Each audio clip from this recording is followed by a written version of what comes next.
don't talk religion. Right, that's it. I have been cut in that relationship. I don't ever get to say what I think about their religion, but they can flaunt it in my face every time I'm around them. Right? If I showed up and they were like, "Can we pray?" And I was like, "Yeah, me and Amelia are gonna pray too. Thank you, Satan, for the fucking meat. Hail to the beast, 666 or what? You know, we're not fucking Satanists. If I were to do that, they would look at me like I'm a fucking nut. But I've got to sit there and listen to them dribble and drool. Oh, holy, yeah. Oh, holy Vishnu, please bless this food that we're about to receive in your fucking 8-armed name, we pray, or whatever it was. They'd be totally offended. Got the Mickey the Rat over here, and I'm hoping that this trap app setup will help a little bit. Probably not.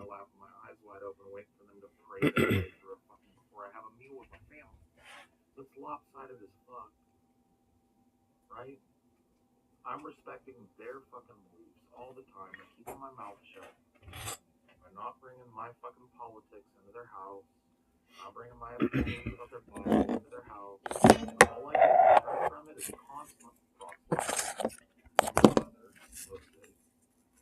constant fucking invites to shit that I told them I can't go to. I'm not gonna go to their church, right? And it's just like, man, what if I was doing that? Hey, I'm having a fucking science and reason and how to let go of God class that I'm teaching. You guys want to come? I would totally come to that. Go to that for, you know, a science and reason, how to escape religion, the class. Did that shit in college. You guys come to that for me? It really would mean a lot. Well, you're in my science journals. I'm writing science notes about you. I just wanted to let you know. But, you know, that's what I would have to do in order to balance out this fucking relationship when it comes to religion.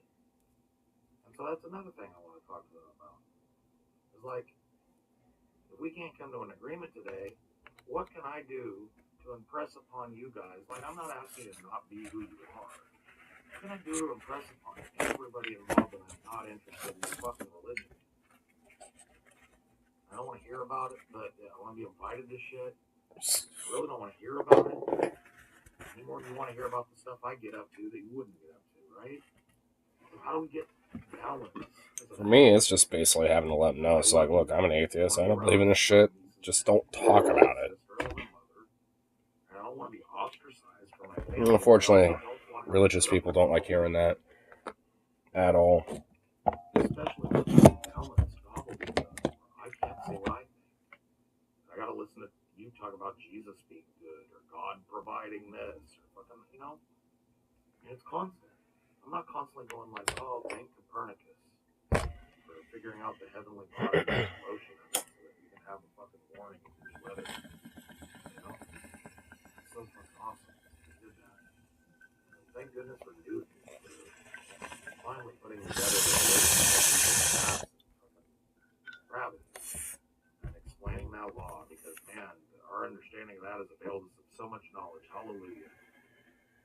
All right, you guys done praying? I would like to thank all the scientists that have come and pulled us out of the dark ages. Man, I hope Mickey the Rat comes back out of this shit. Still in the garage.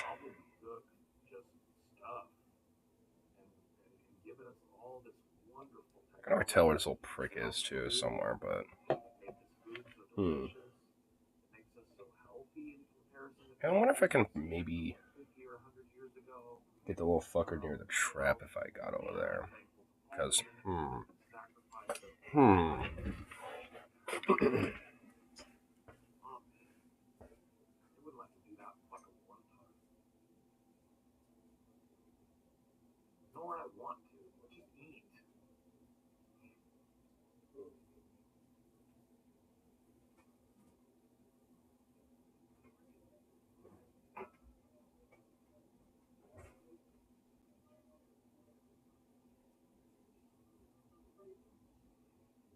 Yeah, but aren't they Catholics? One of them is, right? That's easy. Over there somewhere. Sneaky little shit. Sneaky little shit of a rat. Little rat bastard. Ugh. It's a sneaky bugger.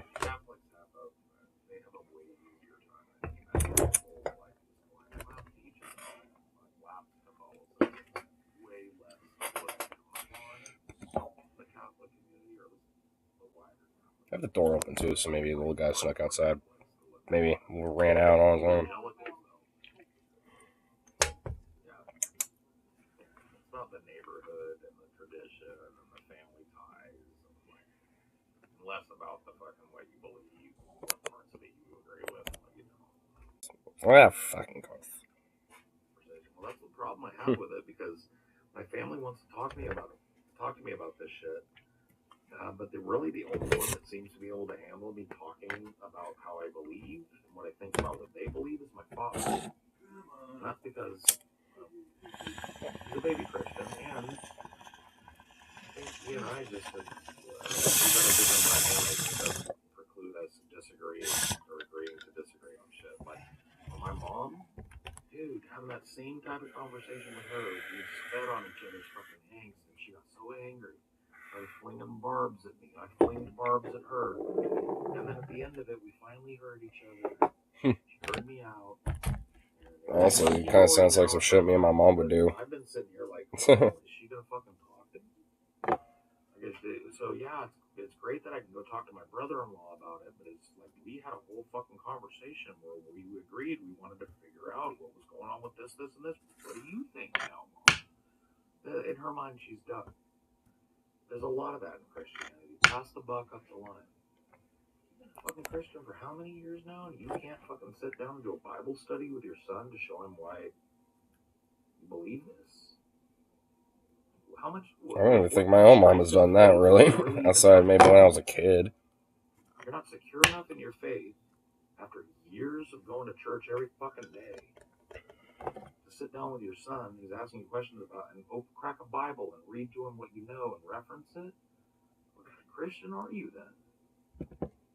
A very faithful one. Christian at that point? Like, what do you know? That doesn't mean told to you.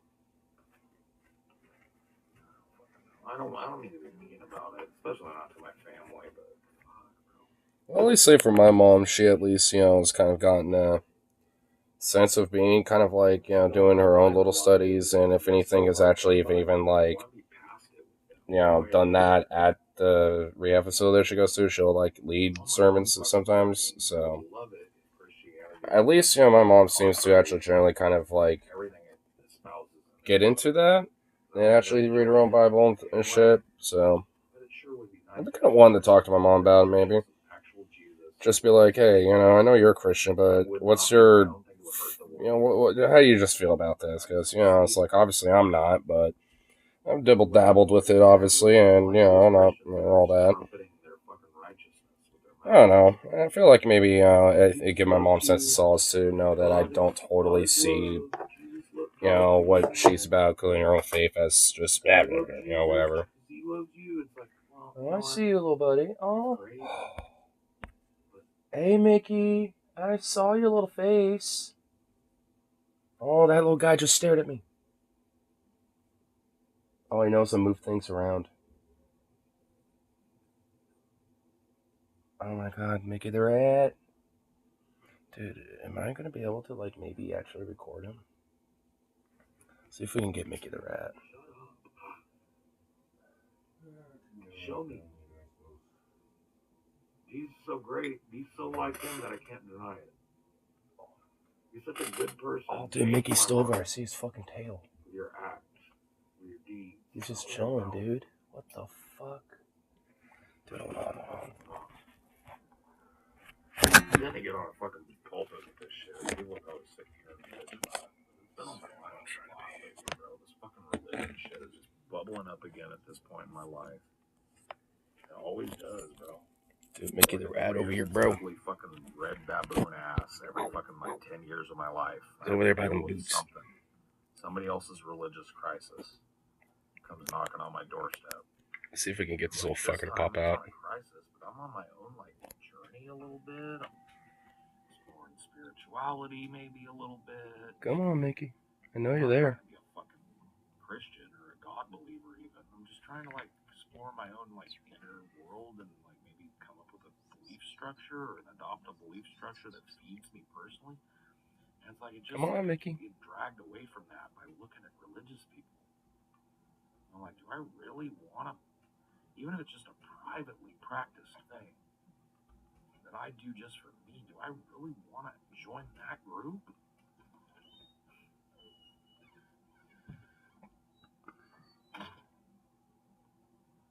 Well, Buddhism is like candidly one of the things I'm looking at. Zen Buddhism, I think, really appeals to me on a fundamental level. It's non-dogmatic, about personal growth, personal Man, look, insight. he's just sitting there. You can see his little tail. Focusing your mind on the it's like right there. proper fucking way of living. It ain't moving at all. Understanding your mortality. All of these things I feel I can have. The ideas at least brought me peace. I've gained peace from those ideas, but bringing them together in a practice, in a ritual practice, where I ritualize a little bit of my meditation time and I make time for it even when I'm not feeling like doing it. It's like right now, I do meditation when I feel like it. I don't do it as a standard everyday practice at the same time. Like I should. I'm just dead ass sitting here waiting for Mickey the Rat to pop up. Pantheism. Oh goof. Whatever, man. If that's what you believe, prick. But, of course, got little Zooks locked in there, so I don't think little rat's worried about that. I've been studying like Zen Buddhism for pretty intensely for 5 or 6 years. I just am like at a point now where I don't feel like I can call myself a Buddhist. Not that I want to call myself. I might not even tell you guys when I start practicing, but I was like, I call myself a Buddhist to myself without starting to actually hold myself. I'm gonna go over there. Slightly move myself over there, actually. See if maybe if I can get up there. Meditate.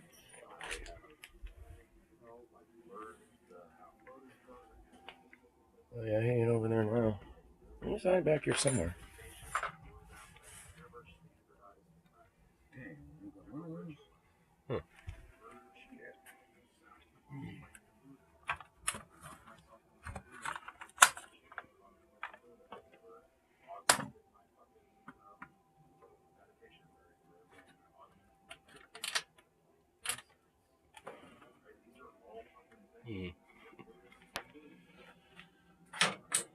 I'm trying to move a few things just slightly.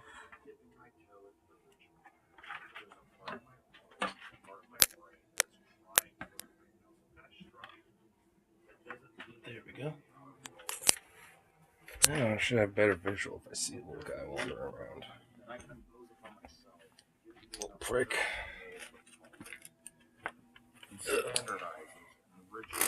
I can kind of see where maybe the little dude's coming from over there.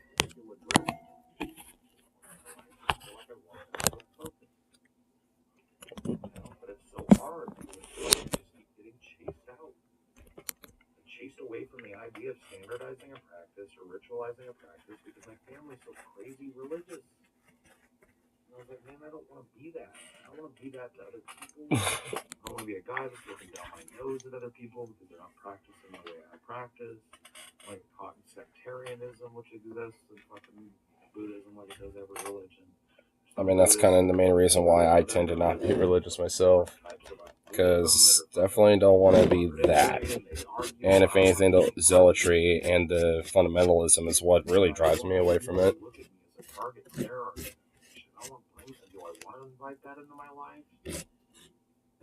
That's the struggle right now for me. Do I want this? And my heart says yes, and my head says, I don't know, bro. You might want to think about it. You might want to reconsider. My heart says, fuck you, you want this. Get yourself a fucking focus. Get yourself a meditation focus. Start ritualizing it. I don't really like the statues like the therapy. Dude, this little dude's trying to get himself back over here in this corner of the garage because I could tell he keeps poking himself back and forth from over here. Statue of Buddha. Do you love that dude? You don't have to understand everything about Buddha's life to fucking sit in front of him and use him as a contemplation for your meditation. Fucking light some incense and get quiet and get dark and get inner. Like I know how to do all that shit. I just want that. Visualization. I want to believe something inwardly. Not outwardly. That was just the same thing with my fucking dietary restrictions, right? Like it fits right into Buddhism, number one. And number two, like, I'm not pushing that shit on anybody. I don't judge you because you have a hamburger or a fucking pizza for dinner. I don't give a fuck, bro. I do it for me, and that's the same with this. But I know that it's going to change my perspective. I know it's going to come out of me because I'm honest. Like, I'm going to talk about it. I'm going to fucking proselytize it without wanting to. And do I want to invite that scrutiny? Because that puts me in a whole different class. I love Winko so much. They're the GOAT. I'm not, like, as much as Winko always be truly the GOAT. I'm not going to be able to hide it from the wider public that I'm Buddhist. Because it ain't no Mickey the Rat. Dude, I saw this little fucker, over here and kind of hanging out. I'm trying to see if I can get, maybe one of the first visuals of him in for the stream. So I keep eyeballing over here to see if he'll poke his head out again. Dude, this fucking rap, bro. Like, the shenanigans of this fucking thing are getting ridiculous. I'll tell you about, like, you got into the house once, well, twice. Like, he ain't going to now because Zukov's in the laundry room, but, like, the little prick, has expanded the turf.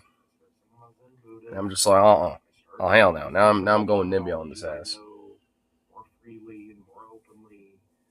I have this trap set up, but I want to try to, like, maybe move it somewhere, but I don't know.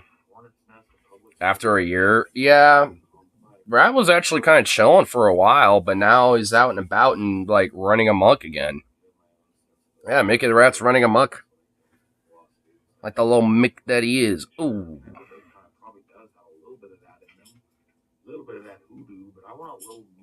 Little voodoo, little hoodoo. Things are right.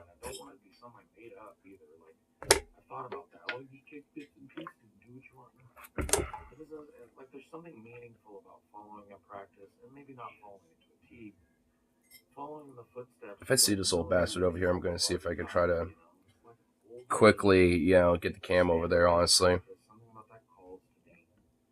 I don't think that little dude is going to pop out anytime soon, though. I ain't going to know unless I, like, kind of peek my head over there. Little dude's a fucking sneaker. Like, straight up.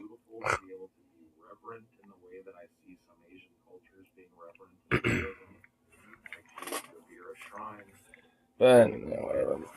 Dealing with the rat ain't really that important. It's just a little shitty.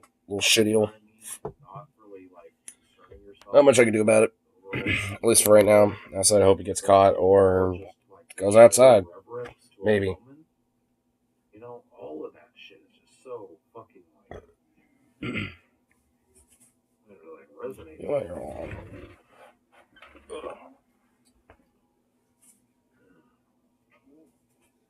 How I feel about the use of tarot. I mean, I'm a tarot reader and a palm reader.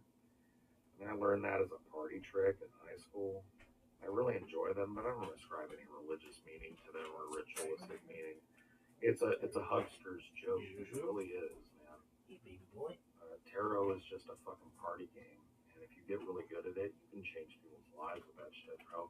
But all that proves is that people need somebody to understand them more than anything in the fucking world. Doesn't prove that tarot's right. Just proves that if you use a little bit of intellect, a little bit of education to learn how to read people, understand some general facts that show about people with different kinds of backgrounds, you can blow people. Alright, let's see if that might help a little bit. Just kind of moved a couple things around to kind of create more of a ability for maybe to get into the trap. At least minimize its way to sneak out back over here from this little area. Weirdly enough, I'd actually be okay if that rat somehow got it back in the house. Low-key, though. Just on the virtue that, like, it's actually it'd be easier to catch a little fucker in there versus in here. In here, there's too many nooks and crannies and little hidey holes and all that shit for the rat to hide and just chill. but in the house, not really. Like, and there's enough space, for shit to move around to where there just is not going to be a way for that rat to hide. So, weirdly enough, I'd actually would prefer if he went back in the house, just so it'd be way easier to catch the little fucker.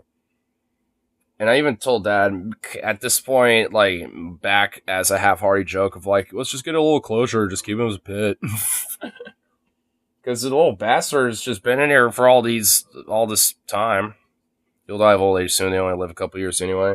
Yeah, rats don't, especially if they're like, wild ones outside like he is, they're only really going to last like 3-4 years at the most. So chances are it's probably about like a 2-year-old rat at most, probably.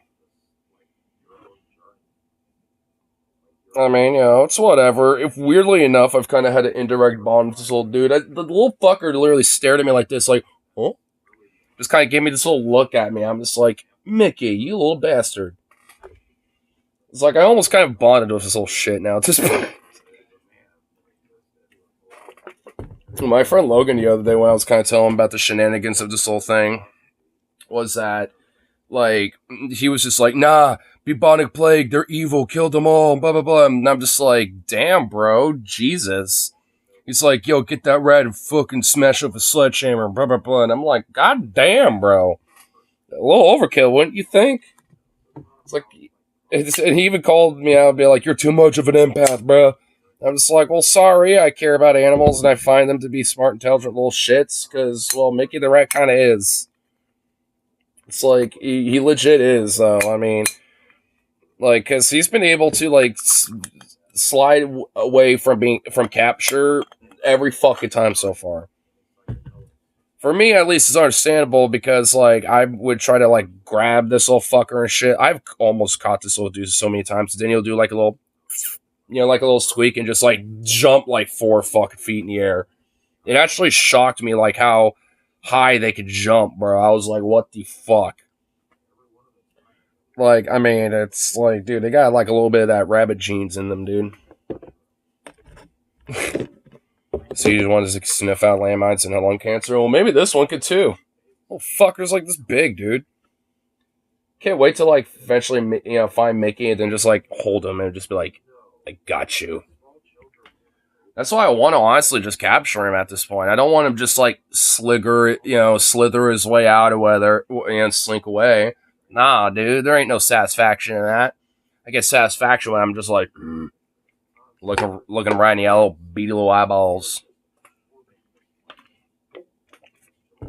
And that one will be dead by then. Gotta be an African poached rat. Well, you know what? Like, still, he's a big bastard. That little dude, when he was first, like, trying to capture this little shit, was, like, about yay big. Now he's a chonker, dude. It's like a chonk. It's absurd. I don't even know why I keep looking over there, because I doubt that rat, is popping his little head out right now. And even if he did, he probably has another way to sneak around, so whatever. They live up to 9 years. Yeah. I wonder how long, like, rats around here live for natively. Because I imagine it's, like, 4 years, maybe, like, 5 at the most. I'd imagine. Because I know this little dude in here has been around for at least a year, for sure. Rats are ticklish, they giggle. Well, yeah. I figured, they are. Because, like, I think the few times I'll try to, like, grab them, they'll just, like, sit there and just be like, jump around and kind of, like, squirm a little. And I've had friends who have had pet rats, and I'll kind of, like, give them little, scritches and little belly scritches and, I guess, tickles at that point, and they'll just kind of go. It's pretty cute.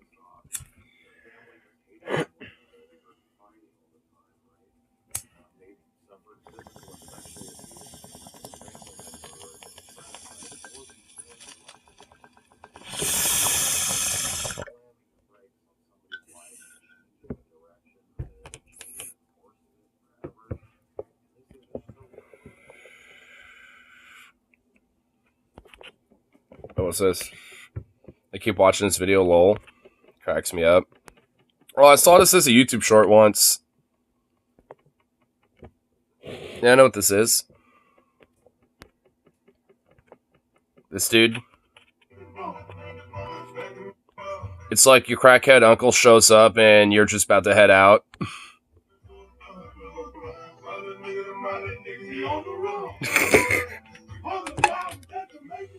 Dude, my white boy over here is just like, I was just about to head out. I was just looking to get a couple joints for my friend, dude. Like, who are you? And he's like the crackhead uncle that is like, yeah, he's cool, a little wild, but, you know, he's harmless, man. Don't worry about him. Blah, blah, blah. And it's like, and you never meet him, you know, you just hear about him, and then this is the first time you ever meet him. You're just like, yeah, exactly. You're just like, my boy busting moves, though. He's like, oh, hell yeah, dude. My boy busting some moves, though.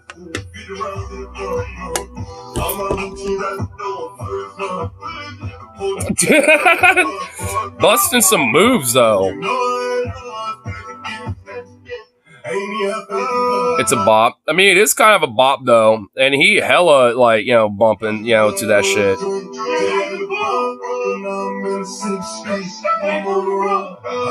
Dude, yeah, he's just hella vibing to the music, dude.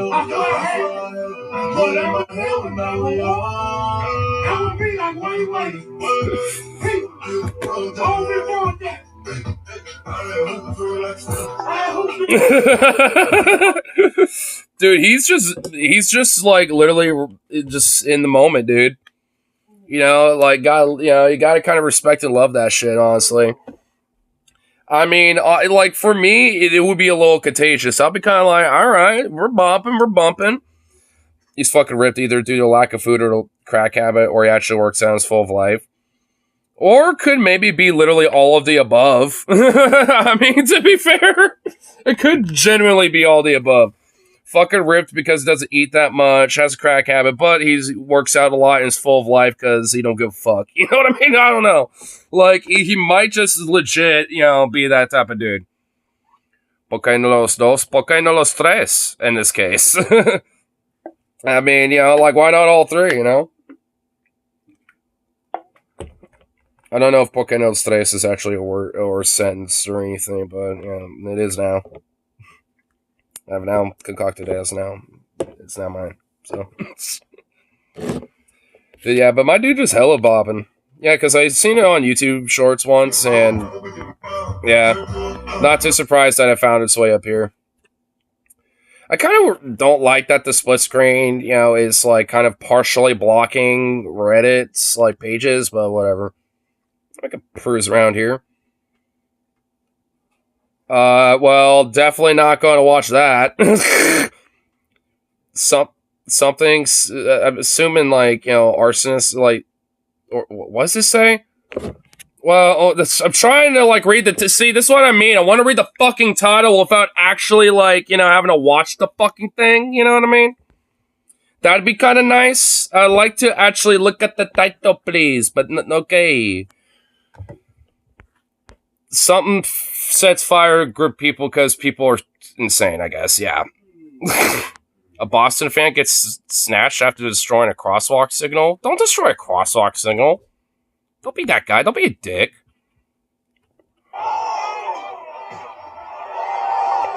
Damn! What? Gee, well, hold on. How they even rip? Dude, did he just, like, sheer, like, Bostonian drunk strength just, like, rip that thing off?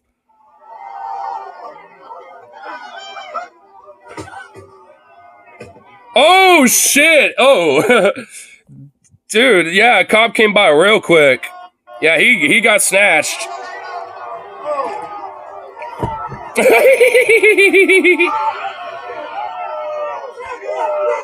Damn, yeah, don't be destroying shit like that. I mean, it's like, even at a protest, like, when you're doing shit like that, I mean, come on. I mean, like, there's better things that you can rampage with. Like, you know, look at a public trash bin and, you know, make it a fire barrel or something. I don't know. Do that. Like, I mean, don't do this shit. That's just dumb. But then again, they're drunken sports fans. They tend to be pretty dumb, so... Like, it's like, I mean, oh my god, I can't imagine being like in the streets going, "Woo!" Just drunkenly, like, just acting like a literal ape. Like, I mean, I see. That's why I'm not a sports guy. I mean, I could get into the vibe of being in like stadium and stuff. I've been to a couple Timbers games, like the Portland Timbers and shit. Like, I've been to a few games before. It could be fun. But when the game's over, I'm like, all right, that's cool. Right on. Sweet. All right, so what do you want to do after this? Like, I'm like, all right, cool. I saw that, but, that was awesome. The vibe was dope. But now I want to do some more shit. Maybe we'll hit a brew pub or something. You know what I mean? Like, shit. Like, I don't give enough of a fuck to go be like, going fucking ape mode. Give a fuck, dude. Like, Jesus. I don't understand that so much. I can have fun, watching some sports. But, like, goddamn. Yeah, you're not saying, hey, won't bust some infrastructure. Well, yeah, the thing is, like, I mean, if you want to get a little rambunctious and shit, I mean, I'm not really against that, but, I mean, just, I don't know, pick your battles, you know what I mean? Like, I mean, it's one thing to just, like, I don't know, you want to, like, tip a fucking garbage bin over, or, let it be a fire barrel, because, or whatever, because you think it's cool or some shit, I don't fucking know, like, you're gonna get, like, some rambunctiousness at, things like this, and, yeah, whatever. I'm not going to be totally against that shit. It's pretty minuscule in comparison to, I don't know, destroying a crosswalk sign. That's pretty fucked and stupid. Even in, in acts of protest, I think that'd be kind of dumb. Pro tip, don't do that in front of cops. Well, yeah, especially that. If you're going to do it, don't do it where there's cops that can visually look at you. Or where there's cameras at boot. Oh my god.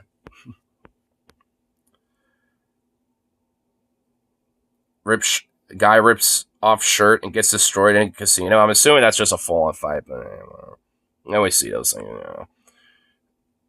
Something store doors stop loose for breaking in. Shit, is it like one of those like impossible to smash doors? What's going on here? Shit. I'm saying he like hitting it with a brick.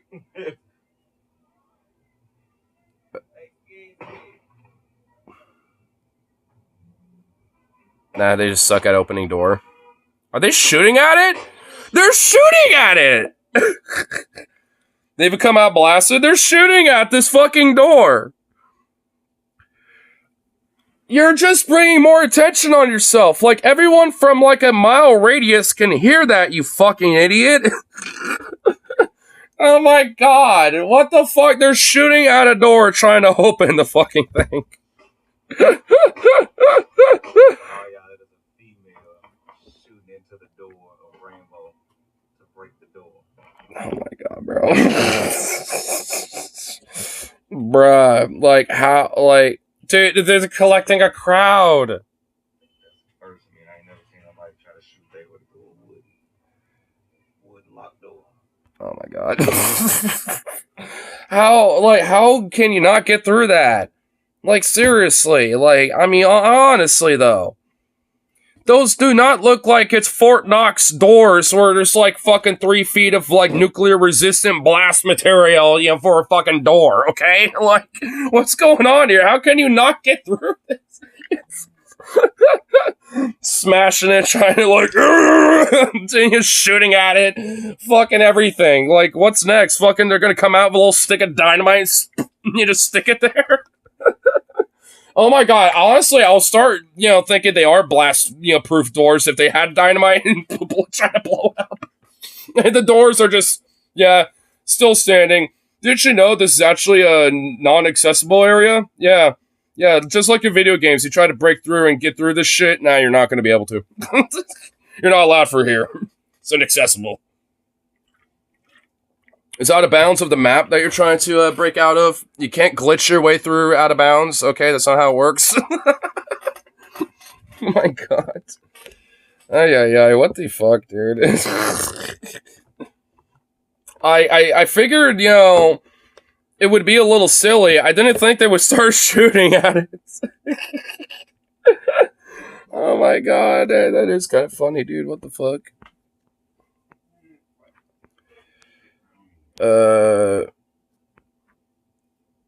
From Hot Sat. Oh, I kind of don't want to look at that. Karen cuts in line for some chicken that receives karma. Wow, really? Wow, dude, they're at a drive-thru and this bitch literally is trying to sneak her way into the wow. Puppies are all fine. I know, I'm sure they are. I'm just gonna, like, want to basically have my intrusive thoughts and my id just be unleashed on the bitch that tried to hurt them. So, you know, yeah.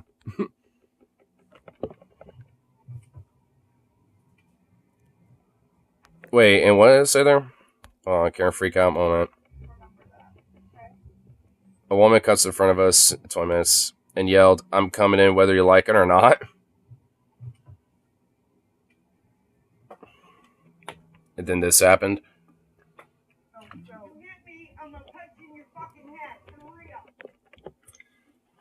Oh my god. Even though it's a little bit of a blur, she unironically looks like Marjorie Taylor Greene in there. If you hit me, I'm gonna punch you in your fucking head. Ah! Yeah, like, I liked it. 1, see you try, bitch. 2, you're the one cutting the head of line. You can't just, fucking, just wait the extra, like, 3 or 4 minutes, maybe because, they're backed up, probably understaffed, and have probably, like, a shitload of people inside, too, on top of, for the drive-thru. Because, honestly, there's a mindset where people see a large drive-thru and they'll just park and take their shit to go by ordering inside, thinking it'd be quicker. By the way, usually it isn't. But either way, it's just like, I mean, it's just like shit. I mean, you don't think that ain't going to be the case either. So, yeah, wait your fucking 20 minutes. Your food will be there, and it will be piping hot, ready to go. It's like, fuck. I mean, it's like, wait your fucking turn, Marjorie. Or I guess, like, the botched, evil, like, lamer, just as evil, but somehow lamer clone of her, I guess. And, of course, she's driving this, like, gigantic fucking mega, like, F1 5050, Dickie McGee fucking Ford over here. Played her some music to cheer her up as she proceeded to almost hit the person in front of us. I guess I'll just mute this really quick because I don't want it blasting, whatever. She rolls the window up.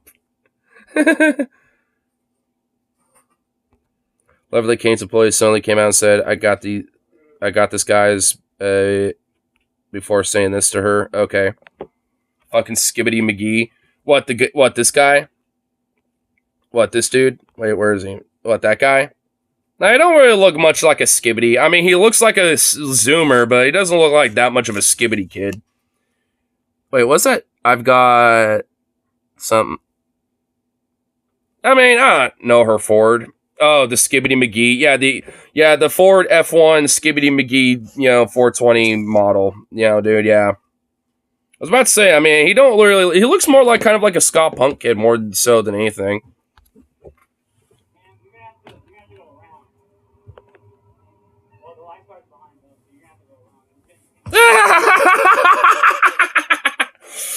You're going to have to go around. Now you're going to have to start from the back of the line instead of behind these people that are now recording you. Oh, man. See, that's why patience be a virtue. Because now you have to go all the way to the back of the line where your food's going to get cold. Get fucked. Get fucked.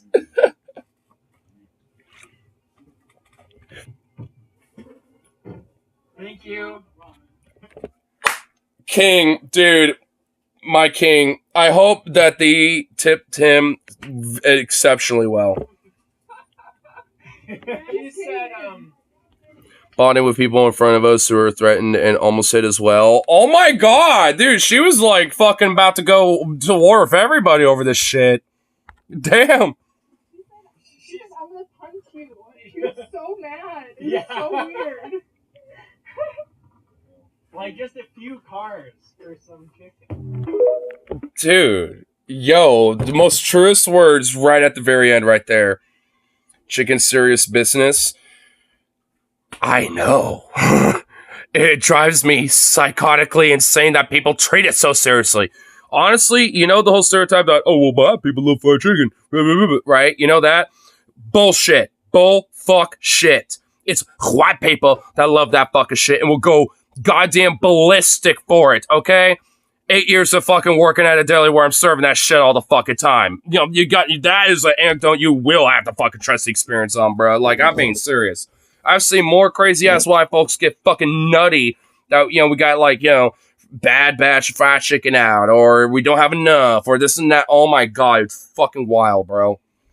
Like, I mean, I don't give a fuck what, you know, stereotype there is about, like, that fried chicken nonsense. It's, you know, honestly, it needs to be the white people that need to just take it.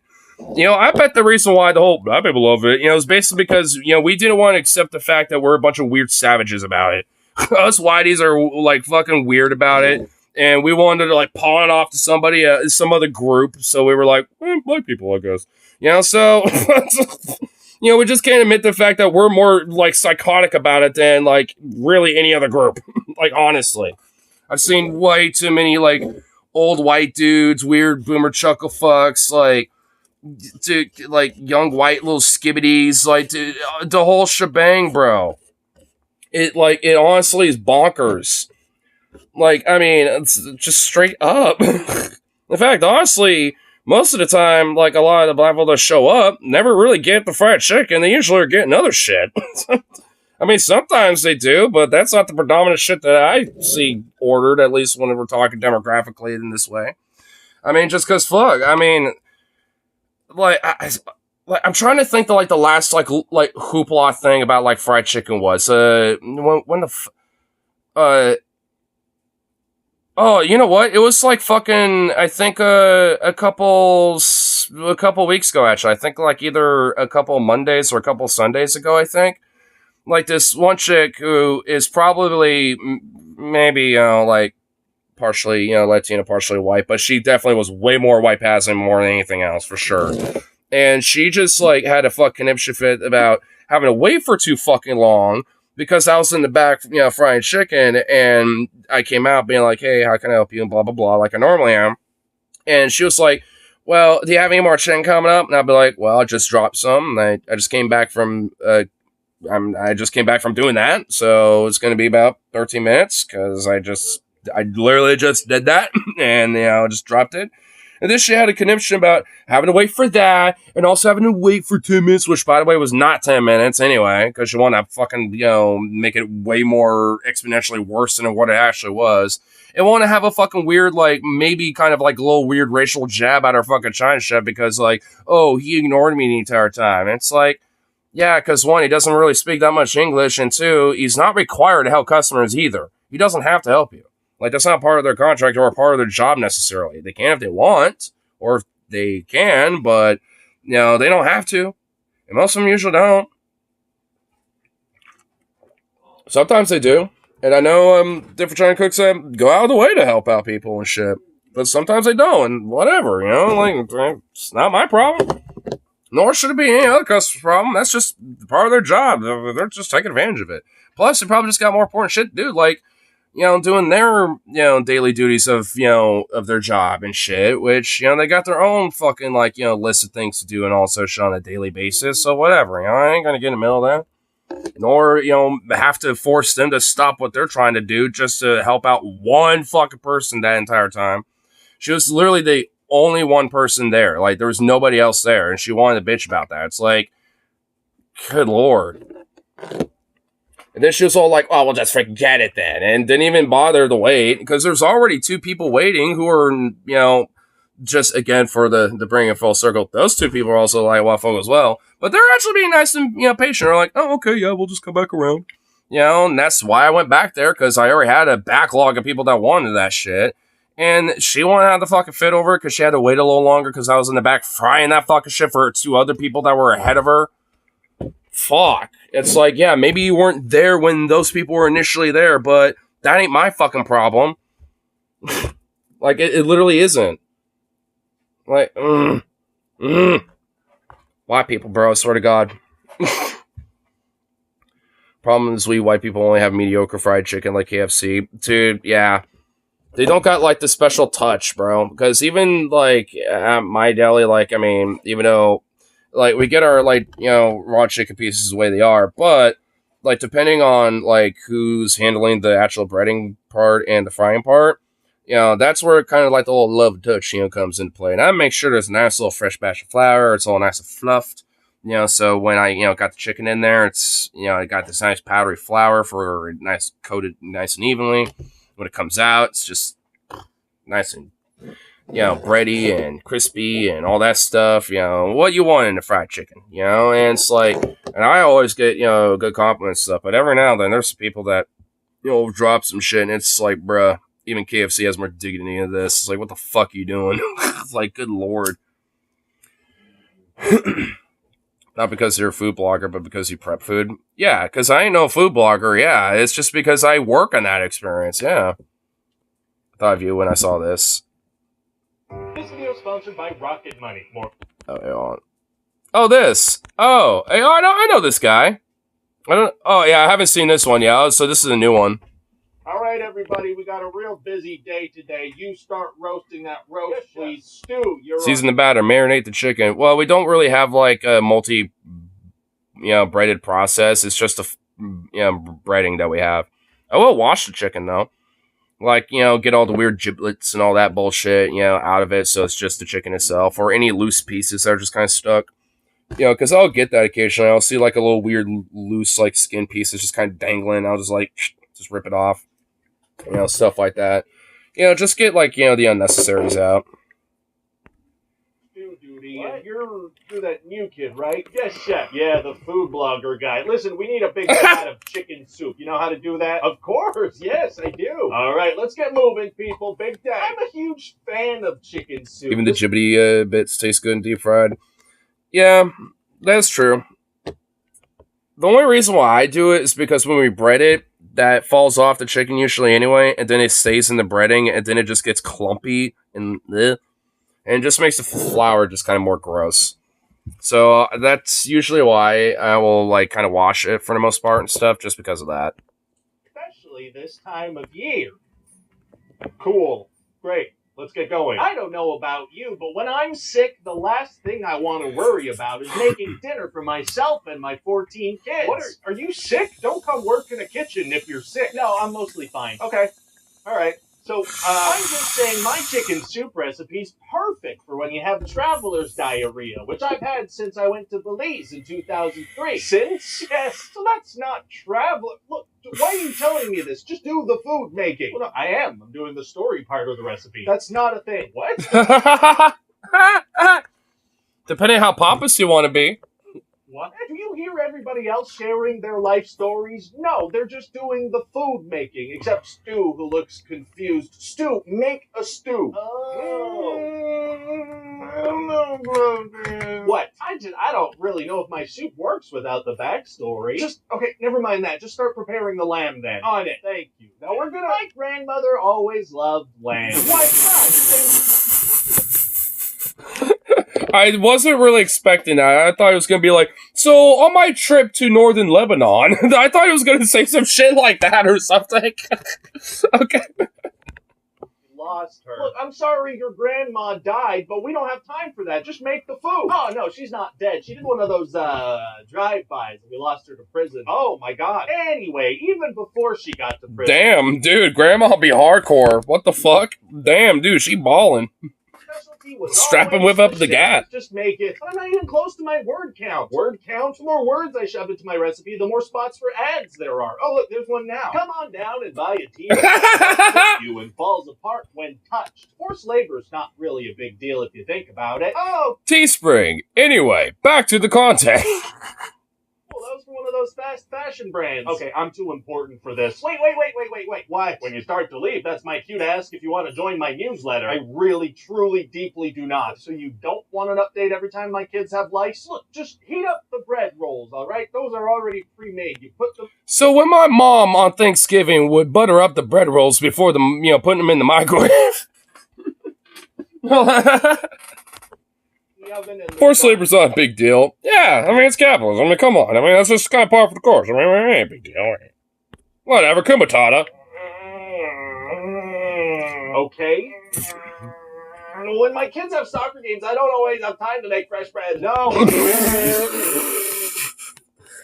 Okay, I will admit that curveballs he's going with this are... What is wrong with you? Look, I'm coming from a world where if I'm not churning out content and spitting out words, I'm not eating. I mean, I might look like a cool independent food blogger, but really I'm just a slave to internet algorithms. Slavery's actually not that bad. Look, Whoa!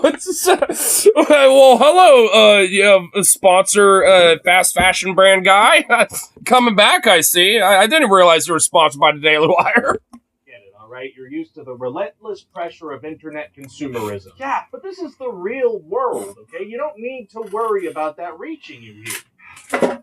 Thanks, Chef. You just have to have the real world version of that reach you here instead, which is a lot more grudgous and just as taxing, but way more physically.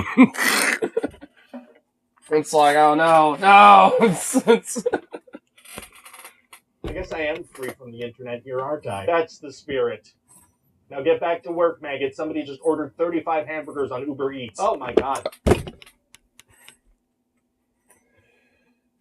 Besides hamburgers, do you realize how fucking eerily accurate that is, my dude?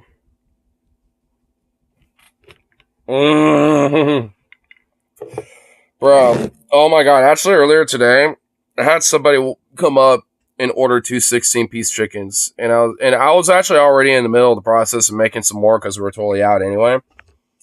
And, you know, my coworker's like, hey, you making mix right now? It's like, yeah, I'm already on it. It's like, all right, guy needs 2 16-pieces. And I just gave him like 2 of those. I said it like that, and he's like, yeah. I was like, well, so far for having this for the hot case. I grabbed 2 more bags, just dumped it, you know, with the rest of the chicken I was prepping, and put all that bitch in the fryer, bro. I was like, well, all right, there we go. Just might as well make the... Actually, I think I used literally the rest of the 8-piece mix that we had that day. You know, I think it was like the last box, and I was like, there's already like 6 in here, and I was already going to use 4 of them anyway. That guy came by, and I was like, well, grab the other 2, and there was only 2 left. So I was like, you know, I'll just fuck it. After, you know, I do this batch of 4, I'm going to do the next 2 batches, and once that batch of 4 is done, which is just going to be 2 anyway, once that guy orders 2 16 pieces, because every bag is 16. Anyway, whatever, math. And so I was like, fuck it, I'm just going to make all of it. And, oh my god. And even at the end of the night, we still almost ran out of all of it. I want a deep fryer. What, like one of ours? Because ours is a fucking bad, big fat fuck you of a deep fryer. You're like, dude, it's an industrial one. It's a big one. Like, I mean, because if I want a deep fryer, I want one of them bad boys, to be frank with you. Like, because those, dude, like, because you can put a whole roast turkey in that bitch if you wanted to, and like, dead ass, I'm not even lying. And, oh my god, ooh, dude. Like, I mean, because... well, I would want like 2. I want like a big one, like, you know, we got at work. Maybe like slightly smaller, I guess. But I would also want, you know, one that is like a little smaller, so I can, you know, maybe if I just want to fry up a couple, you know, I don't know, like a couple burritos or something like that, then I just have like, you know, a nice little small bucket, you know, so to speak, I can use. Or if I want to fry up like, you know, 4 tendies or something like that, instead of like a whole gigantic, like, you know, a whole batch of them or something like that. But if I, you know, want to have kickbacks and parties, now I'm the boy to go to when it comes to deep fried goods, because I'll have one of them big motherfuckers.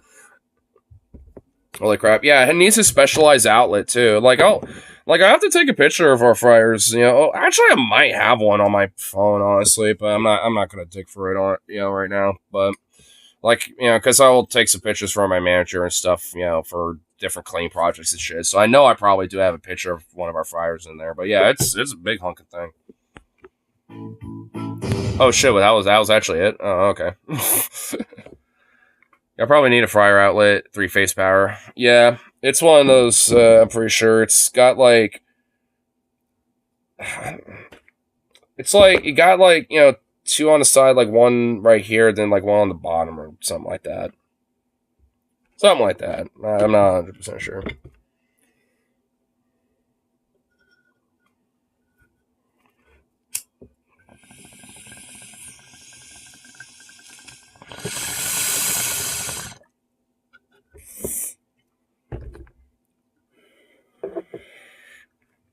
exactly. Yeah. Which I definitely know I want to be able to have in my house, because if I did, it would probably literally short circuit everything. It would probably be absorbing way too much juice. Way too much juice. You know what? While we're here, I've been having too much of a curse of trying to go for like this like history of Japan video I've been wanting to watch, and I'm thinking, you know what? Especially since we're still kind of in the early metrics of the ceremonies, third time's the fucking charm. Because goddamn, bro. Oh, hi, Paul. Wait, you're still... Oh, I thought he was still going. So I was like, oh, you're still going. Hi, Paul. But, yeah, I know it's on my watch history. I just gotta go back. Because, oh, there it is. Because I've been trying to watch this for, like, the last 2 streams, and either Harley from last night pops in, and I'm like, well, alright.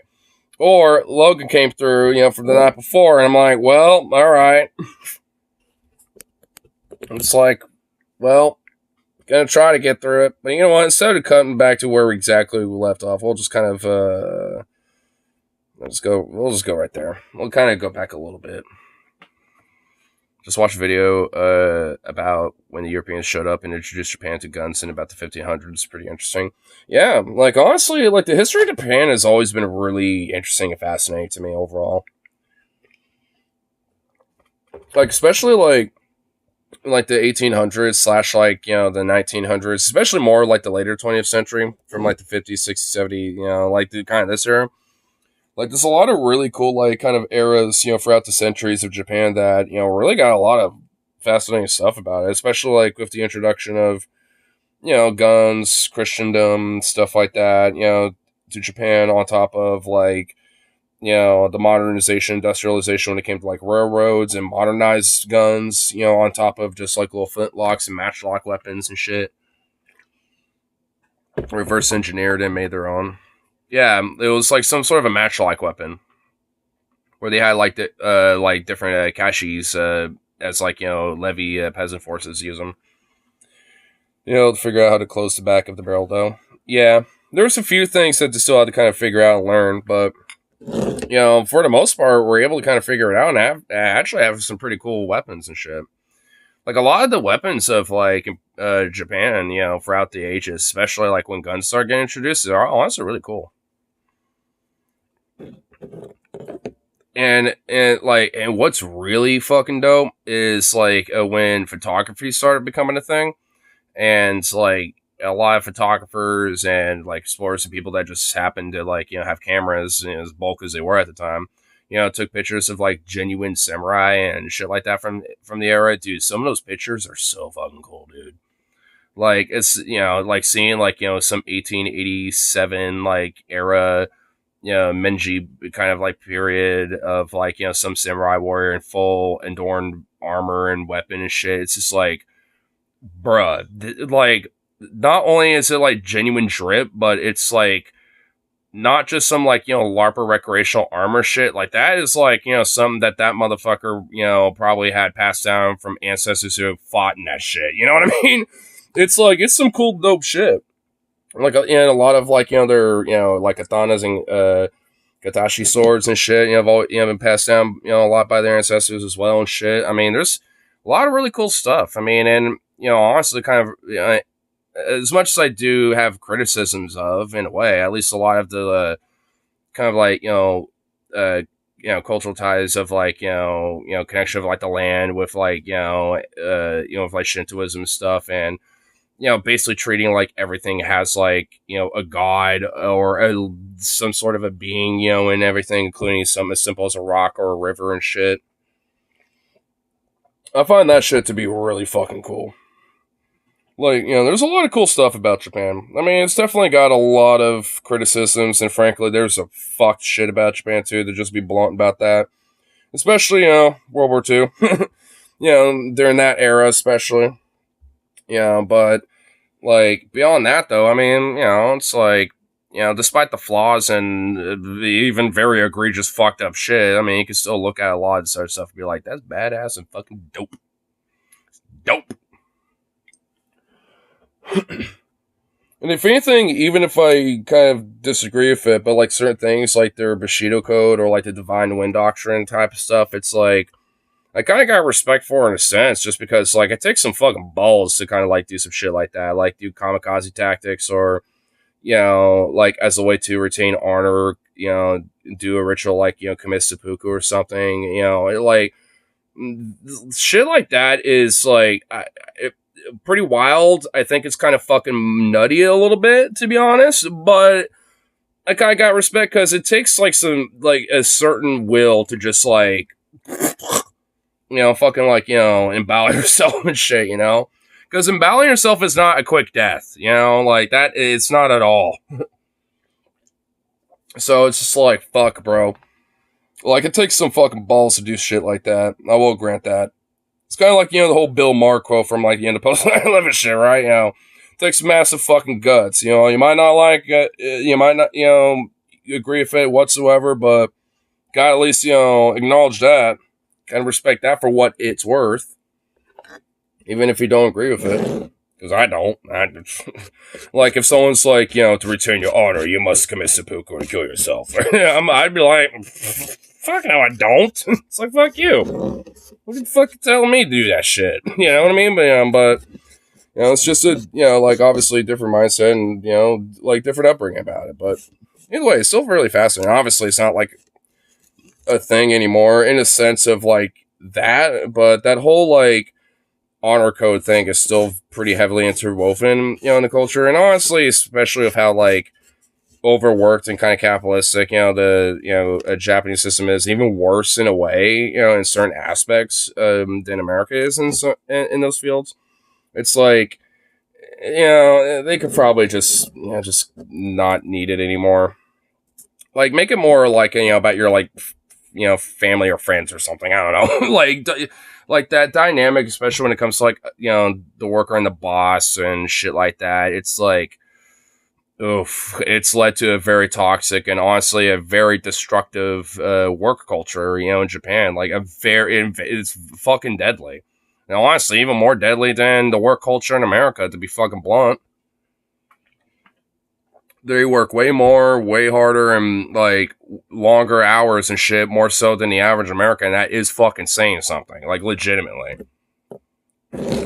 I mean, I guess granted they get paid for it, but like when they barely literally have any fucking life at all besides like an hour, in between them sleeping and working or some shit. Like, I mean, honestly, like, I mean, what is that pay gonna fucking do, Like, what is any of that gonna do for their own fucking lives? And you kind of wonder why Japan's kind of in a weird little crisis in a way right now, especially when it comes to like, loneliness, relationship, like status shit.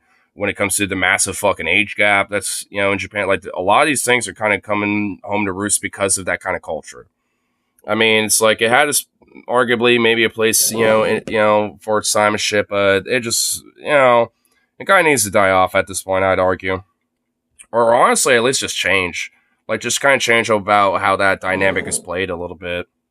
It's not like that whole, like, honor code thing hasn't changed before, because I mean, you don't really see people commit seppuku because they dishonored their boss or something, you know what I mean?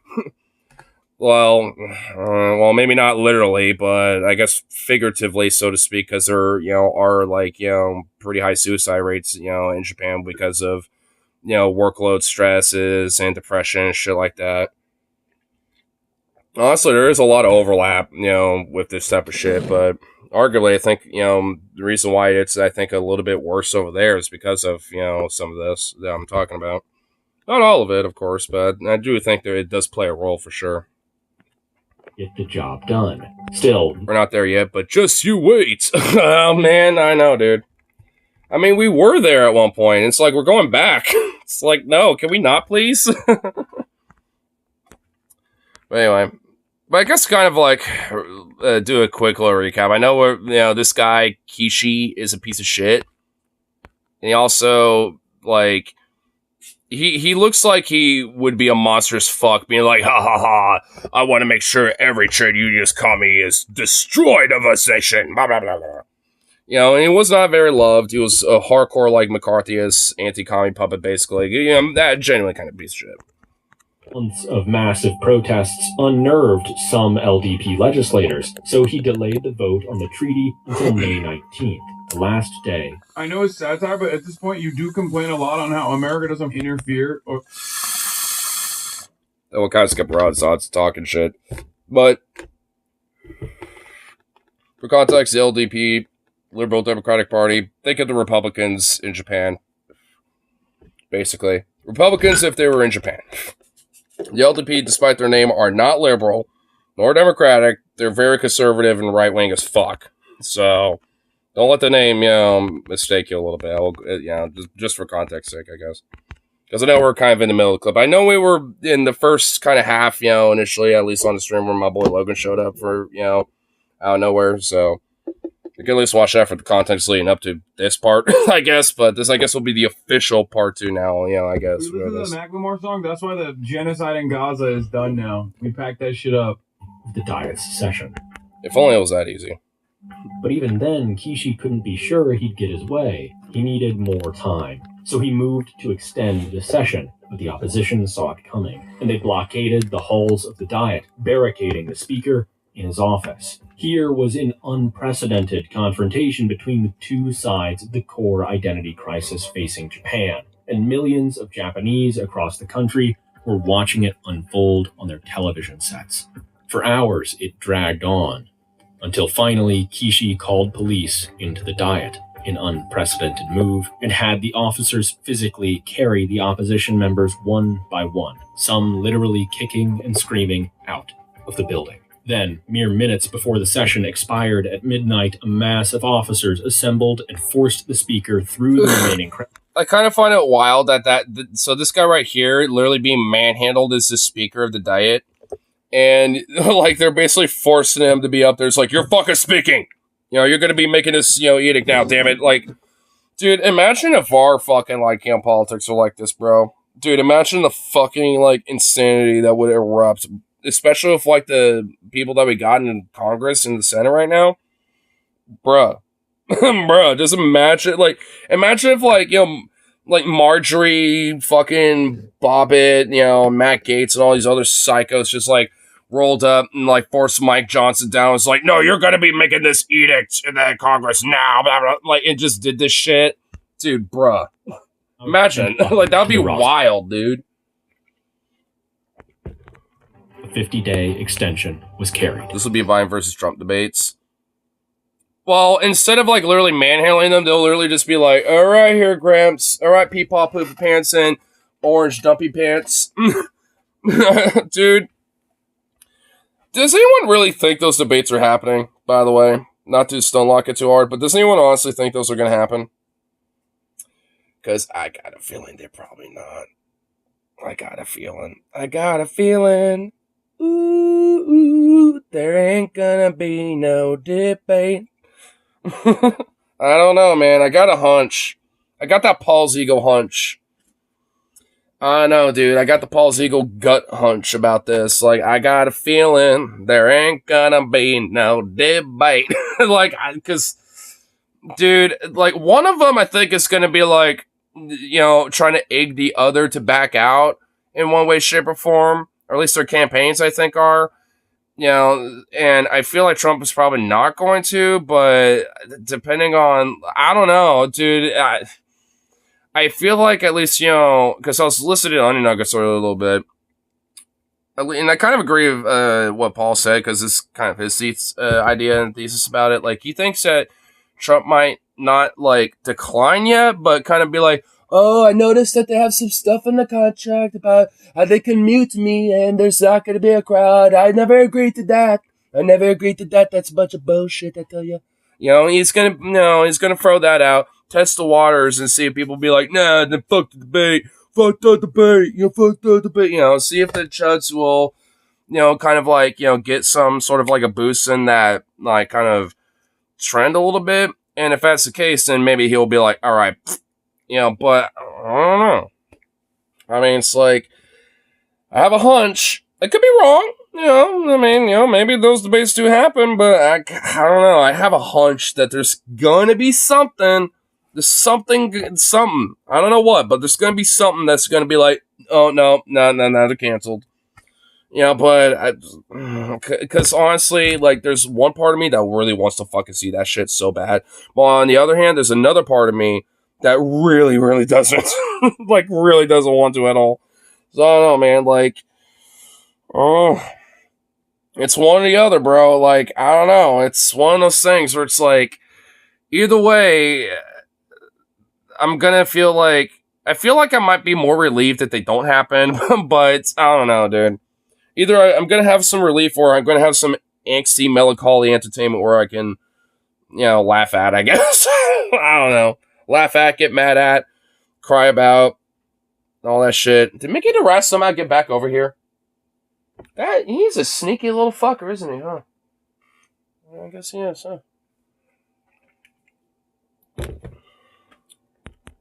But to everyone's shock, with only his own party present in the chamber, Kishi went further. He called an immediate vote on the treaty. It passed unanimously.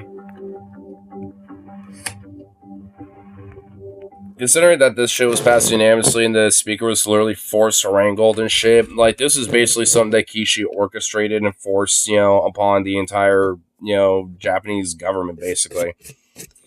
Like, I mean, which is fucking wild, like, to kind of think about. Had cops, literally escort the opposition and the remaining people in the diet, just unanimously, like, okay. I mean, if it wasn't for the fact that they still kind of had this whole, like, emperor kind of monarchy kind of thing, like, I would dare say that he probably would had ambitions to try to usurp the throne of being emperor or some shit, dude. That core conflict over Japan's identity was heating up, moving from the ballot box to boxing bouts, as both major parties resorted to force to either obstruct or jam through a political agenda. Kishi won this round, but the treaty's opponents weren't finished. In their view, Kishi had made it clear he'd stop at nothing to get his way, and maybe they should do the same. Crucially for the opposition, the Diet is bicameral. While the lower house voted on May 20th, Japan's upper house still had a say in the matter. They couldn't reject the treaty outright, but they could delay the bill until the next election, when a new lower house might reconsider. If the upper house didn't intervene, however, the treaty would automatically ratify in 30 days, on June 19th. Coincidentally, the very day President Juneteenth. Eisenhower was scheduled to make the first U.S. presidential visit to Japan. Convenient timing for a victory lap for Kishi. I mean, I'm kind of noticing that June 19th has a lot of history to it. There's something around, like, there's something about that day, because I know there's, like, a few other things about June 19th that's pretty historic. Because I know there's, Juneteenth and the historical relevance with that. I know it's kind of based around the summer solstice-ish a little bit, because, I mean, the first day of summer officially, is literally, like, a couple days after, afterwards. Like, there's this. Like, there's a lot of historical, like, relevance to this date. But hardly anybody in Japan wanted to grant him the satisfaction. Soon, hordes of citizens took to the streets every day, featuring a major protest somewhere in the country. And honestly, one thing that I remember from the part one of checking out, like, the first, like, kind of 25 minutes of it, and at least, well, started, too, before Harley popped in the last time, was that, like, Japan, at least especially around this time, gave no fucks about, like, at least Japanese people, like, gave no fucks about, like, saying, oh, we don't like what's going on, to the streets. Like, honestly, like, that's one thing I've noticed here, and I don't know if it would just happen to be because of the time of the era or something, or what, but, like, this whole idea of direct action, this shit right here, like, all these people, probably of various different political spectrums, because I remember a lot of these strikes and these marches, especially against Kishi at the time, were, like, like, apolitical, basically, like, literally, in a sense, because there was, like, right-leaning nationalists that were disenfranchised with his broader agenda because he was seen as too weak, basically. Yeah, obviously had, like, leftist or trade unionist types that just didn't like him, period. You had, like, more, like, kind of conservative centrist-leaning people that, thought some stuff were, about him was kind of good and some shit wasn't, but he hasn't done enough of the good stuff. Like, I mean, it was literally across political lines with this, this Kishi guy. which I haven't really heard much of until this video. And actually, I've looked up about him a little bit afterwards, on my own time. The dude really is kind of a piece of shit. I never knew about him up until checking this video out, and holy fuck, bro. The guy was just like an ultra-nationalist, like, piece of shit that it was essentially kind of like a McCarthyist slash MacArthurist fucking puppet. Like, I mean, like, straight up. Like, this guy was just dead ass like a fucking piece of shit. And pretty much did everything to piss off the Japanese populace in every way, shape, or form. Like, honestly, like, this guy was not liked by anybody. Like, and so far from what I learned, and learning about the guy so far, I can see why. Sounds like a shitbag. I mean, and honestly, it's like, where's this fucking energy for, like, the angst and fucking, negative energy towards, not just whether Trump or Biden or whatever the fuck, but just the broader duopoly here, It's like as fuck. I mean, I'd love to see some of this shit for here. Because honestly, even if there is a lot of struggle back and forth, wins, losses, etc., or stalemates even, it's like, shit seems like, shit can get done. It's like when people actually kind of take to the fucking streets a little bit, like straight up. Seems like, at the end of the day, regardless of any other strategy, that seems like to be the ultimate wedge maneuver power, to kind of at least get on some sort of a track to get shit done. Like, just straight up. It's one thing I'm noticing, at least, with the pattern with this.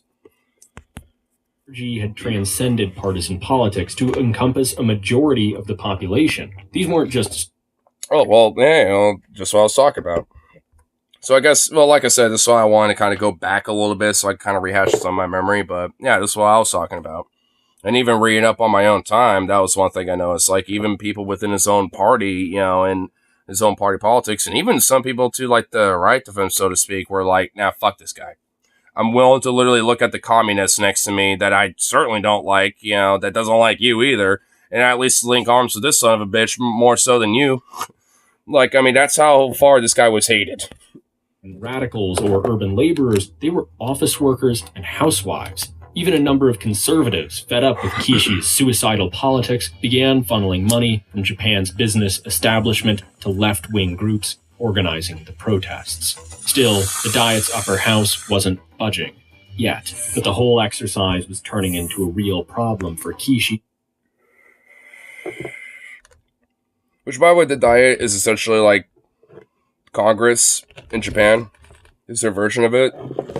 And this sounds a little familiar. It's like, the Diet isn't budging at all, despite, everyone being like, fuck all of you, having very low popularity, Kishi being an utter piece of shit, the broader administration disliked utterly, and like across the board, and yet they don't want to budge about shit, because they're pretty much under fucking Kishi's thumb.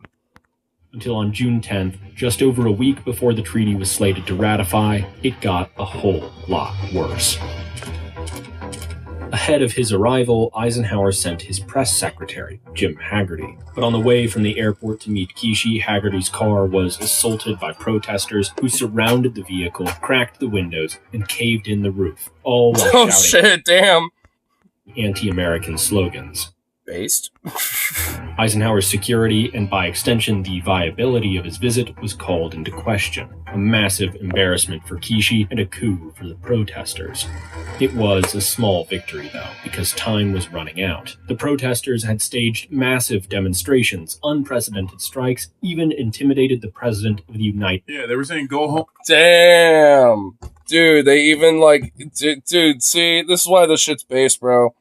This is why I'm more of a direct action guy instead of an electoralist kind of dude. Not an anti-voter guy, by the way, just putting that out there. Just an anti-electoralist guy, because, like, every time I read about this shit in history, like, it's either just some based fucking shit, and or, like, shit actually seems like it gets done. Even if it isn't, like, every little fucking thing that needs to be achieved when it comes to, like, like the... like what was advocated for or whatever the fuck, right? Like, I mean, the fact that at least, you can see shit get done a little bit and, and it actually, has to, like, merit some sort of a response to be like, all right, we gotta actually listen to what the fuck these people are mad about. Like, holy fuck, we gotta calm this down. Like, the fact that it gets to that point where they have to at least listen to you, whether they don't like it or not, is a good thing.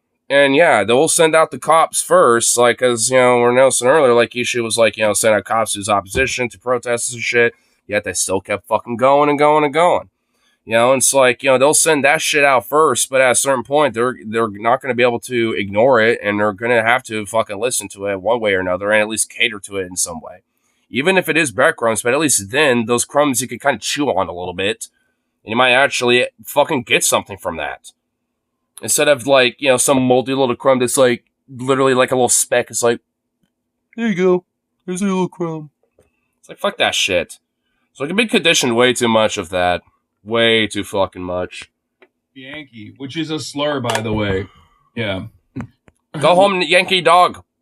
Yankee dog, go home. They're going to be like, wow, dude. Go home, GI. Wow. I can't believe these guys were calling us the Y word. The Y word.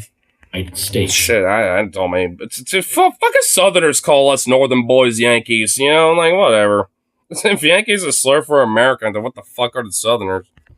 Yet still, the country was hurtling toward the ratification date without a hint of delay from the Diet. It was now or never. They needed to do something big. On June 15th, 1960, tens of thousands... I honestly wonder what chants, they're doing for them to be, like, bopping around and dancing, dude. I kind of like the vibe, that they're having. They're like, yeah, like, they got, like, some hella fucking awesome chant going on. Like, I mean, I kind of wish, there was audio for that. Japanese. Dude, look how many fucking people, dude. Hold on, we got to go back just for a second. Hold on. Look at this. On June 15th. Look at all these fucking people, bro. 1960. And then it just keeps going. Endless, just constantly. And way over here, it just keeps going. Damn, look at all those people. Imagine that on the fucking Capitol Hill, dude.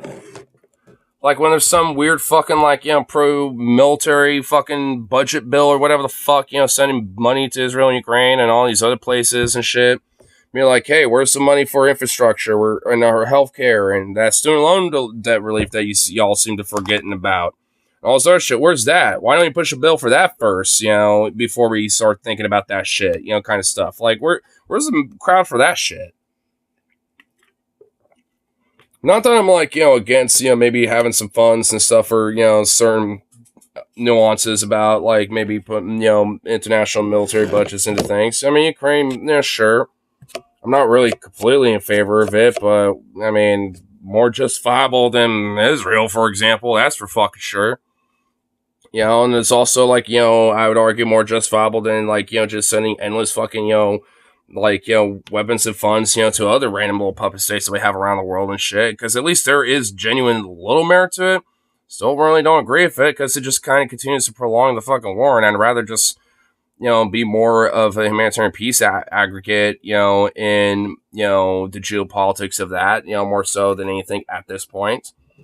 But, well, whatever. I mean, it's, at the end of the day, we're not like the main dog, in that fight, so to speak.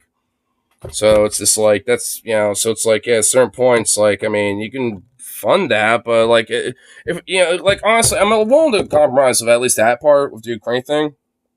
Like, if that was tied in with, like, a massive, like, housing / infrastructure, like, loan debt relief bill thing. Because, like, how a lot of these bills tend to have, like, 8,000 other bills attached to them anyway, usually, as, like, give and take to, other, sides of the aisle, so to speak. It's like, why not just do that? It's like, shit. I mean, like, because I'm sure there can be some bipartisan thing where you can, like, have a couple little fossil fuel bills, and, like, give on that, so to speak, even though I'd rather not, and they give on public housing. But, like, on top of that, for student loan debt relief, we'll give, like, something for just broader military investment, but at the same time, like, we want a little bit of Ukraine funding going into that budget, and then, from that, if you want that to go through, then, we'll maybe this and that. Like, if you want to actually compromise and actually fucking twist some goddamn arms. Because holy shit, dude. Like, this weird bipartisan, just kind of get along, go along kind of bullshit is what, adds such a repellent and disdain, to this fucking broader duopoly. If there was at least, like, some attempt to kind of, like, arm twist, motherfucker or two a little bit about this shit, then at least then I think there'll be some fucking merit to the broader electoral thing. But there just isn't. That's why honestly, a lot of cases, at least the broader electoralist argument, I'm just so against this shit. Because, like, I mean, look how many, because look what direct action can actually fucking get you, honestly.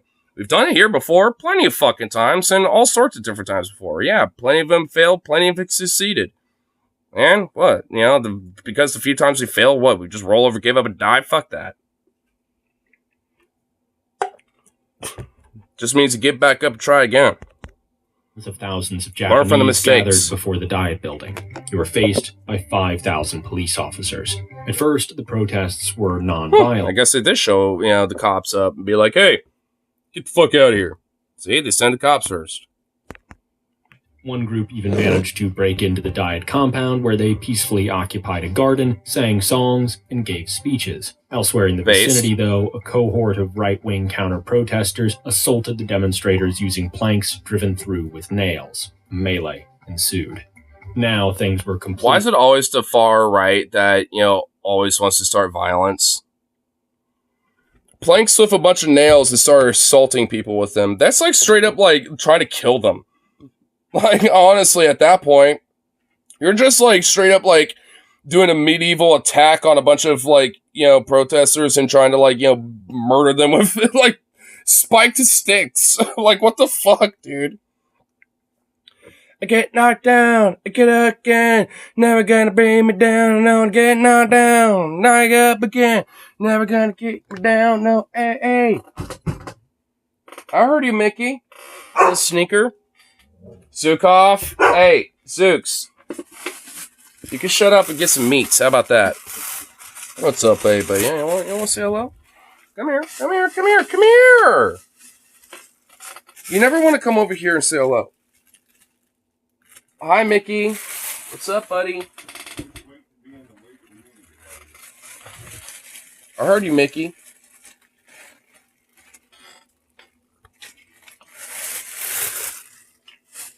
I heard Mickey rummaging around over there. I think he's going back to one of his old nests. He's going back to his bed. I've rummaged around enough. Out of hand. The police, who'd been instructed to exercise restraint, now decided the time for such things was over. They attempted to force the protest. Of course, the cops were like, come on, let me beat a skull. Let me crack someone's head open. Please, come on, let me tear gas them. Come on, please, let me out him. Of course, the cops were like, hey, look, you need to have some restraint. All right, fine. Do it. You know you want it. Come on, do it. Come on. Dude, it's like the meme of, like, the fucking little, like, Sea Whiz or some shit, where it's just like, oh, look, a civilian airliner. Do it. Come on, lock on. You know you want to do it. Come on, do it. Come on, you know you want to lock on. Come on, do it. I can't take it anymore. Just shoots it. Dude, these cops in a nutshell, dude. That's what they are. They're like, damn it, come on. All right, boys, we can't take it anymore. We got to crack some skulls. We got to beat a motherfucker till the brains are on the street. I mean, look at them. Now they're just like, we need to crack skulls, damn it. Good Lord, of course. Typical cops, man. No matter where in the world, a cop is a cop. Out of the Diet compound, beating many of them unconscious. Blood began to run, instigating a mass panic. See? We'll bitch and moan about Russia and Poland, but we'll say nothing about America occupying Japan and writing their constitution. Yeah, because we're the good guys, and the Russians are the bad guys, akin to the Nazis. That's it. And if you were to turn around and say that, like, the American occupation in many Asian countries, the American occupation that is, like, pretty much seemingly permanent in these Asian countries, all of that stuff is, like, unimaginable, really f***ed up. People will look at you like, dude, what are you talking about? Shut the fuck up. We are the good guys. That's it. Panic in a crowd crush that followed. America could do no wrong because we good. Got the red, white, blue, baby. That gives us a moral justification for literally anything and everything because we're America. Michiko Kanba, a female student at Tokyo University. There's a Hasanabi birther in the chat. Who is we? Dude, you are Turkish. Nah, he is Turkish. I was born in Denmark. That does not make me Danish. Just because you was in USA does not make you American. I can't believe you banned that guy, Young Pete. Dude, what? The fuck? What a weirdo. What an oddball. Very entertaining. He stopped being funny. I mean, he was just adding the mods, which is annoying. But, you know. By midnight, Kishi had given police full authority to clear the building out, but out here, the protest, inflamed by Michiko's death, raged on. Kishi contemplated calling in self-defense force troops, but his... I'm not gonna lie, that building's pretty cool. Dude, their little, like, diet building is pretty dope. I mean, it kind of looks like, you know, the Congress, you know, the House of Congress a little bit, but it's kind of boxy. And I kind of like that. I kind of like it being a little boxy like that. It kind of stands out. Makes it more unique. It's cool. That talked him down. Instead, he announced he would resign within the month. Eisenhower canceled his visit. It would be another 15 years before a sitting U.S. president first set foot in Japan. That's kind of the reason why I figured, you know, despite, you know, the interesting, like, kind of historical influence of Juneteenth, or June 19th, I guess, in this case, I never heard anything about Eisenhower going to Japan, because this would explain it. I actually didn't really know too much about why. Because I did remember, like, oh yeah, he was, you know, slated to go to Japan, but canceled his trip. But, of course, in U.S. history class, you don't really get to hear the extra details. It's just because of, like, you know, there was, you know, slight political instability and with the prime minister of the time, Kishi. You don't really know about it. It was literally just kind of like, yeah, it's their domestic stuff. We're worried about our stuff, obviously, here. You know, that was just kind of a little hiccup. Don't worry about it. You know, so, like, it was kind of taught like that, essentially. So, I kind of knew that he was slated to, but never did. I never knew why. So, learning about, like, you know, John Haggerty getting, like, his car caved in by a bunch of protesters and shit and all this other stuff, that would explain it. That would explain it quite a lot. Like, holy shit. Dude, base protesters, though, they were just like, we don't give a fuck. Fuck this government. Fuck you. You're all puppet in America. GI, go home. Fuck you. Like, they didn't give a shit, dude. Damn, son. Damn. I'm not even gonna lie. That's some base shit, bro.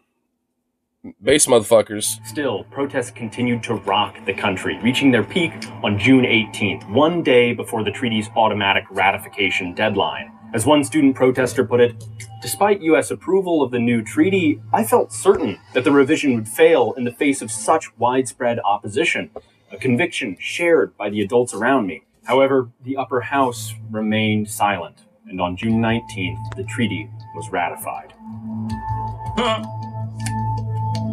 Shocker. You know, the politicians basically caved, you know, but despite the opposition of the people, what does that sound like? Interesting. Oh yeah, we had internment camps too.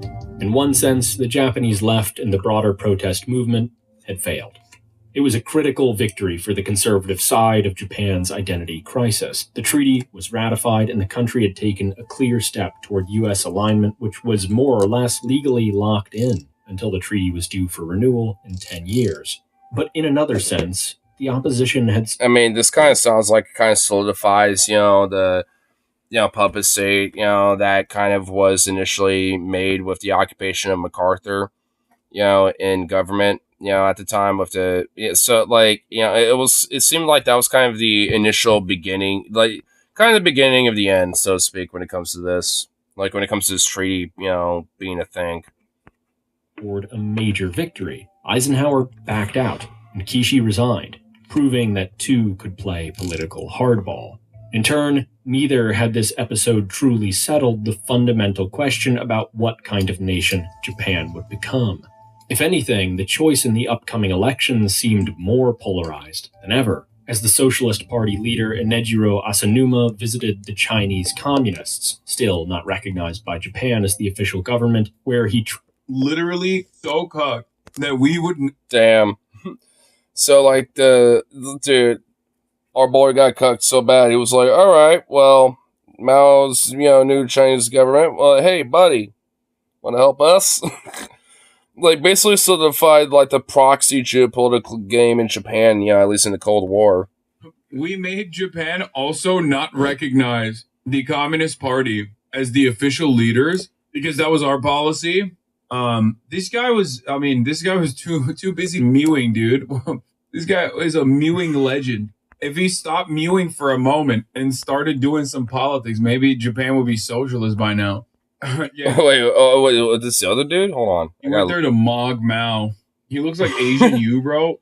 Dude, what? This is like always the meta. I want to see what this fucker looks like. All right, I'll just do this. There we go. No. There we go. There we go. Jesus Christ, dude! The like fucking chin game, dude. This is like Asian Chad, bro.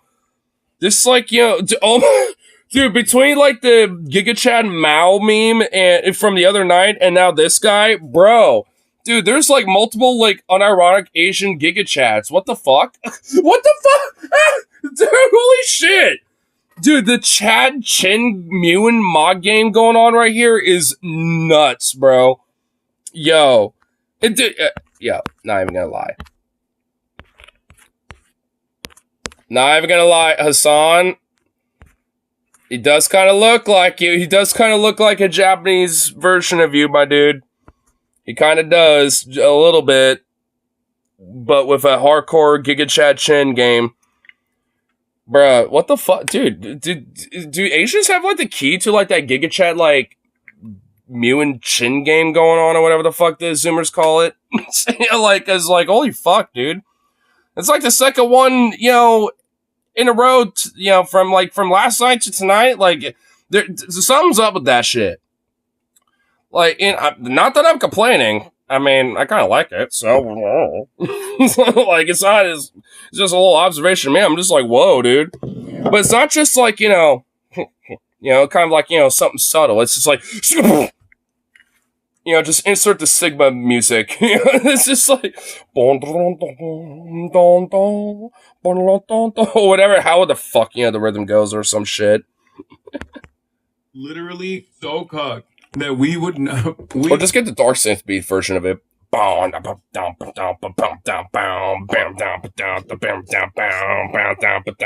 I know that one way more because I hear that one a lot more, honestly. But that's another variation of the Sigma music. Mewing, dude. This guy is a mewing legend. If he stopped mewing for a moment and started doing some politics, maybe Japan would be socialist by now. He was the proto-Mew, dude. He was like mewing before mewing was even a thing, bro. Yeah, he went there to Mog Mao. He looks like Asian. Bro. Dude, what? This is like... He kind of does!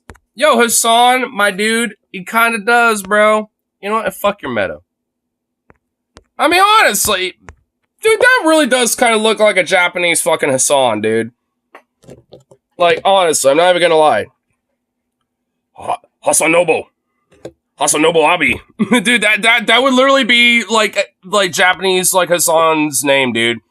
Hasanobu Abi. That would literally be his name, bro. Oh my dude. Bro. That would be it. There's like some sort of like Asian Hassan out there, a Japanese Hassan that is probably unironically called like Hasanabu like Abi or some shit, bro. Like straight up, dude. There's one out there.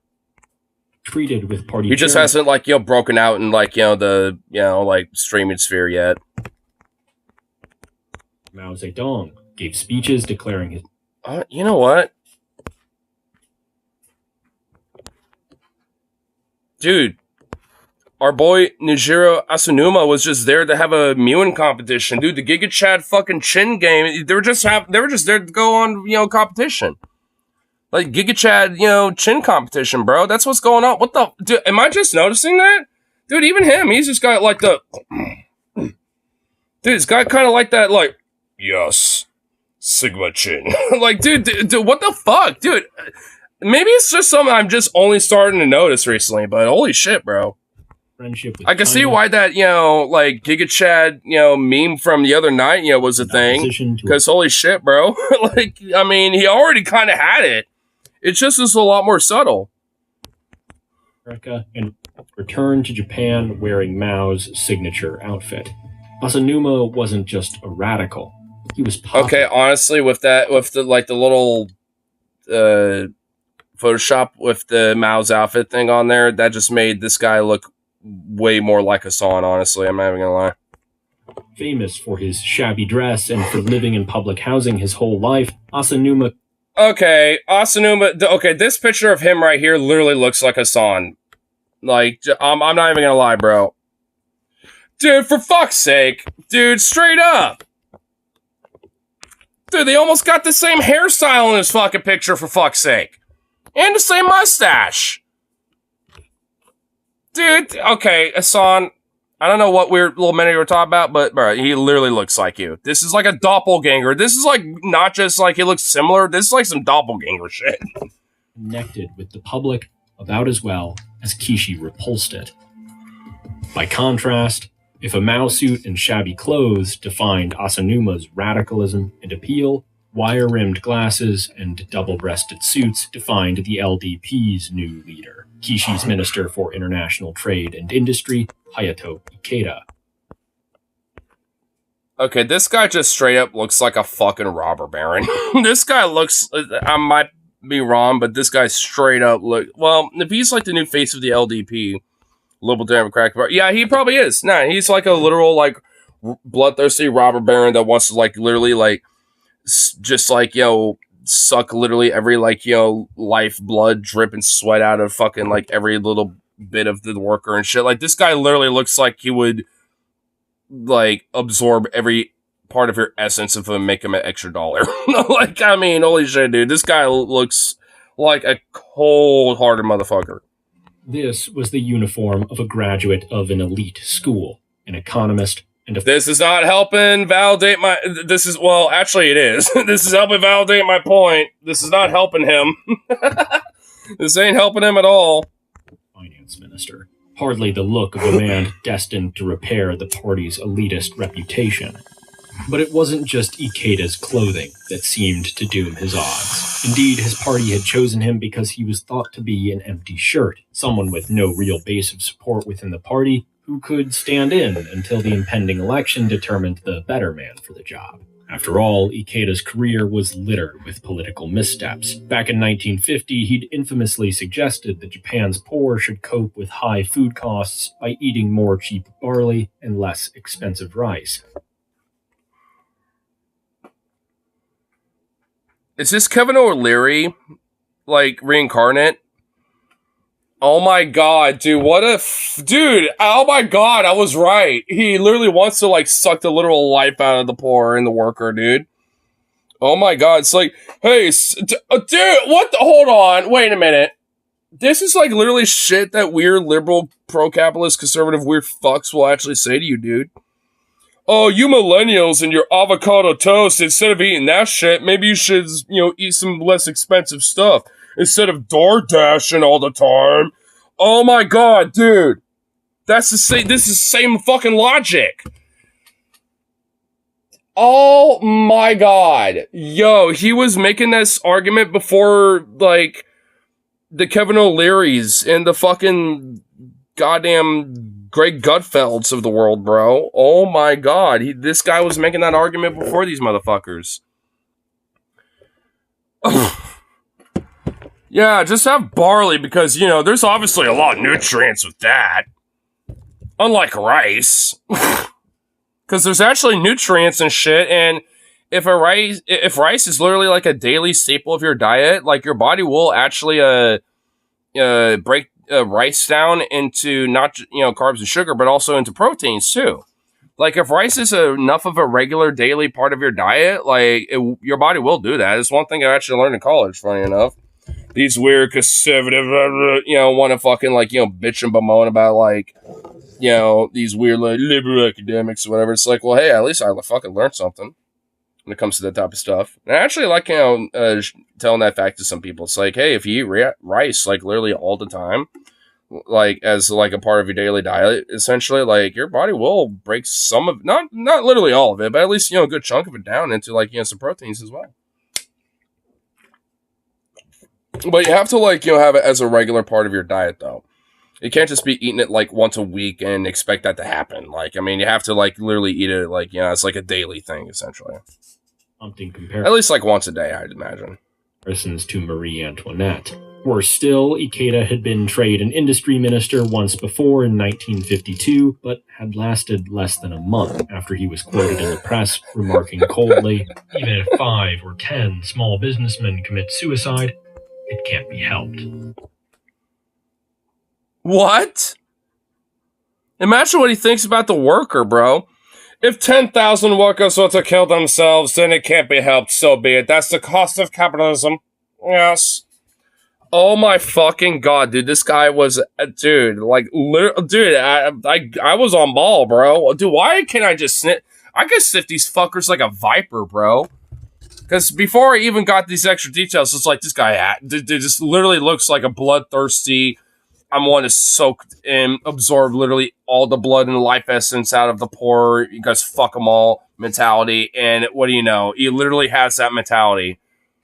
Dude, it's so easy to fucking sniff these fuckers out, bro. So easy just by looking at him.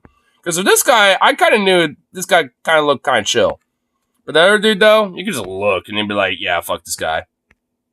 Sometimes, honestly, you could just kind of read a motherfucker just based on how they look, you know, every now and then. Not always. And I don't think that's like a legitimate science anyway, but honestly, man, every now and then, somebody, you know, and there are people out there that just love to wear that shit way too much on their fucking sleeve. And, you know, in a sense of where it's like they're kind of speaking a little bit too much of how they kind of believe, you know what I mean? Like with that other dude, I kind of forget his name already, but like basically the fucking Japanese Marie Antoinette. It's like, fuck, dude. Like, you could just tell that guy wears it way too much on his sleeve without even, you know, like, having to say a fucking word. I mean, I guess in a way I'm not... I ain't no stranger to it. I ain't no room to talk. Look at all my fucking pins, you know what I mean? Like, anyone on the street can look at me and be like, that guy's probably a lefty punk kind of type of guy, isn't he? You know, like, they look at me and they're like, oh yeah, that guy definitely must be like, you know, some, you know, left-leaning person, at least at the very minimum. You know, they can look at me and broadly assume that shit. Especially when I got a fucking IWW fucking pin on my shit, you know, so. The everyman couldn't have asked for a better opponent, but he had more than Ikeda to contend with. On October 12th, 1960, dude, this guy is such a, wait, is this a different dude?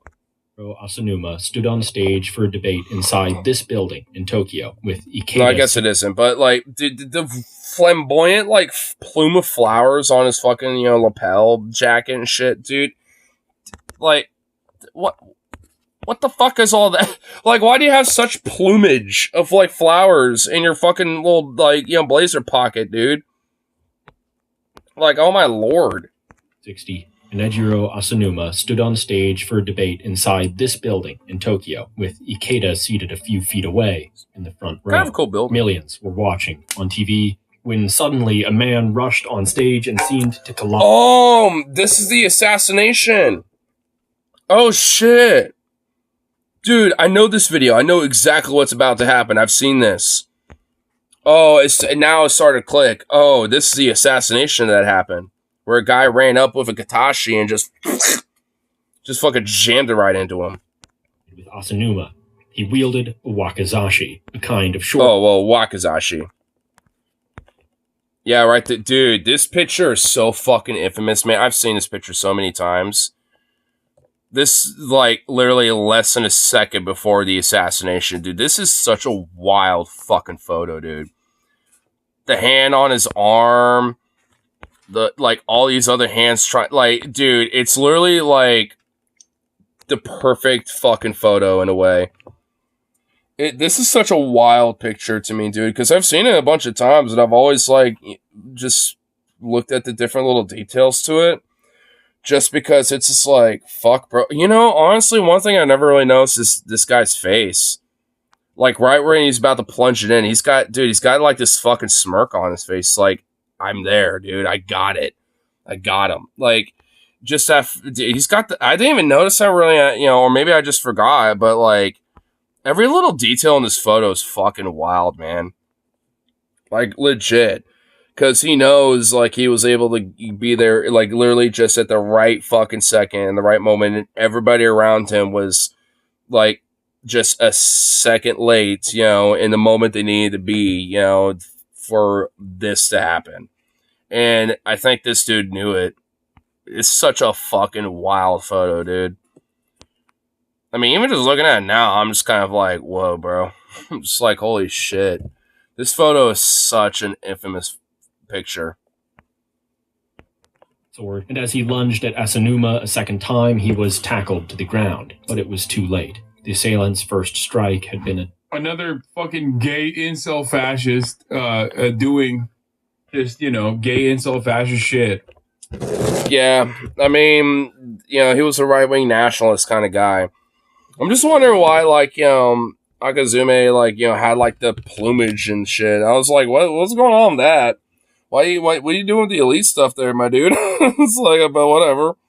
I kind of like it, though. I mean, it's just, like, it seems so over the top, especially considering his, like, would be in, like, shabby clothing, so to speak, and shit. Typical Nazi behavior. Uncensored on Patreon, ain't no way. I mean, yeah, listen. Dude, the uncensored version's on YouTube, I'm pretty sure. Big homie's gotta make money somehow, okay? Deep blow through the ribs. Asanuma died within minutes. Oh, wait, did you two clap it? Wait, what did it say? Listen, big homie's gotta make money somehow, okay? Deep. And YouTube will clap the video for most random stuff. Yeah, that's true because, okay. I mean, because I'm pretty sure the actual original video is on YouTube. Blow through the ribs. Asanuma died. I mean, hold on. I bet if I looked it up right the fuck now, I bet it's right. Like... What's a new assassination? I bet it'll be, like, right there, dude. Yeah, it's right there. Yeah, it's a few of them, actually. Yeah. So there's definitely, videos of it. Oh, shit, it even shows, like, Shinzo Abe's. Oh, damn, bro. So, yeah, I mean, so it's on YouTube. I mean, you can watch it. Within minutes. It was Japan's first political assassination since the war. The killer was a 17-year-old right-wing radical who would hang himself in jail a few weeks later after scrawling, "Long live the Emperor," on his cell wall. Dude, he was one of these, like, hardcore incel weeaboos before they were even a thing, bro. Toothpaste. He was the OG. Most believed the murder Oh, this isn't Mishima. You're right. I was thinking of, this is a different incel fascist loser. You're right. Well, hey, this one and the same, huh? Hey, not all the gay incels are fascists. Well, in Japan they are. That dude who capped Shinzo Abe a fascist? No. The dude who capped Shinzo Abe, is just like kind of crazy. Yeah, and no. He never really did it based on a political motive outside of more or less actually kind of a religious one. Because Shinzo Abe had, like, some ties, to a religious cult that his mom, the assassin, his mom happened to be very heavily involved in. And essentially, drained of her entire money, due to her gullibility in her old age, sadly. Of course, with a lot of cults and religions, that tends to, not exactly be a stranger, when it comes to doing things like this.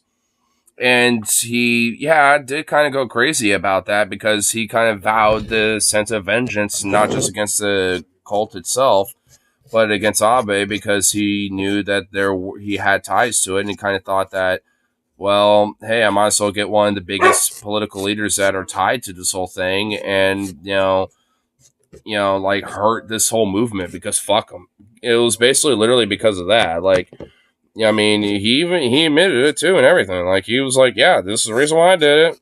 I ain't ashamed of it, whatever, just put me away. I know you're going to. Like, he knew what he was getting into. I mean, he was, in a way, I suppose, because of obviously the motives that he did, or at least, used, obviously. But, I mean, it wasn't really that crazy. I mean, in a sense, I mean, it's like, in a way, honestly, it can be kind of understandable. You know, like, so I don't know. I mean, for him, like, I kind of actually kind of empathize. Not empathize, but at least sympathize with him a little bit. Because, like, I get it. I mean, I think fundamentally went about it the wrong way, but shit, I mean, at the end of the day, I could definitely get that type of shit. Because, like, fuck. I mean, when you have, like, a religious cult, like, destroy, you know, whatever sanity / like, dignity you have left of your own, you know, family and shit, and, you know, and destroy the finances and everything and all that, it's like, yeah, that's gonna fucking make you go nuts a little bit. That's gonna fucking break you mentally and emotionally too, you know, to an extent as well. So it's like, I can get it. It's not the right way to do it. Dude who killed Shinzo Abe was crazy. He was a veteran, but I don't think he was like I don't think that he was what do you call it? I don't think that he was like a fascist or anything. He just had like a very clear-cut political goal, which was, I mean, honestly, I mean, if anything, for the very little that is known about his politics, I mean, it seems like he wasn't anyway.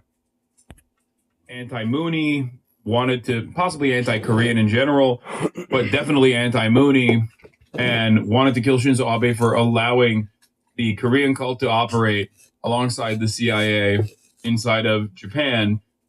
His mother was a cult follower, and lost all of her money to the cult. And you know, he saw Shinzo Abe as directly responsible for. He saw Shinzo Abe as directly responsible for this cult operating inside of Japan. And he also was like, you know, you might not agree with his methods. Seems like the Japanese population certainly did agree with him. Ultimately, his cause wasn't. I mean, there actually were some people in Japan that kind of like were like, and did not give a fuck about him dying. Like, legit. Like, there were a lot of people in Japan that were just kind of like, you know what? That's actually might be good for all this. You know, like, you know, they were kind of like, yeah, it sucked. It happened the way it did, but, you know, like a lot of them you basically just had that as a mentality with it, which, you know what? I kind of feel like there's just kind of this underbelly angst and fervor within Japan, you know, when it comes to this type of stuff that I've kind of been, you know, learning a little bit about with this video, because, like, I mean, Japan certainly's got, especially in the later 20th century, with, like, the 50s onwards, got a real strong, rich history of this type of stuff. Maybe it certainly has died down in more recent years, but, I mean, it hasn't really completely gone away, and if anything, maybe it's starting to kind of bubble up a little bit again. Just because of, like, you know, the, you know, Abe assassination and shit, and, you know, and at least, you know, in a certain element, like, you know, like, kind of like a economic / like kind of cultural crisis to a certain extent, you know, it seems like it might be kind of bubbling up again over there a little bit. And we, you know, just aren't completely aware of it, because, you know, nothing really happens there too much outside of, like, you know, the geopolitics of, like, you know, Korea or China, you know, doing some war games or whatever the fuck. You know, we never really notice what's actually domestically happening unless some crazy shit happens, like fucking Abe getting killed or whatever, you know? Just like, he wasn't wrong for being like, why is this CIA-backed Korean cult operating inside of Japanese boundaries? Like, why are you letting that happen? It f***ed my mom's life up. You are responsible. Anyway, I'd love you to song, but so, holy shit, he goes on for a minute. God damn it. I love you, Hassan, my boy. My dude. I love you, but holy fuck. But yeah, he was stumping. He was out doing a stump speech when he got stumped on, if you know what I'm saying. Okay, I'm glad I at least got that. Shinzo Abe out there doing a stump speech when he got stumped on. Okay. All right, I'm glad I caught that. That was pretty funny. For the socialists. Both. It's true. He did get stumped on. Fuck, that's diabolical. Oof. Of sympathy, and because it reinforced the fear which spread under Kishi's leadership, that behind the LDP, in the shadow of Japan's right wing, lurked violence and terror. However, just days after Asanuma's death, Ikeda stood before the Diet to give a speech, where many expected characteristically direct and concise remarks, where Kishi might have even made a campaign speech.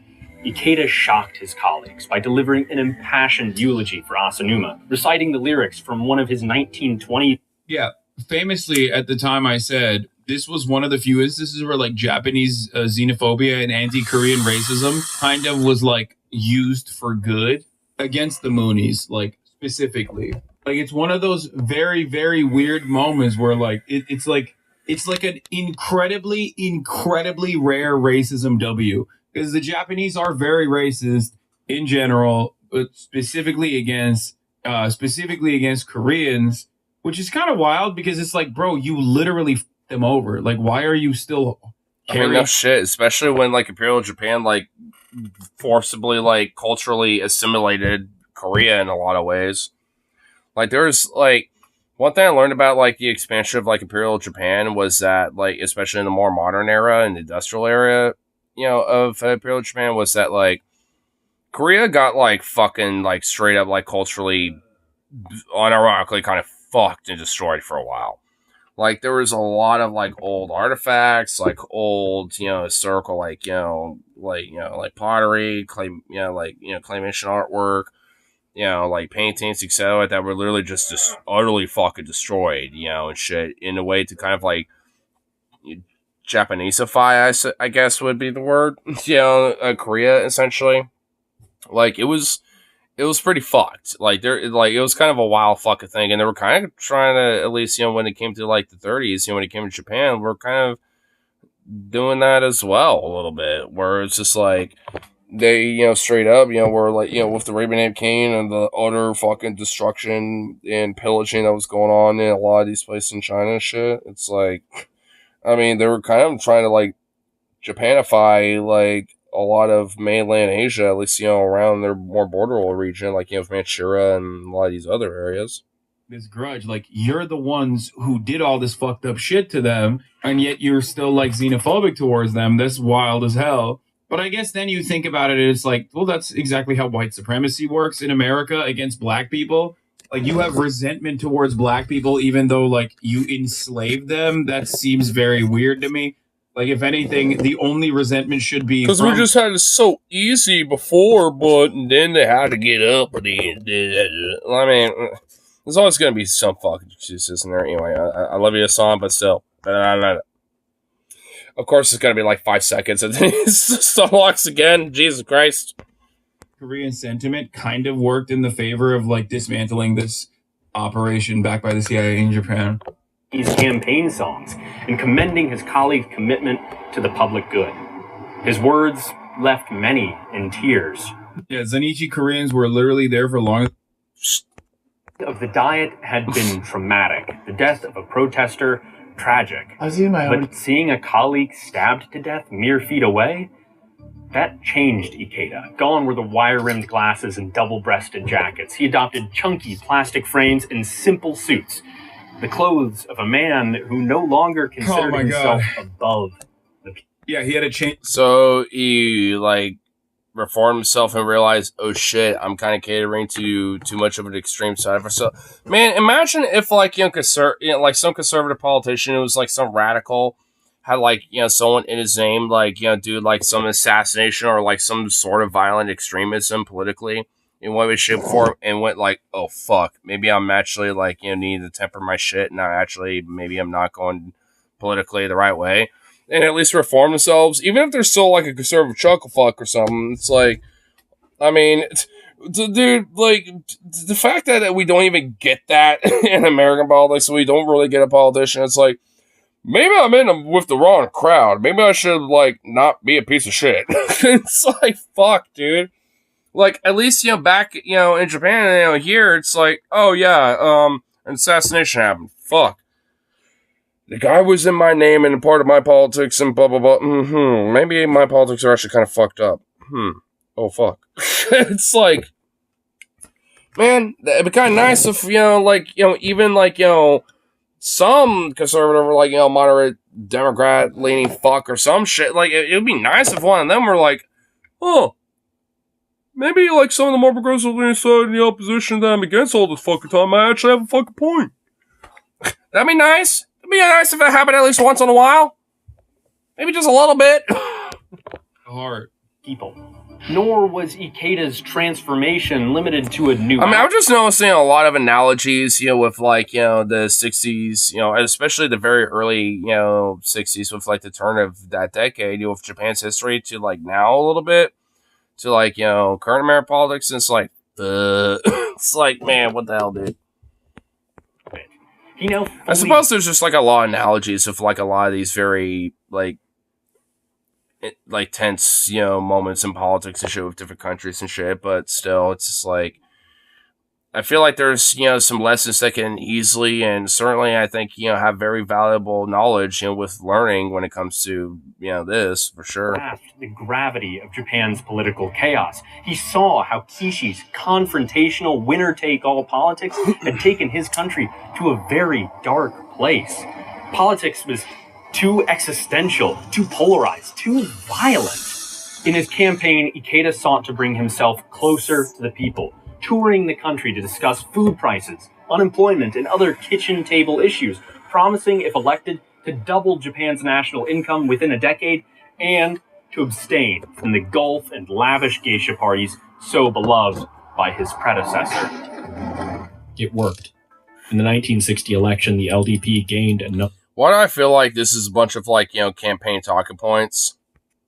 Of seats as Japan's left wing shrank. More importantly, Ikeda kept his a triangulation effect, if you will. What president sounds like that? I think the other part of this conversation that is understandably not being discussed in a video that's only 26 minutes long, and this is my understanding of what happened with the Japanese Socialist Party and the Japanese Communist Party in general, is that like the left was unimaginably divided. Well, I guess not unimaginably divided. The left was expectedly incredibly... I suppose, like, when are they not? ...divided in Japan along the same exact boundaries that you see everywhere else historically. You basically had like a kind of peasant class, not directly a peasant class, but like kind of like a peasant class, but rural communism versus the more elitist or the children of elites, like the educated communist divide that played a big role in dividing, and inevitably leading to like the revolutionary communists that wanted to maintain a revolutionary and oftentimes violent structure, a violent form of resistance, versus like people who are more social democrat adjacent, and that divide obviously also led to the purge of the revolutionary side, and then the rest is history. Now you have we are na na na na na na na na na na the Japanese. Man, dude, oh my god, dude. Okay, dude. Even after all this time, oh my god. Okay, you know what? If I still remember it, dude, the modern like Japanese Communist like party song that they released a couple years ago. Yo, it goes way too hard. It's fucking awesome. I don't even know why it goes so hard. It's so hard the way it does. If I remember it, we're bringing it up because, dude, that shit's you know, just to make sure I do. Hold on, just to make sure. Japanese communist. Yeah, here we go. Okay, there it is. Yeah, there it is. Communist Party now does anime trailers for themselves. Like, it's such a... Oh, never mind. He's bringing it up. Yes, awesome. We'll let this one play out. Leftism is a universal principle, just like fascism, where, like, no matter where you go... You know, I don't even get... Just play the shit. Tuition, licensed nursery school for... Play it. Where is it? Oh, is he not playing it? You know what? I don't even give a fuck. We're playing it. We're doing it now. We're just gonna do it now. Dude, this shit goes way too hard, bro.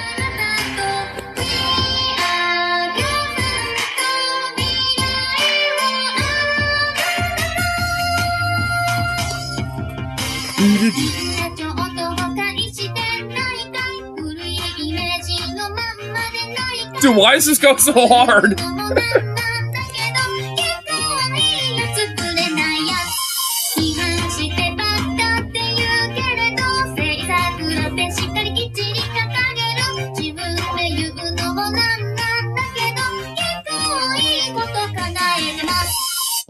That's all I'm playing. I'll play. That's all I'm gonna play, dude. But that shit goes way too hard, bro. Why is that beat such a bop? Why is it a bop? That's such a bop, and I love it. It's amazing. Simon meets up with Japanese communists March 1st, 2023. Get back to your fucking shizzle. Does he mean you finish the rest of the clip? Does he not? You fucker. Of course, Hassan gets stun locked to the point where he just like, oh, wait, I guess maybe not.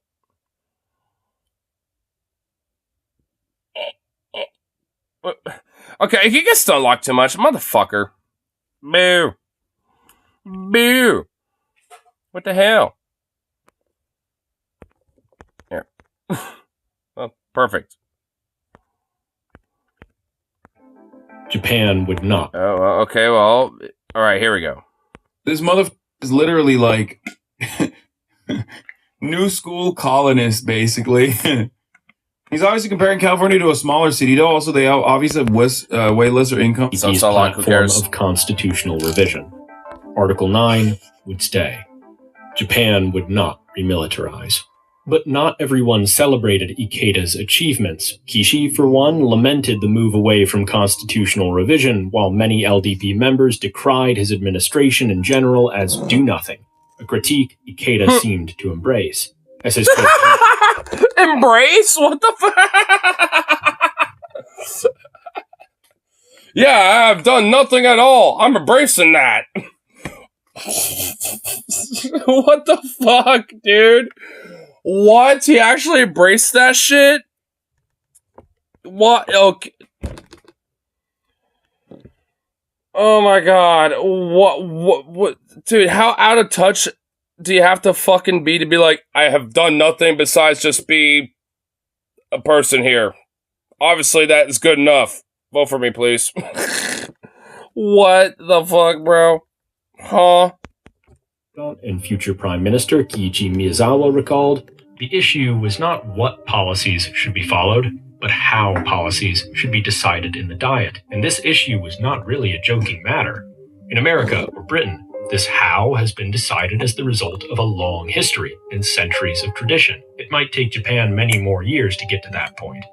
Ikeda's attitude was that, in order to promote the healthy development of parliamentary democracy, the Conservative Party, but also the progressive parties as well, should exercise a bit more self-control. By nature, the younger the democracy, the more difficult and delicate this exercise of democratic leadership. Here, look. In Japan. I don't want to look. I'm assuming that's like the last little bit of the... No. Okay, I guess maybe he actually does finally like kind of get to the last little bit of the video. Let's just fuck this guy. Fuck your Tic Tacs. Policies of the kind that disregard for law and order that prevailed during the protests will never be allowed. Ikeda didn't just moderate the LDP. He moderated Japan. By abandoning his party's more divisive and extreme policies, he diffused the most potent criticisms from Japan's left, resulting in a political system which the LDP has more or less dominated ever since. These highly stable politics have brought benefits, encouraging Japan's meteoric economic growth during the 19th. That is a cool fucking train. And also, what the fuck was that thing, yo? Ever since. These highly stable politics... What's this little sucker just floating over here? What's this little sucker? What's that little thing? Dude, whatever the hell that is, that looks awesome. It looks so, like, retro, but so futurist. It's like one of those, like, little rail, like, or not rail, but, like, one of those, like, I get, like, one of those little lifts, Like, one of those, like, little mechanical lift things. You know how, like, at a ski resort, they got those little ski lifts? But sometimes they got, like, some of those, every now and then elsewhere and shit. Like, sometimes on amusement parks and shit like that. But, like, dude, is that, like, a commercial, like, transit version of that? Because in Portland, we only have one of those. It's like a little monorail lift little thing. Not like a little dome bubble like that. I mean, but that is so cool. But it's like, bro, we need more of that shit. Having that shit as, like, transit would be so cool. Because imagine, you kind of have a nice little slight cruise above the city, and you can kind of like look down on everyone and be like, haha, you're nothing but puny ants. You can just kind of look down on everyone and shit. Dude, that should be dope, bro. More of like a scenic, version of like doing transit. Encouraging Japan's meteoric economic And that train right there is pretty dope. Growth during the 1970s and 80s, while Ikeda helped institute a less winner-take-all, more consultative legislative culture in the Diet, but it has brought downsides as well. Political choice in Japan is very limited. Police regulations have rendered large-scale protests a nearly extinct form of political speech. And boo! That be cringe. And honestly, like the Japanese, should probably take advantage of this and be like, you know what? How far does that go? And start doing some protests and doing some direct action a little more instead of giving more fucking, authority to the cops. Because fuck them pigs. Economic successes have given way to near paralyzing stagnation. In one sense, this story is ultimately about one simple trade-off that defines practically every political question. This is a spectrum of political possibility. At the far left is chaos. Think of war, revolutions, even anarchy. There's no telling what politics might look like in a year, a week, even a day.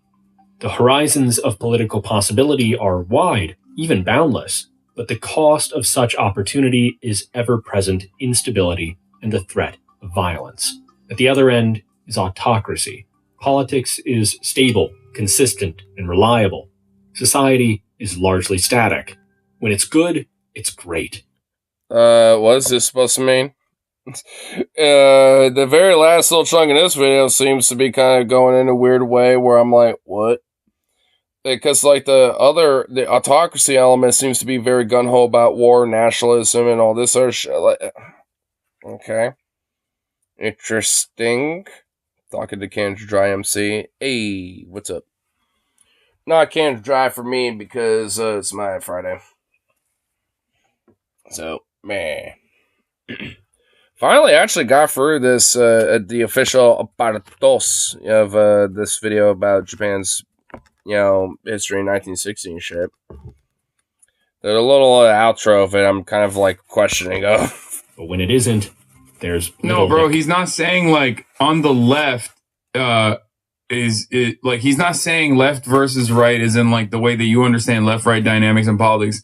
He's saying if you were to put it on a spectrum, on the one side of the spectrum you have. He's just saying left as a side of a spectrum, not like as a political opinion. Yeah, it's not the spectrum that you understand. He's saying that like full tilt anarchy versus full-blown authoritarian control can be done to change it. Most regimes fall somewhere on this spectrum, trading between the benefits of opportunity. So let me put on a video and leave. Abby, damn.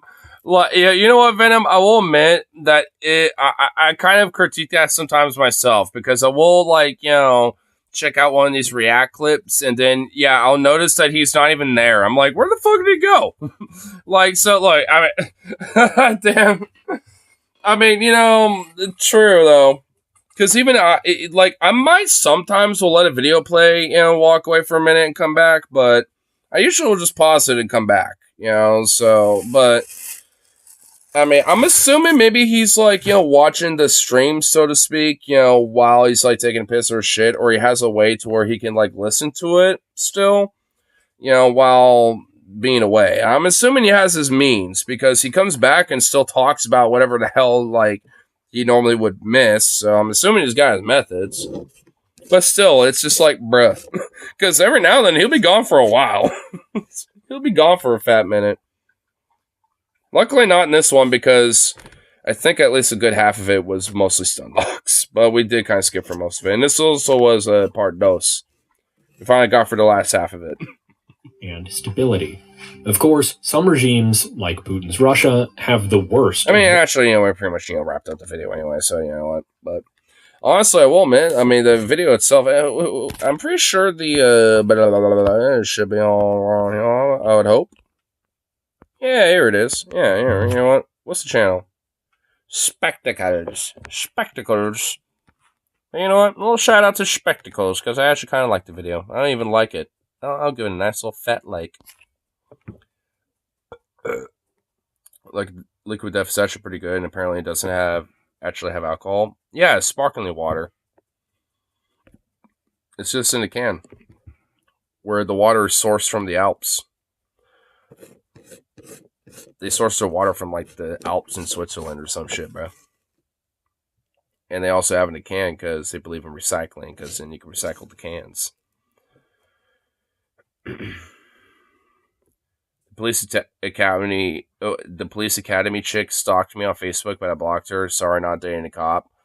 What? She stalked you? Oh my fucking god, bro. Dude, she's a cop and she's trying to stalk you? That is some freaky fuck vibes, bro. I told you dodged a bullet. Told you. Oh my god, she's wanting to be a cop and she's doing that shit? Bro, dude, you dodged a fucking bullet. Bro, remember her name? Because honestly, give it a few years, there might be an article about a corrupt cop, fucking doing some shit, bro. And she might be the one, dude. New cop, been on this job for like a couple years, but blah, blah, blah, blah. She's on the literal other side of Texas. Oh, fuck me, dude. Is she Dallas? Is she Dallas-Fort Worth? Is she a Dallas-Fort Worth girl? Is she in that shithole? Look, I love my family. Most of them live in or outside of Dallas, but, dude, Dallas is a fucking shithole, dude. It is fucking trash. Close to Dallas. You know what? Drop the name. Honestly, I won't confirm. Well, honestly, my reaction may confirm nor deny that it might be in an area where my family lives in, or at least some of my family, because they live in different places.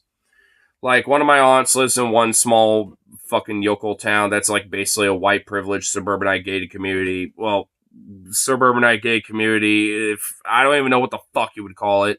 Another one lives literally out in the world, chuckle fuck nowhere, bumblefuck middle fuck you yokel land. One of my cousins literally lives in the middle of nowhere, like literally, not even in bumblefuck town. Tyler, Texas. I'm actually not familiar with that place, so probably nowhere near where my family lives. I don't even hear about that place. So that might be like, on the opposite end of Texas, because of Dallas, because where my family lives is more southern Dallas. So that might be, I'm kind of curious. I want to look it up really quick. If I had to take a guess, probably like west or northern Dallas. Oh, so east. So it's about east from Dallas. Okay. Oh, first result. Oh, that's like its own little town. Like, that's its own little city, dude. Oh, yeah, that's nowhere near where my family lives. Oh, yeah, definitely. Okay. Woo! Won't ever have to, unfortunately, maybe accidentally meet her because my me mom wants to fucking drive around or something. Oh, man, that's always good. But,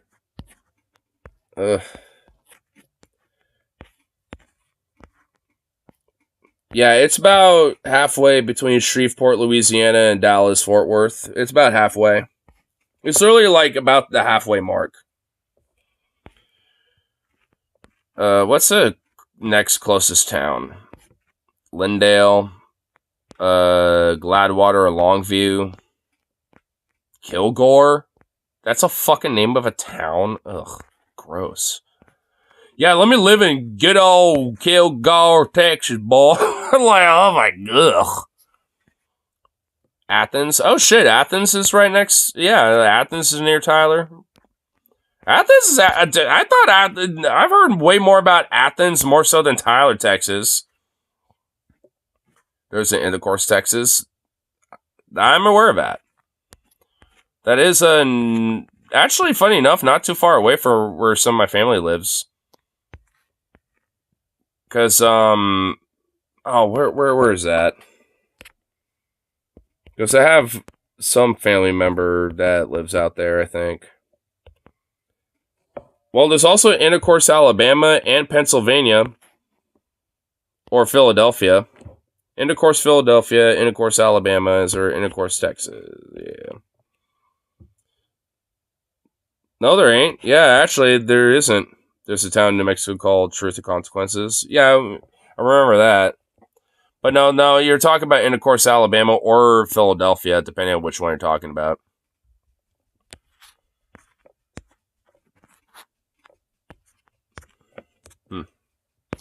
Cool.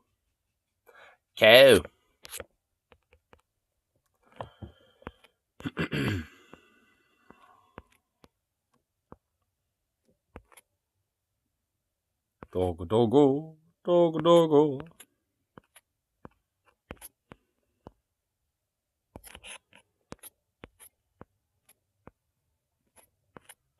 Alright, let's see what little thing's going on here from that.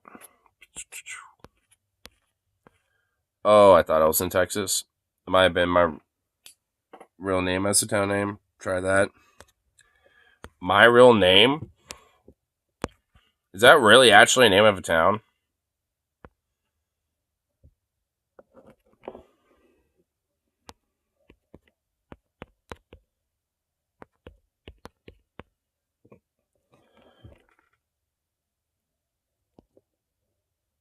No, my name. Oh, okay.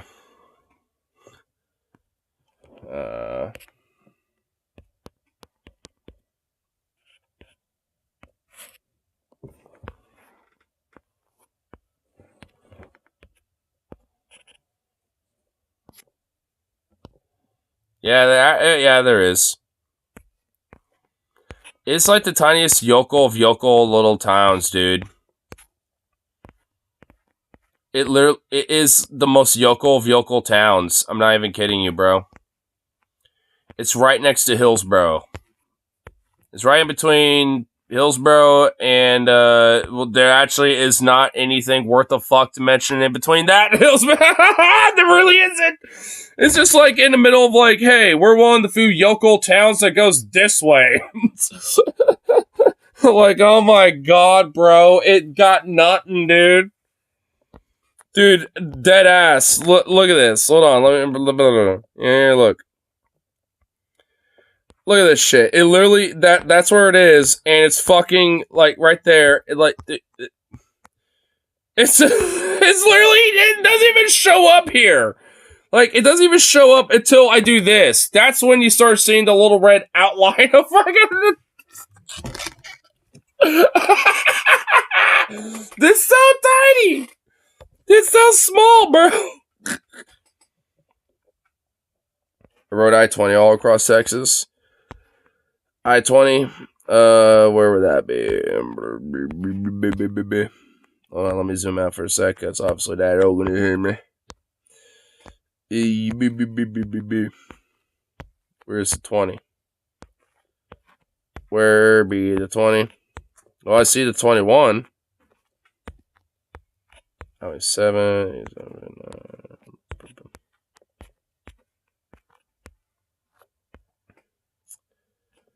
Where is I-20?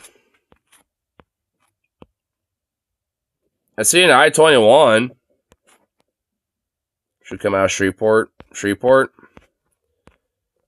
well, let me zoom out for a sec so I can kind of get my bearings. Alright, I know Alright, okay. Oh, there it is. Interstate 20. Okay, yeah, right here. Bum, bum, bum, bum, bum. Bum, bum, bum, bum, bum. Oh, yeah, you pass by Tyler, just north of it. Bum, bum, bum, bum, bum. Bum, bum, bum, bum, bum, bum, bum. Oh, dude, yeah, I've passed through, dude, because you want to know why? Because, like, I'm just going to say this much. Let's just say, between Dallas and Waco, my family's scattered in between 35 West and East. They're scattered all around there, basically. Like, this is, like, they're all over the place around here. It's hard to say exactly where because I don't fucking know. Half of the places where they live don't even really have a city name or a town name to go by. They're just kind of there. I'm just like, alright, there's somewhere over here, apparently. Like, I mean, I don't even remember the fucking yokel bumblefuck towns they even live in outside of one.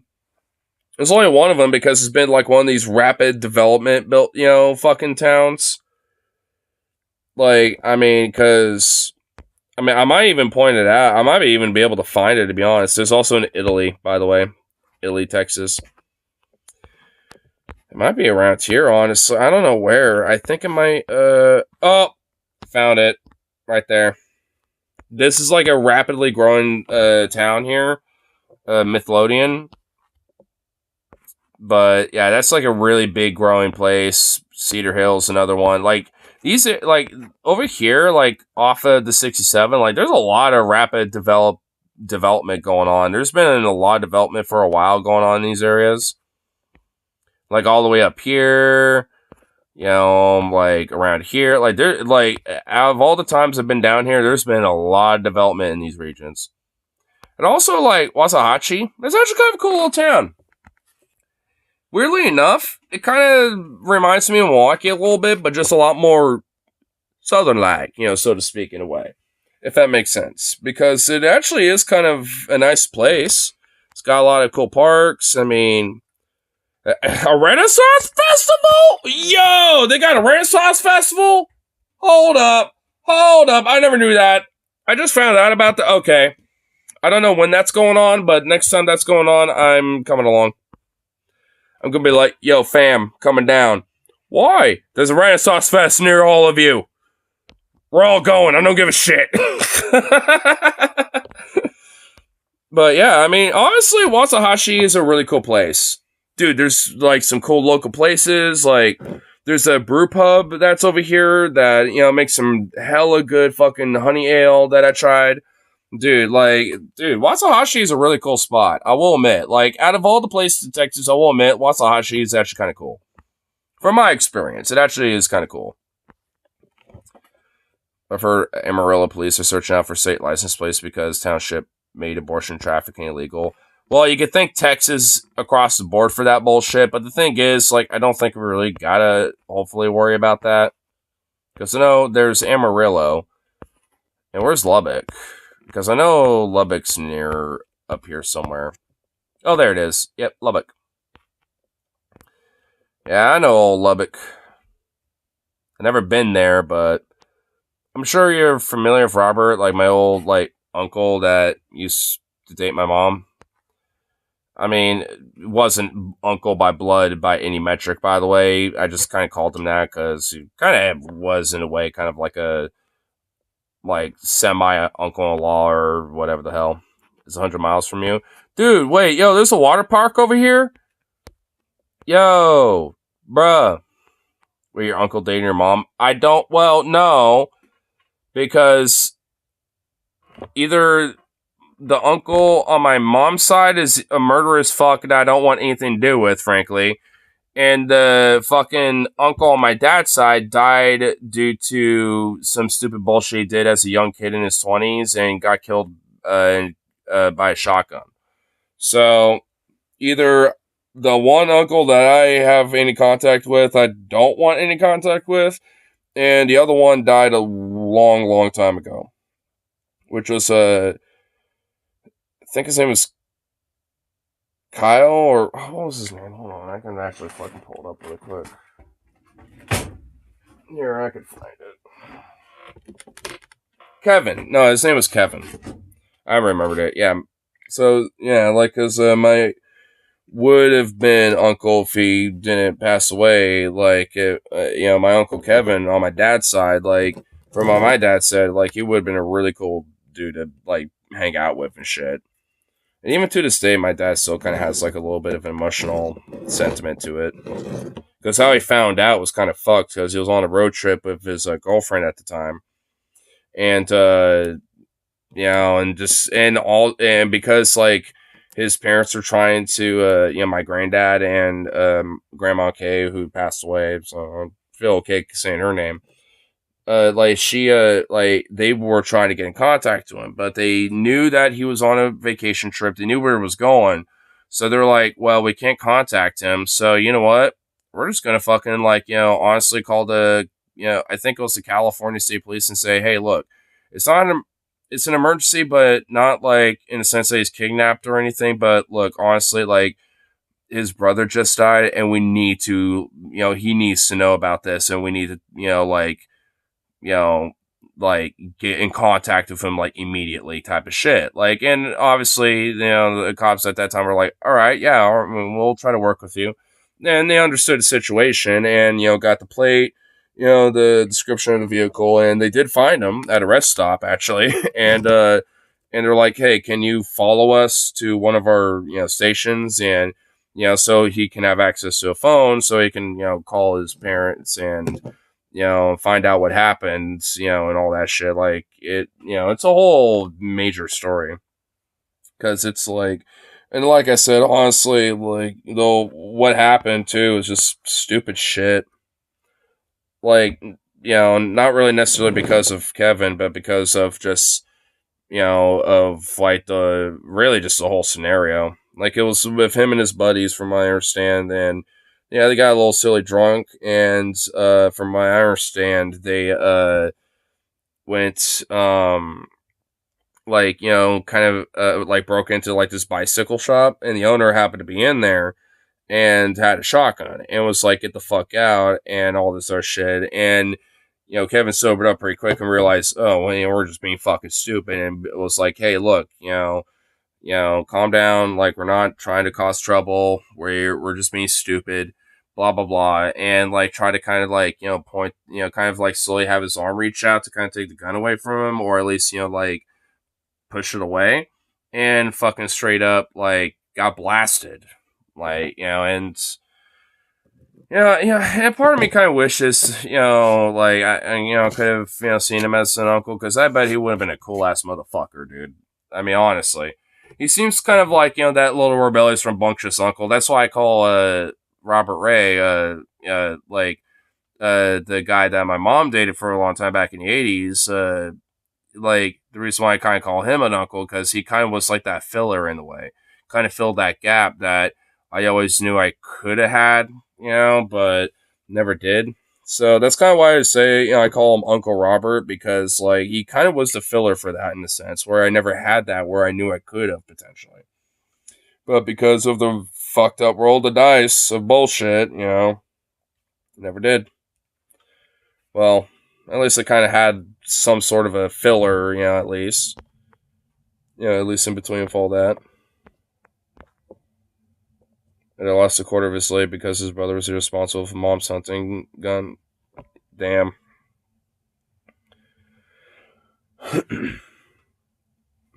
You have two capture cards? Damn. Use an emoji because it won't let me say the word. Dude. Oops. Oh, fuck. What the fuck? Fucking YouTube or Streamlabs. Streamlabs, you're retarded! Streamlabs, what? Streamlabs, you are dumb as fuck. Why do you gotta do that dumb shit to me? What the fuck?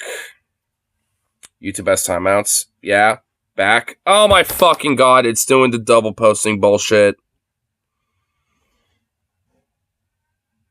It's double posting everyone's comments. Streamlabs, you are really fucking getting on my nerves now. You really be getting on my nerves. Thank you, Streamlabs. Venom, stop laughing. Stop! Don't not do that! If you're gonna be making multiple laughing emojis, fucking make it all at once. Don't do that shit. Because, oh my god, it's literally a wall. No, don't do that. Hell no. Hell no, I ain't about that. No, I ain't about that. I don't want that shit.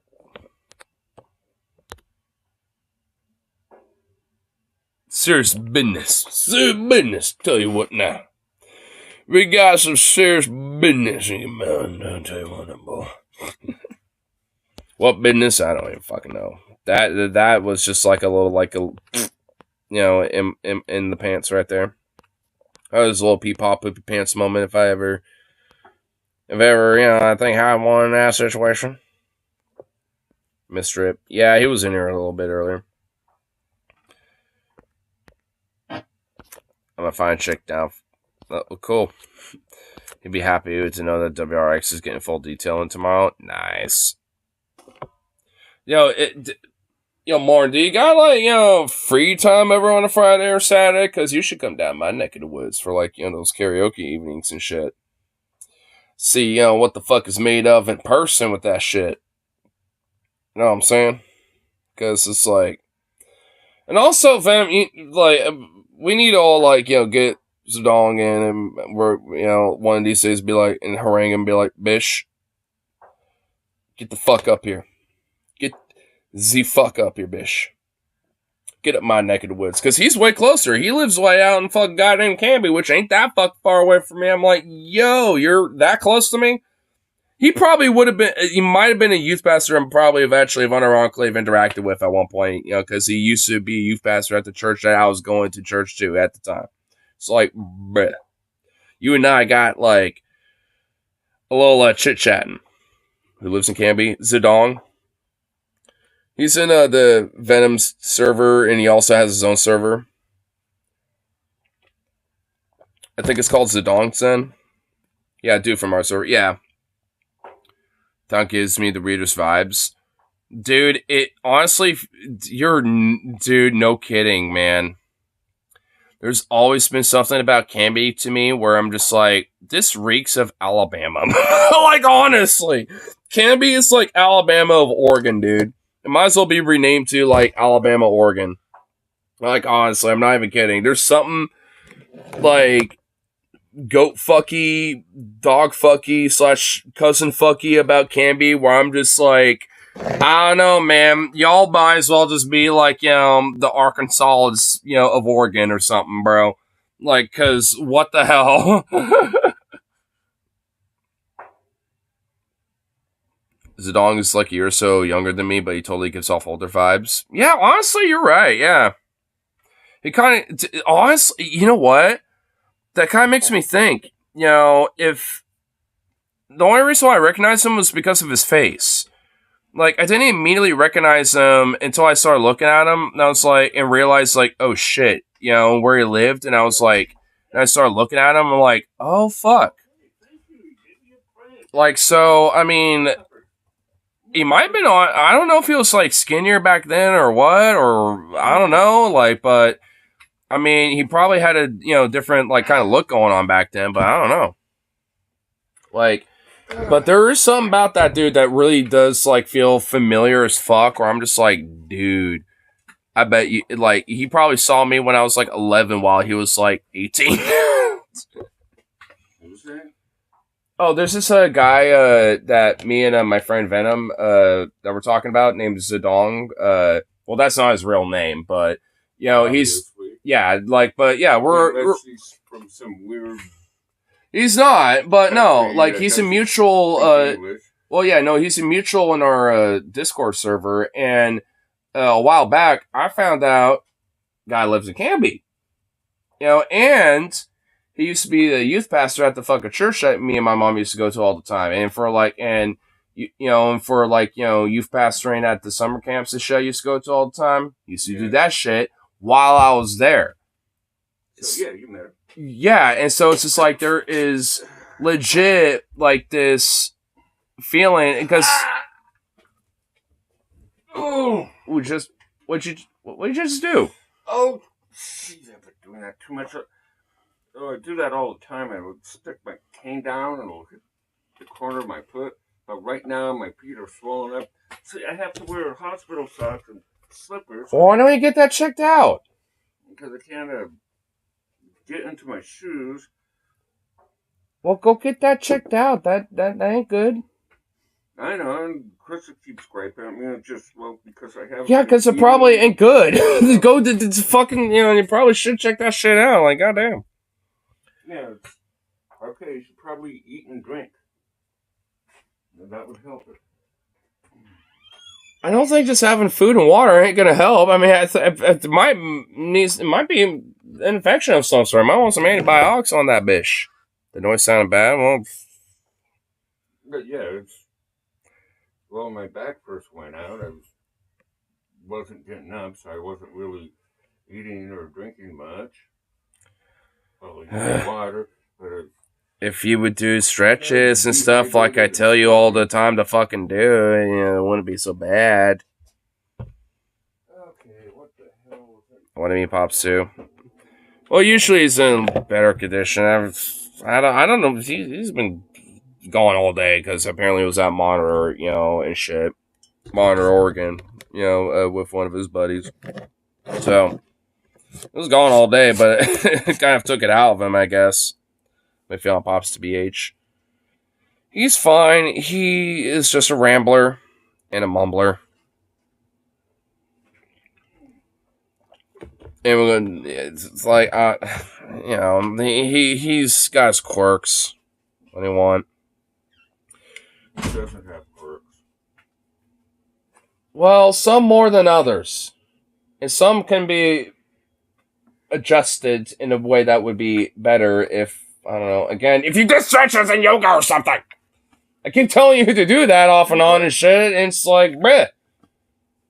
Every time I see her just like leaning over this, doing this, and it's like, no, you gotta do some stretch. Get a yoga ball. One of those little yoga balls and do some stretches and shit. Yeah, I've been trying to like hang. Oh my god, I just popped the fuck out of something. Oh, dude, that just felt amazing. See what I mean? When I got to the monitor, then I went up to have god, a dude, that felt fucking and I good. I just fucking popped some shit and it felt amazing. So, validation of what I'm talking about. So, go do it! When you go on the smoking patio, they have a covered area and have these I-beams. I'm just like, oh. And I lifted myself up and just like relax and pop, pop, pop, pop, pop. And I'm just like, oh. We got that little gazebo. Yeah, I've done that before too. Well, dude, if you do it on the daily, it would help kind of loosen shit up a little bit. Because even on a little off day, you won't feel so much like a stiff board, so to speak, because at least you're doing those on a more of a daily thing. Like, do it before you do your morning cigarette, or maybe do it while you're having your morning cigarette. Like, just light it up, be like... Actually, that's a good idea. Because that's what I was doing at the monitor. That's what, yeah, just have that fucker just right there, just like, oh yeah, and oof, like, there you go. What? A new dog can't teach an old dog new tricks? Come on now. If you could bring me some new tricks from down on the Union Avenue. I mean, fuck, I'll fucking find out where to get a yoga ball and I'll get one of those little things. Well, there's lots of fun when you're kids, and well, you have something happens and I slipped off that sucker. Well, okay, all right, fair enough. Well, maybe I'll get one for myself, honestly, because I could just do some stretches myself with one of those bad boys. If anything, Zukov will probably play it and then pop it, and then I'll be upset. Lately, I've been sleeping more for like 1.5 hours at a time. Basically, because I'm so tired, but I wake up and I'm way sore and stiff because I've been sleeping too long, and then it's like, oh yeah, start moving and I'm doing all this shit around here. Well, you could take a break a little bit, You don't have to you constantly going on breaking yourself down. That's what I was trying to do, because I have all these big projects I got, to do to get the house going. I'm just like, okay. Oh my god. I'm sore as hell. I know you gotta live up, but he cracks up my shit. Yeah, it doesn't. Especially the tools, so when I need a tool for something, I know where it is because I just found it. Oh, what was I gonna grab? Oh, yeah. No, it's just, I don't see. What's okay? That sounded bad. Well, because you went into you went on your look. I'm guilty of it too. I'll go on a roll ramble down here, and then you went in your own thought, all right, now whatever. And started talking, and it was like, I came out here for something. I forgot to bring something out of the trash bag from there, so I can throw shit away.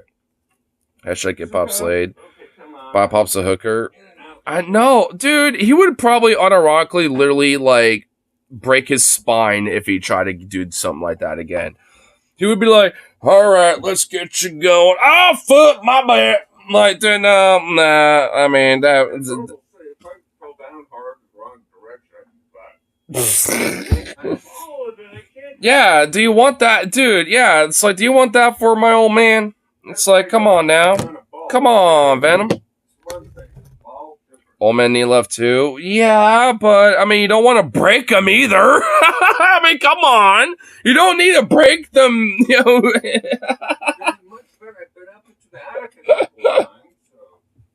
What was it? I'm not.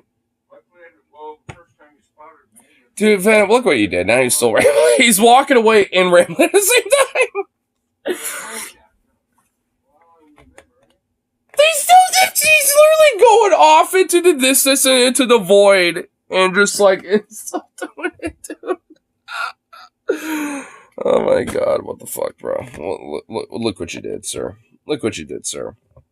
So when they're into that. I mean, yeah, okay. And I mean, come on. Just, well, I guess you did last time I came out. Wanders off. I know. He wandered off and then wandered back into the void again. Like, at least he's learning. Occasionally, he'll move out of the way for me. Not that time. Hopefully, when I came out here, he moved out of the way. He got up.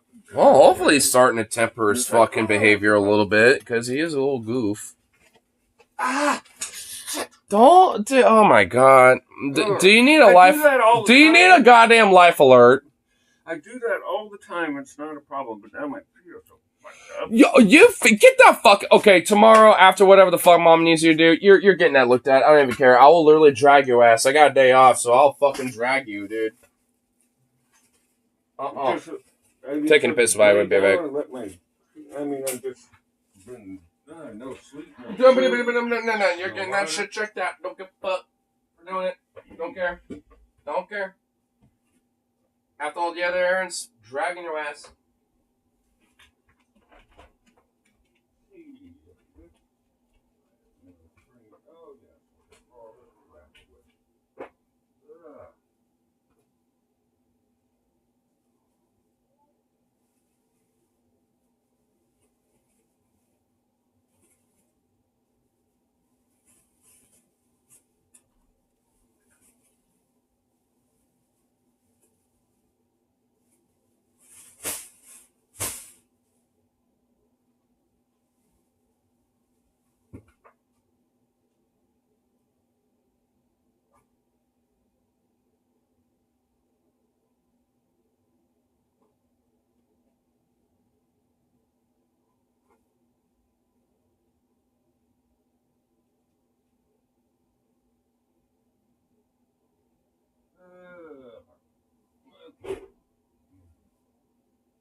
Although my brain is getting better.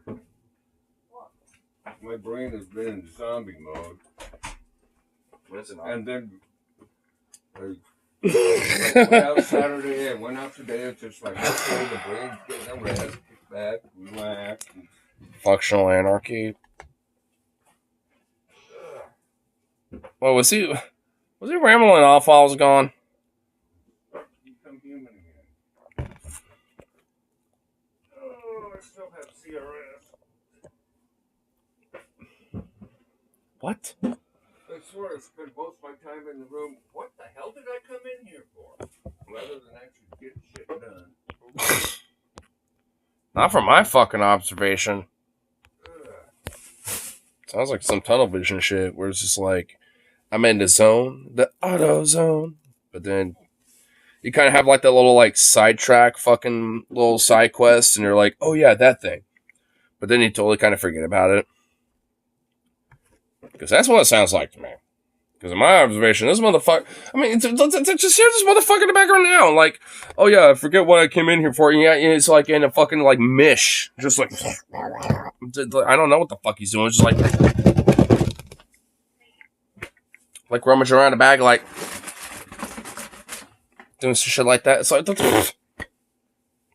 Fucking don't know what you're doing. It's like... I got to the pick stage, and I realized I don't know where your tools are. So now I'm organizing. I sort of fucking... You... For like years, you've always said this. At least, you know, for a minute there was an excuse. But for a while now, I don't feel like that's the case anymore. No, right now I'm over-organizing. No shit. And in the middle of the night, like, I mean, is there literally any more time to be doing this? All the different times of the day that you could be doing this. All the times of the hour. From the AM to the PM. And this is the time you choose. This should be my time, damn it. This should be my zone. Nah. I'm up randomly. What? I'm awake randomly. Well, get an alarm clock and set more of a sleeping schedule or something. I don't know. Lately, Take a melatonin. I've gone from like sleep for an hour, hour and a half. Well, take a melatonin or something. Good lord. I mean, like... From that to sleep for like Excusa mascusa, as far as I am concerned. Excusa mascusa. Many of these things can be solved just with perseverance and just having some discipline. How is the young buck got more discipline on his shin than the old man? How? I don't know, but I guess that's the case, apparently. I'm more of the daddy than the daddy, dude. How am I acting like a daddy more than daddy over here? Shouldn't he be lecturing me about this bullshit? You never listen and you always talk back, so I gave up a long time ago. Oh my god, wow. And now this is what? Like karma or some shit? What was it? And you know what? I feel like that is... Oh, no, wait, you know what? Hold the fuck on. I feel like... Every week I tell you, get your garbage together and get it Hold on. Oh my god. I feel... I woke up when you were slamming the cupboard doors and using the microwave, because I've always like a microphone or something, and I come out here, I'm just like, oh shit, it's like 5:30, I forgot to get the trash. You hadn't touched a thing. I'm just like, oh, run around, grab a bunch of shit, try to get it. Oh my lord.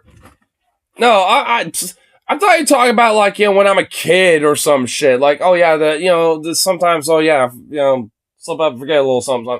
I mean, well, you and those cans. When you were a kid, it was easier just because you're a kid. I'm just like, you don't do this, I'm going to beat your ass, so you did it.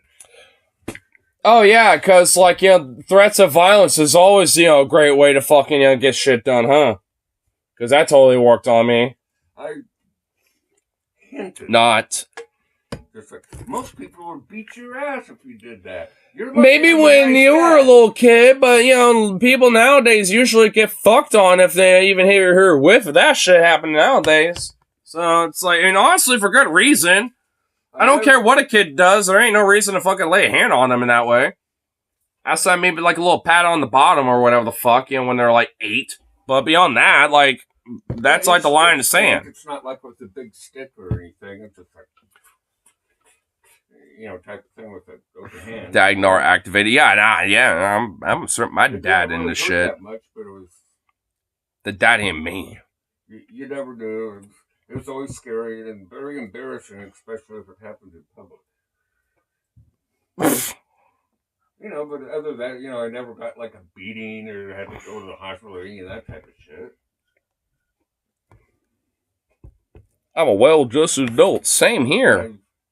You know, like every parent looks back on their childhood and just like, I don't want to be like that when I, you know, and or at least, yeah, I don't want to raise my kids this way because I, want to nitpick all the flaws. Yeah, I mean, and the thing is, that's kind of the reason why, like, especially when it comes to, like, corporal punishment, like, especially at least when it comes to that, that's one of the few things where I'm like, yeah, there is fucking merit to make sure it's like, yeah, don't do that. Because honestly, especially when it comes to, like, a lot of, diversity and, like, kind of psychological, trauma that happens later in life that tends to kind of show itself, a lot of it does kind of stem from things like that, where it's like either a neglect or an abuse, that happens, whether it's like beyond just like a little pat on bomb for getting into the cookie jar or something like that, or just having the video games taken away because they acted up or got a bad grade. It's like, because, because. That's fine.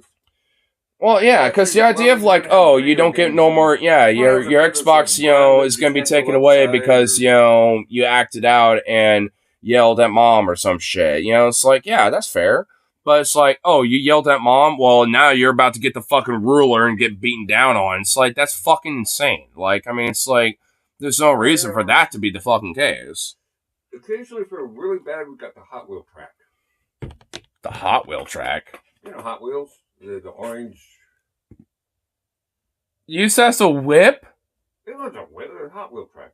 Oh, I know. Well, that's what I mean. Like, it was used as a whip. Bro. I'm not sure Mom or Dad ever did that. My sister did that to me a lot. But... Well, Is it Leslie, the one that passed away, right? Growing up, I learned by example. That was her, right? Wasn't it? Leslie, yes. I learned. Dude, she was out for blood for anybody, bro. I don't know, man. Dude, she fucked on me. Like, dude, you know about it a little. Yeah, like I told Chad, he wrote this down. Coming back from Detroit, he wrote this down, obviously, so I could use it for his for a show. About my sister, use it for a show. Just like, yeah, well, they're talking about my sister. It's like, well, yeah, I love her. She's my sister. I don't really like her very much, but I love her. It's just like, it's like, hold on. I gotta write that down, dude. That's what I love about my bro. I mean, he's got a mind for that type of shit. I do too, but I don't really have a notebook for it. I just try to keep a mental note of it, usually. Yeah, usually I'm... I should honestly write some of that shit down. A notebook, on the table next to me. If I hear something really good, I'll write it down. Yeah, honestly, I should do that myself. Like, actually, like, if they're, like, because I know even some of the folks in chat will pop out a good one, or I'm like, you know what, that's good. I want to kind of keep that in my, like, repertoire. And it's like, I should honestly just be like, hold on, give me a second. Just write it down really quick. Like, because honestly, like, I mean, every now and then I'll find a banger, and sometimes I'll even unleash a banger where I'm like, you know what, I need to kind of keep that in mind. At least, a lot of times I do remember him, but they're not really as the same as, like, the initial oomph. I can never remember. There's a whole shitload of country things, and one I remember, because I wrote it down, it's like, never squat down when you're wearing spurs. Why? They're spurs, I know, but come on. You have a huge, sharp, pointy thing that's used to jab the horse, and if you squat down, you're going to sit on it. It's going to be very painful. Not if you know how to do a proper squat. And also, spurs are usually, like, this big. They're not going to, like, dude, unless you're, like, fucking basically having your ass touch the ground, I mean... It's the same. I know it is, but still. So every time I squatted down, I never got close to my ankles because I didn't want to shit on them. I mean, yeah. Well, I used to sit over here and have a smoke, and I just, or out, or somewhere there's nowhere to sit, I'd kneel down and sit on my squat. Ankle, on my heel. And kind of squat down, sit on my heel. But instead of pop and squat, he's just taking a regular pop squat. It's not the pop squat that you think it is. A flat promise. surface and nowhere else nothing else to sit on.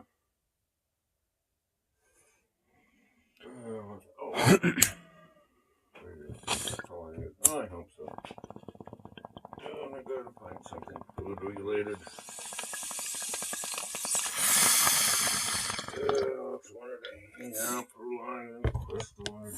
Isn't Bray just like I wanted to jibber jabber boat? Oh my god, it tell really is, her isn't all it? about like the rat. Oh and my all the fucking other god. shit that's going on, and all she wanted to do is. It's not like I don't necessarily have anything out, but I don't want to even mention it right now. Griping at you. No, you're not. Holy fuck. There is a difference. Oh my god. Ah! Yeah, okay, Zeus, I'm gonna screw that. Oh. It's also one of those things where it's like I got things to say to him about that, but like, I'm not gonna mention it right now. You can read my story. That's true. I hate how Streamlabs is double posting literally everything, but whatever. Now I have to like scroll twice as much.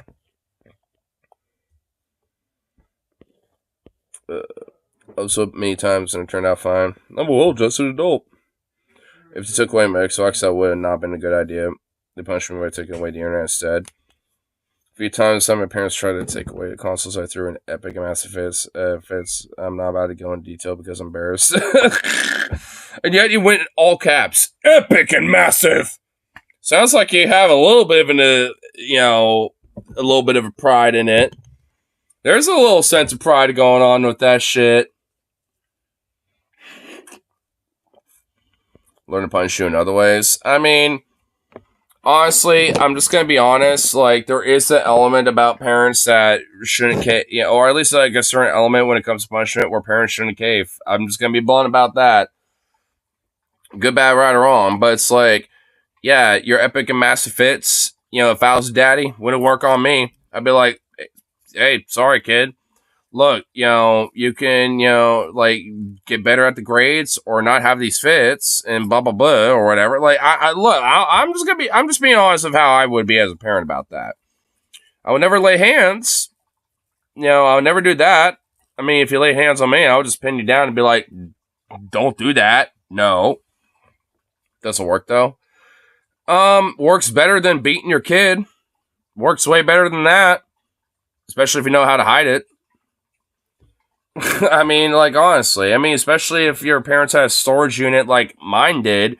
They would just fucking store that shit there. Like, there ain't no way I'm getting in that bitch because I don't got the storage unit key, you know what I mean? Like, and I ain't about to walk my fucking ass like 30 minutes to the fucking storage unit wherever the fuck, you know what I mean? Like, So, I mean, like, I'm just saying, though. Want to understand what you were doing, like what I did? Well, that's the responsibility of the parent to let you know, though. Like, because, look, I had, like, a hardcore, like, autism thing, growing up as a kid, because I was diagnosed autistic. I mean, what type of noise is that? But, like, cause, like, I, had a lot of these outbursts, like, I'm assuming you probably had, like, at school, at home, like, and I did. I legit did. Like, straight up, bro. Like, and, and because, at least in a way, because my parents at least did care, especially my mom, and my dad, because he was also, I know, literally, like, within a week after me, because they were like, oh, well, if your kid's autistic, or at least before Asperger's kind of got assimilated into the broader autism spectrum disorder, that's what I was diagnosed with. Like, they were like, okay, well, if your kid has, this, then, well, where did this come from? And there's at least a genetic element to this, and they did tests with both my parents, and they're like, oh, my dad's hella autistic, more so than me, in a way. Obviously, kind of in a sense. I'm not saying that in a bad way. It's just that because it was not really understood, when he was growing up as a kid versus me, growing up, like, he didn't really get like the same developmental, like, education like that I did when it came to that. And when it came to like the counselors, and I had a counselor from like grades 2 and 3 when I was diagnosed all the way from graduation. I know her full name to this fucking day, and honestly, I do love the fuck out of her as like a teacher, as a professional, as like also a family friend too. And it's like, and she like was one of the main people on top of like helping my mom learn about these type of things, because she also had a husband and a kid, that were autistic. She had a double whammy going on a little bit. I'm just kind of talking about my diagnosis a little bit about, because my friend Venom was talking about some of his like things about like punishment of children and stuff. Like, we're kind of delving into that broader kind of topic philosophically. I'm just kind of adding my story to it a little bit. Never knew anything about it until like, I was diagnosed, and then like literally within a week, you were. Just like, yeah, I was out in Montana. You know, Chris was diagnosed with Asperger's. You know, you got that. What the hell was that? Yeah, because it was never understood when you were growing up, you know, or much of a thing. But weird, dirty kid. Yeah, the quirky, you know, dorky kid that, you know, sometimes you retard fig, you know, kind of bullshit maybe, you know, I'm assuming. I'm sure he got that type of stuff. I sure shit did. You know, but it's like, yeah. All the time, I was like the Charlie Brown, always getting beat on and teased and, right here. Same shit. Same shit. Not really in high school, but in elementary and fucking middle school. Yeah. Oh, hell, elementary was a nightmare. I hated elementary. Well, elementary was cool for me up until about 5th or 6th grade. It was great through the 3rd grade when I went to Shiloh. That big white building on the corner. Oh, yeah, yeah. Yeah, I know about what you're talking about. Probably Central, I think, or Grand. I don't fucking know. Not Broadway. Well, you don't know the streets and buildings. But yeah, it was down there somewhere. Well, it's like a little portal. Hold on, Venom. You know how he is. Everyone's friends, like a big family. Of course, you had the bullies and stuff like that, but it wasn't too bad. Yeah. There wasn't enough people, you know? Sure. Yeah, I mean, for me, like, it wasn't really that bad, at least for me. Like, because I remember, like, going to, like, for a short period of time to, I think it was, like, fucking Linwood for a minute. But I went there because, like, of, you know, like, some other sort of thing. But because I was, like, too advanced for the, I think, the kindergarten level there, they're like, yo, you could just be in, like, you know, over here instead and just, like, go a grade up, basically, or something. Remember? You know, like, and because I remember my mom telling me, it's like, you know, I moved elementary schools, at least at the very beginning, because, like, I was actually literally helping the teachers and almost being a teacher assistant in a way with other kids. Like, and they were like, yo, like, why is he even here? Like, he can actually just go for the, you know, like this. Like, what the fuck? And that was kind of honestly one thing I've noticed, at least from my educational career, you know, growing up, you know, whatever, is that, like, you know, I would have my struggles with certain things like math, especially, and stuff like that. But, like, I mean, there will always be certain things about me where, like, why is he in this, like, grade level? Why is he in, like, this class instead of this one and stuff like that? Because he's, like, kind of transcended, like, the current grade level on certain things despite the struggle in others. Like, because when it came to math and shit, I was a fucking, like, Neanderthal. Like, I was an idiot. But when it came to things like literature, science, you know, history, shit like that, I fucking excelled in that shit. Like, it, you know... I like history of anything involving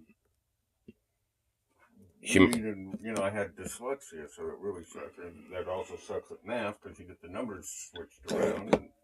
I was never dyslexic, but I just, like, for me, I just never was able to just do math interpretively in my head unless I can actually apply it in a way. Like, you know, having change, you know, if someone gives you a 20 and you have, like, a total of, like, 1583 for, you know, like, I mean, I get that math, you know, it's because it's applied. But, like, if it's just, like, here, now you're about to learn some basic algebra and it's just, like, some fucking equation, I'm going to be like, I'm not, like, I can kind of get the basic foundations. I'm not that dumb about it, but I mean, like, I'm not going to understand trigonometry or calculus or any of that shit. That's for fucking sure. I'm too much of a dumbass for that.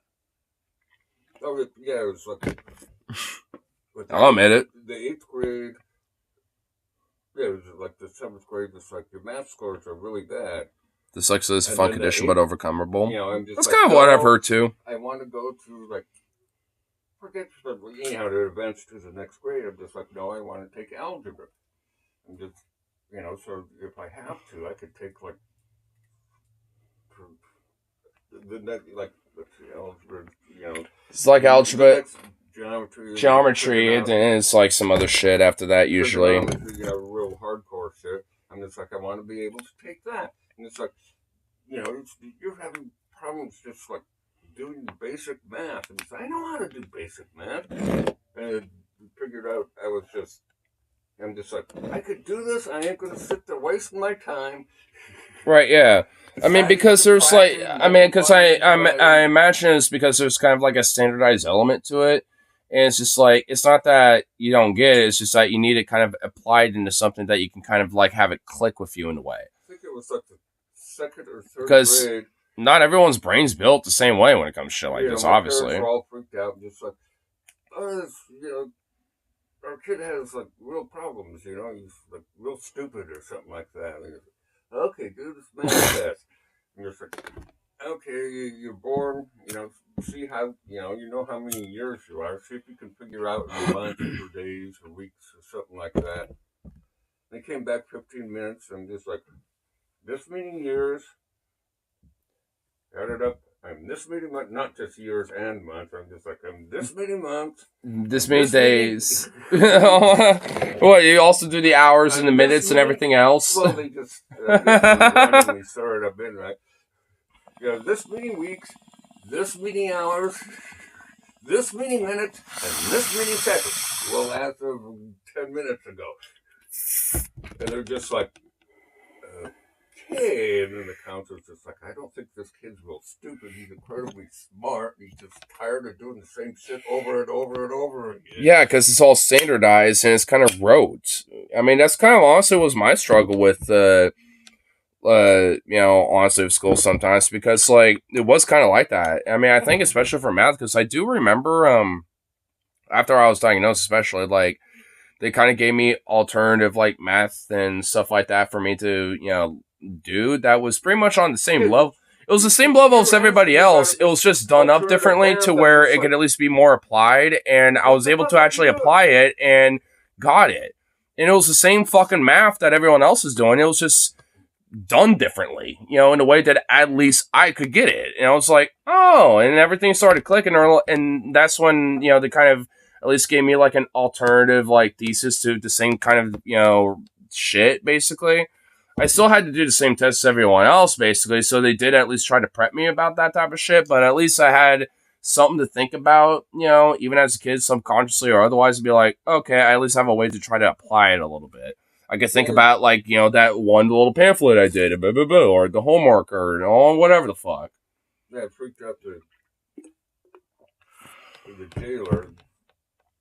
Yeah, I was getting booked, and, Wait, what? Hold on, we're going into a whole nother story. Wait, what? Huh? No, it's a DUI or something. They came in, and I've been drinking and shit. And oh, one of these fucking mini stories. Yeah, I was talking to the jailer, and she said, okay, we're sitting there talking. Oh, just do this problem for, I think it was like 3 or 4, like 2-digit numbers.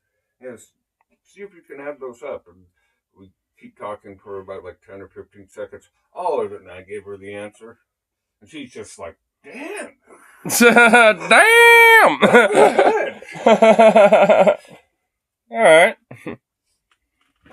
Funny enough, when I got booked, remember when I started working for my dad, people at the office, that's before they knew about Asperger's, or just like, does he have dyslexia?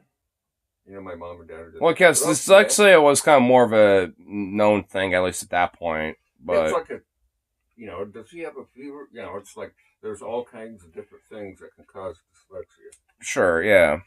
A lot of it's mostly, like, from my understanding, like, kind of just how the brain's wired, I think, essentially.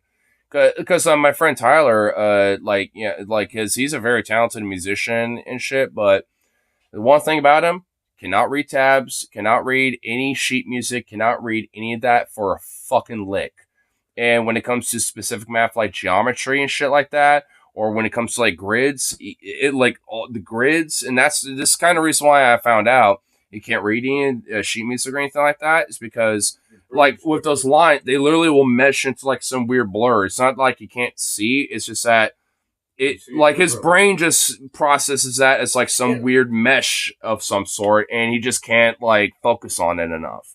because it just his brain just can't wire that as what it is. Like when it comes to like those bars of like, you know, of a measure and stuff like that, and when it comes to music and shit. Yeah, we had to take these stupid tests. You know, like. But fucking talented as shit though.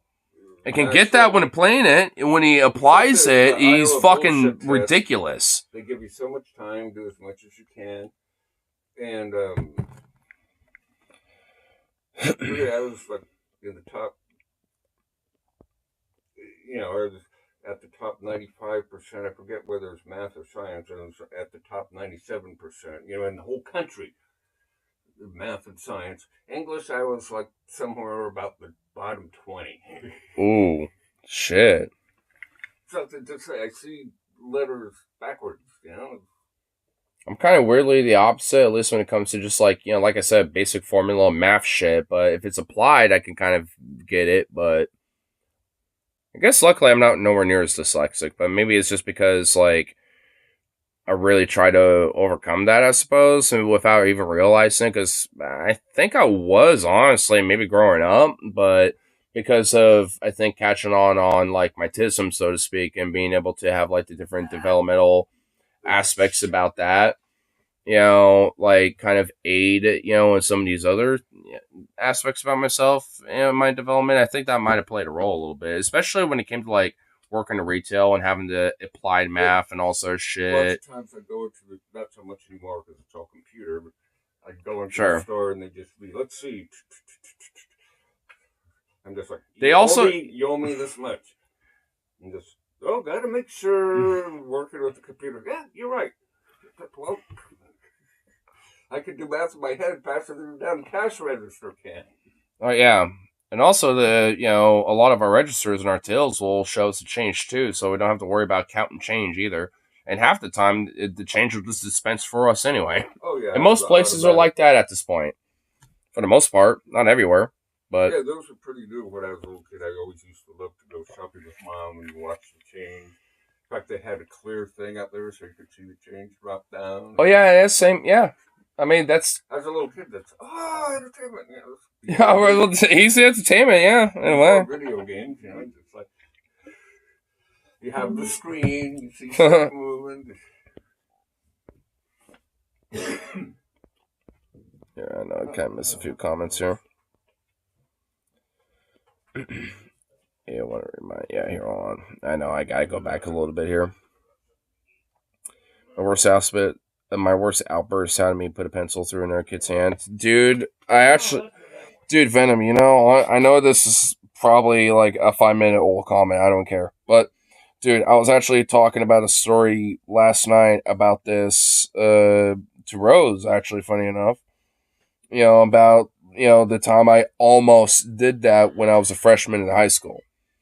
Like, you know, because I was kind of talking about the theme about, like, you know, people using, like, their heat in the moment or, like, you know, their kind of, like, conditioning and, you know, blah, all this other shit for kind of, like, as a shield for bigotry, you know, and stuff, like, whether it's, like, religion or, like, just being angry and stuff like that.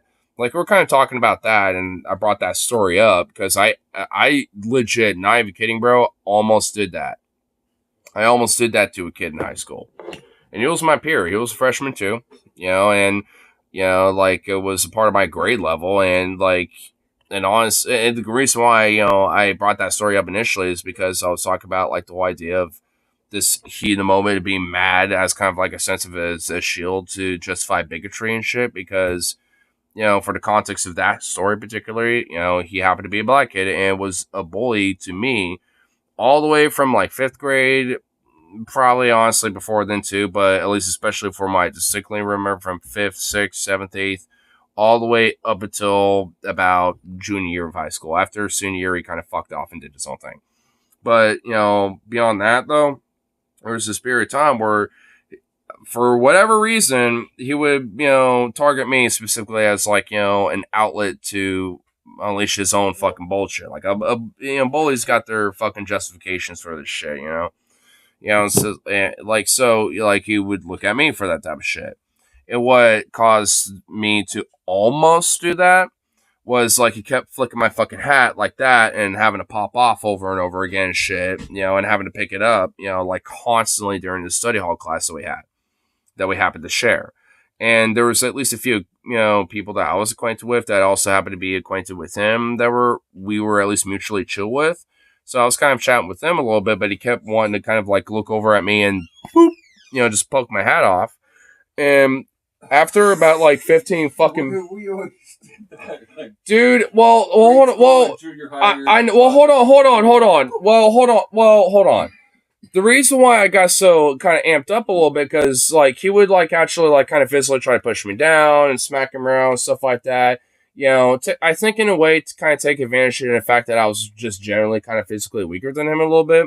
And also around my junior year, he threatened, and this is also, I think, months after Sandy Hook happened, he threatened to fucking want to blast me with a shotgun literally in the middle of a class. And I literally blew the fuck up and yelled at him to the point where one of the teachers actually pulled me aside that was in that class and was actually like, hey, I totally get what you did. And he was crying a little bit, understanding and actually being like, look, I in a way, I actually kind of, justify what you did, but we'll try to be cool a little bit about it next time, because like that kind of shook me a little bit, because I was like, it was like pretty much like the proto political awareness beginnings for me a little bit, and hearing the news about like, yeah, Sandy Hook happened, the Clackamas Mall shooting happened on my freshman year in 2012 and shit, like all, like it was kind of like a big fucking thing going on for a while for the last few years, and it's just like, and for him to say that shit to my fucking face, especially after all that shit he's been doing for years, it's like, and honestly, after that incident, he fucked off pretty quickly after that. He didn't really fuck around with me after that. So let's say after my senior year, he kind of fucked off and did his own thing, because like, I kind of realized like, I can't really like yell at, or like, assault him or, all this shit. I kind of recognize that like, I can't really defeat him in physicality, because obviously he's just stronger than me. But at the end of the day, it's just like, I could fucking defeat him by yelling at him. Because with the story I'm talking about, because I was thinking, because here's what my id was saying, because he kept doing that whole hat flip thing, over and over again, to the point where I was like, you know what? Like, and it happened to be a pretty nice sharp pencil right next to my hat when I picked it up and put it back on my head. I grabbed that pencil and I fucking charged up like my fucking chi to like, boom. Like jab it right in his fucking hand, because he had it just kind of chilling there on the desk. And I wanted to say, fuck you, fill in the blank kind of thing. And I was just like, but in the process of charging my chi, I just slammed it on the desk instead, because I realized I would probably get not just only expelled, probably have like, fucking like cops show up. I just kind of realized in the kind of the heat of the moment, it would not. Counseling for a year. Well, yeah, I mean, that would be the fucking least of it, like, I probably wouldn't be able to go back to fucking school and all that sort of shit. I'd be ostracized, like, I just already immediately knew that wouldn't be good. So I just, I just yelled at him, it's like, fuck you, I just yelled that to him, and, said, fuck you, fucking stop, and it made the whole study hall room so silent, you could hear a fucking pin drop, like, and it would echo, like, you could hear a pin drop, and it would be like, boom, like, despite it being a carpet fucking room, like, you would hear it echo, dude. Like, it was silent after that shit. And honestly, I think that's kind of the reason why I kind of, like, dressed him down, later, a couple years later with the thing I was mentioning earlier, because, like, it kind of made me realize, like, I can honestly make more of a point by just using my fucking voice, so to speak, more so than a fist. Because it's kind of like the whole philosophy. More of a point. Yeah, it's like the whole figure of speech of like the pen's might or sword, so to speak. It's like same as the voice. It's kind of maybe not as mighty as the pen, so to speak, but just as much. I'd argue at least. The pen is mightier than the sword. So the voice is the same way. Your voice only. The voice is more mightier than the fist. Yeah, or your voice will only get to people who can hear you, but the pen, people hundreds of years later can. Well, yeah. I mean that. Yeah. Pretty much. I found this. I used to have all these quick connectors for water. I was about to. Oh my god! Implement. I have too many comments to catch up to and things. I've got to get that again.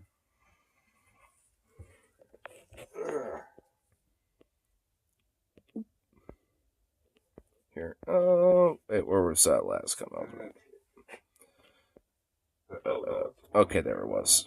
I remember that experience vividly. I thought he was bullying this girl who was my friend, so I acted.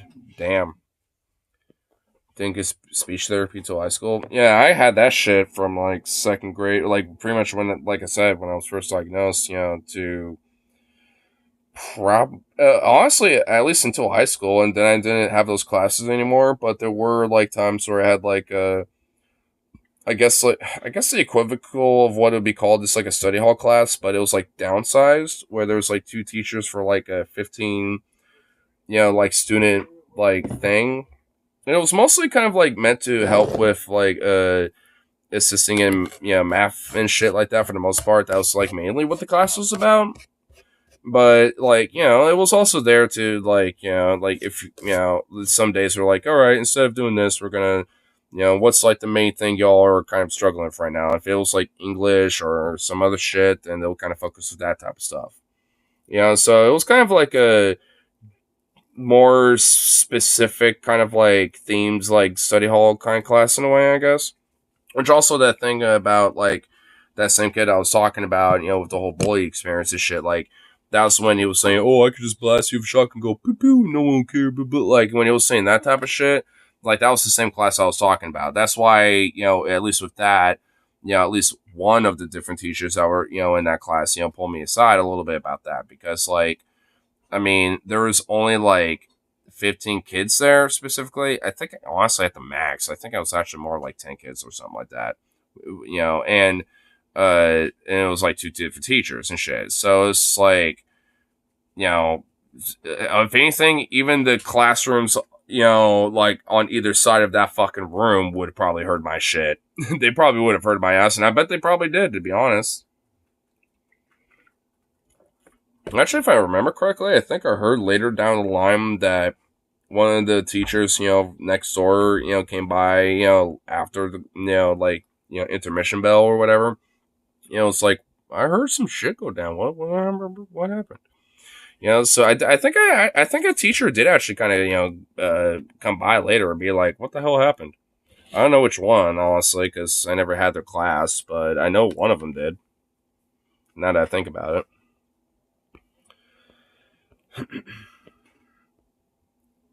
Was reading at a college level in 6th grade. Shit. Oh, it better, man. I didn't really get good at like language arts until high school. Like, I mean, I kind of struggled with that for a little bit up until about high school level. Pieces of weirdly enough. Pipe or plumbing together, you always put a little bit of the plumber's grease on it. That way, lots of times it'll leak. This will stop it. Well, not if it's. Okay, cool. Okay, that's such a random thing to mention out of nowhere.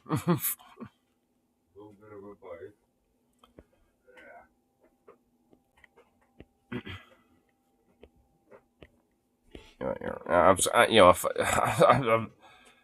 like how ignore swing messages behind. Not anymore. Sorry, not sorry. Not reading the rest of them. We're just catching up to what we got. We're gonna be here way too fucking long if we just like keep going back from the last ones. Okay, so whatever.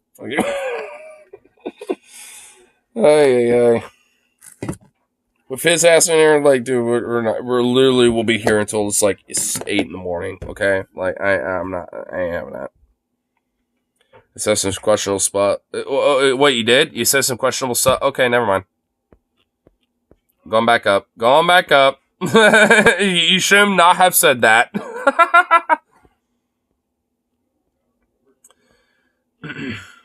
Oh shit! You and Rose were talking back and forth. Okay, so I see what was going on here. Let's get my job. Just I thought wasn't racist, but here we are proven wrong. It's a damn shame. Hey, Rose, hold on. No, I'm not, because like, dude, I could have unleashed my id and said fuck you to that kid, and like Tony, like I'll use that a placeholder name from last time when I was mentioning this story. Like, I mean, when it came to him, like, look, I could have done that, but I didn't. You know what? It's like, if that was truly the case, then why was I at those BLM protests? Why do I, look at, the black community, the black folk as like, they're not monolith. They're not like, like one represents all kind of bullshit. Because I don't believe that. Yeah, maybe that kid that bullied me and stuff that happened, happenstance, consequently happened to be a black kid. You know what? That's okay. Whatever. He was a bully. Fuck him anyway. But, I would hope that he matured and became better, as an adult nowadays. But who fucking knows? I don't care. He ain't part of my life no more. Whatever. It's like, all right. It's like, what does he represent every, black person in America and plus the world? No, duh, of course not. Whatever. Just when he happened to be a kid growing up, when I was a kid growing up, because he happened to be my peer, it's like, yeah, he was kind of a shitbag. But whatever. Come on, Rose. You know better than that. I know you're honestly, kind of memeing, but still. I know some people might actually unironically believe that. Be like, oh, well, obviously it had, like, racist, like, kind of intentions, implications and stuff, so, this white boy over here. It's like, nah.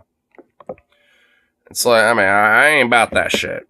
I'll fucking, clap a motherfucker, for shit like that at this point, you know what I'm saying? Like, because despite whatever, like, proclivities and conditioning and shit growing up and stuff, like, learn, from those mistakes and, grow from that. Because that's kind of the whole point. Especially when you're going out to, like, BLM protests, stuff like that, and actually, like, hearing these people and their voices and actually, like, hearing the different people in the back and forths and stuff and talking with different individuals there and stuff. Like, and also being arrested for that shit. It's like, not many people like me could say that. Like, a lot of people were out in those protests in 2020. Not many people could say they got arrested for that shit.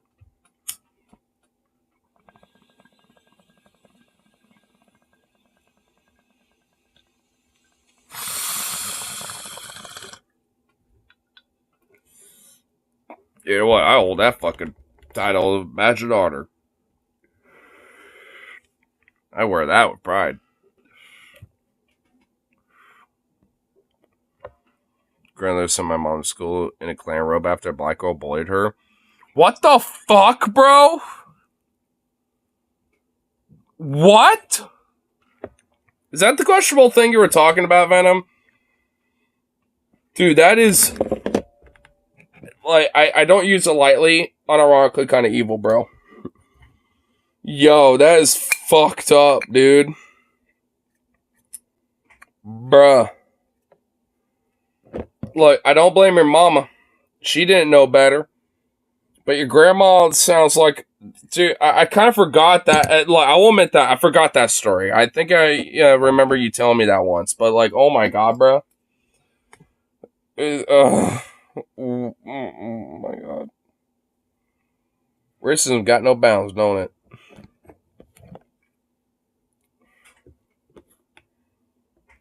Also, ignore I was in second grade. Wait, second grade for what? Well, I wasn't. Well, when it came to my incident, I was a freshman, so I should have been more mature. And yet, I was acting out like that almost. When it comes to the pencil story, at least. Progressive gender role is not so much on race. Still a step forward. Well, yeah. Byproduct of the time, I guess.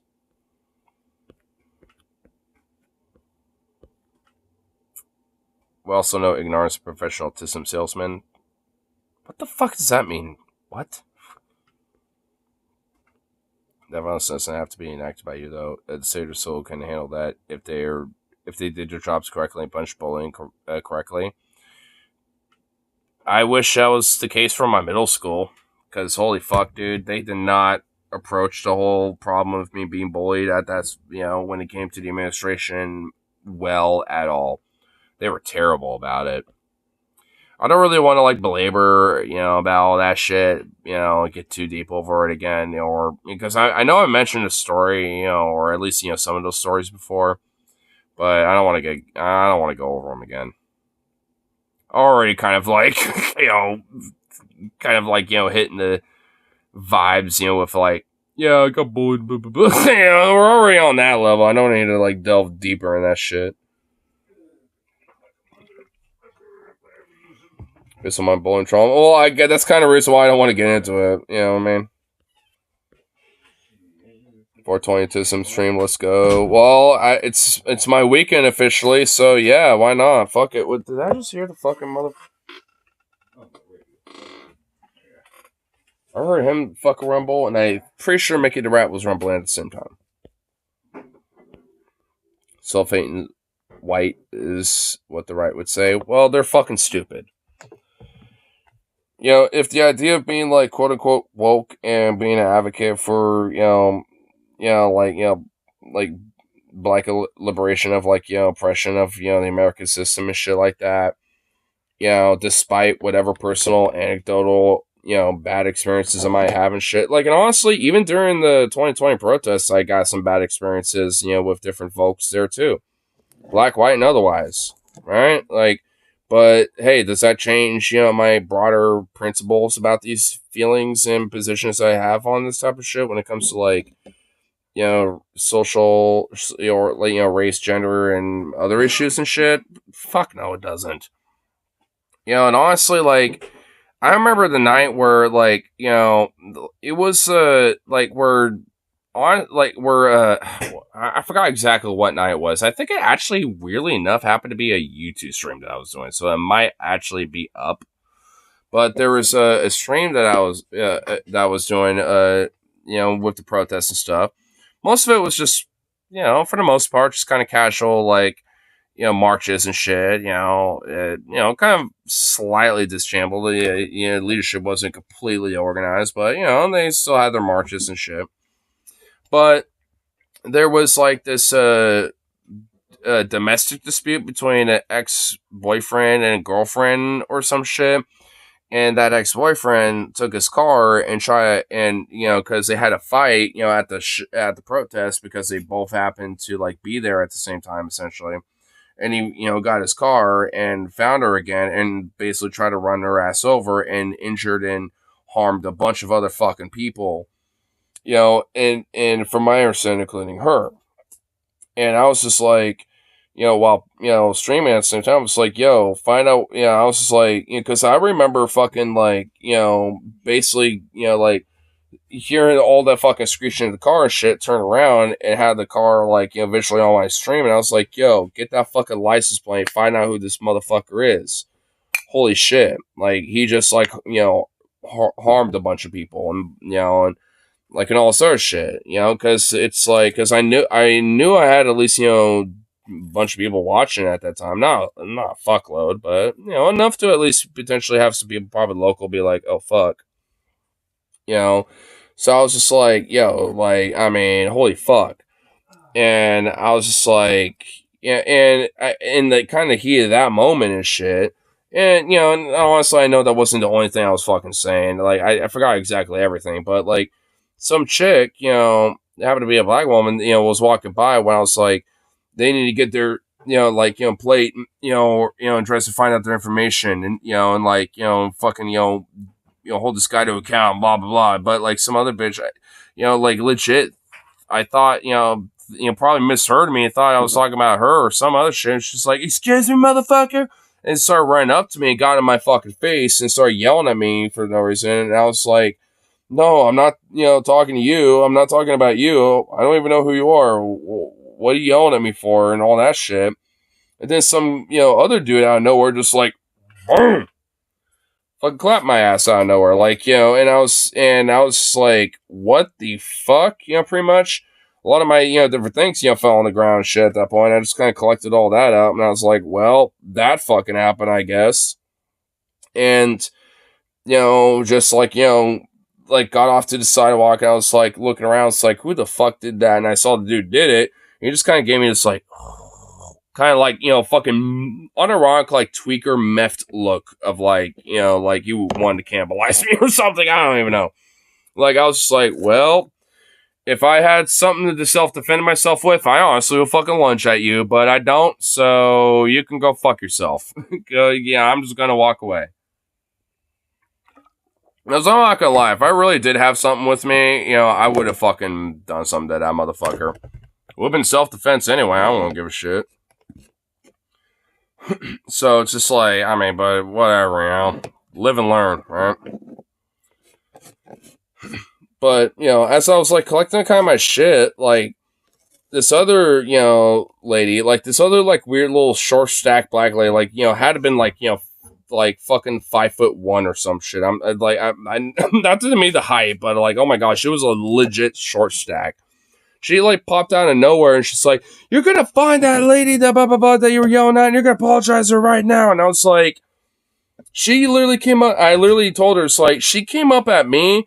I don't even know why she yelled at me. I don't have nothing to apologize for. I'm just getting the fuck out of here, alright? If that's, compromise for you, that's what I'm doing. Bye and fuck you. And she was like, nah, you're dead, but and she kind of started yelling as I was walking away. I'm just like, well, fuck that shit.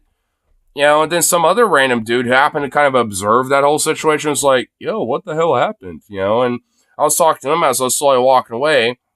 And then that same bitch that came, was fucking, like, confronting me right in the face or whatever. It was like, oh, so, he saw, fucking talking shit, lying, to this little bitch-ass cracker over here, of a friend, and blah, blah, blah, or some shit like that. I was like, I don't even know him. He just came up to me. Like, I'm just trying to, I'm just chatting with him. Like, what? It's like, I didn't, and I try to be totally reasonable. It's like, I was not, like, talking to you or anyone, and she was like, shut the fuck before you get clapped or whatever. And she, like, pulled up her shirt and had a fucking 9mm or some shit. I was like, I just walked off, and I just, like, did this. I was like, you know what, whatever.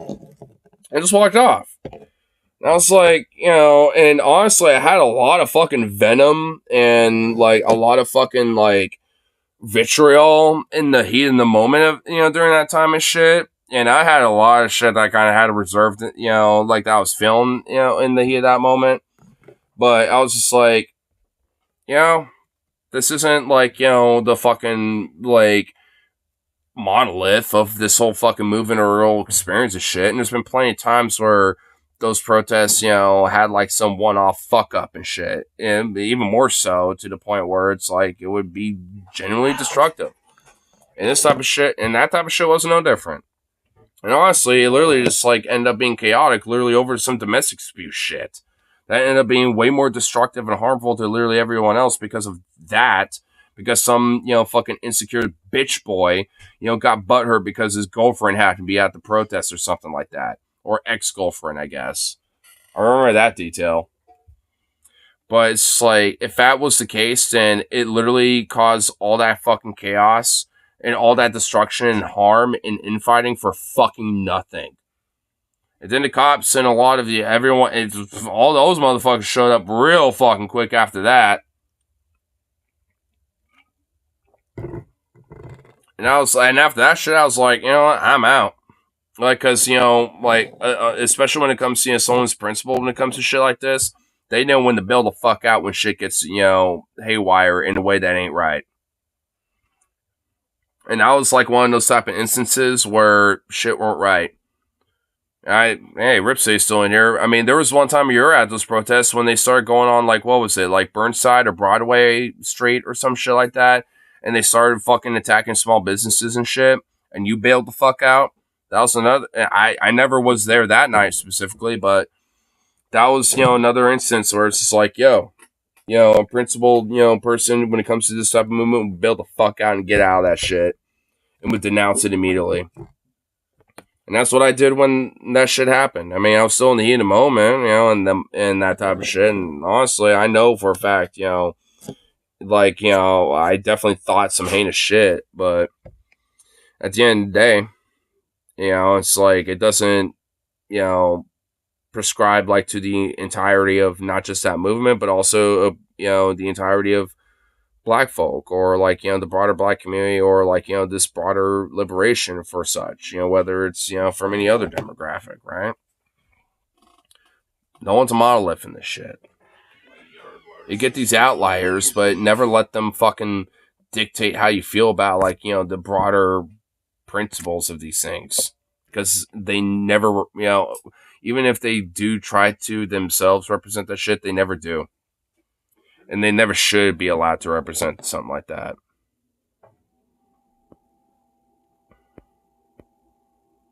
Everyone shut out impact rounds and tear gas, never bullets. Same here. Pretty much been hit with fucking everything outside of fucking real live rounds. Impact rounds, tear gas, batons, you know, fucking name it with that. Handcuffs, never real live rounds. Thank fuck.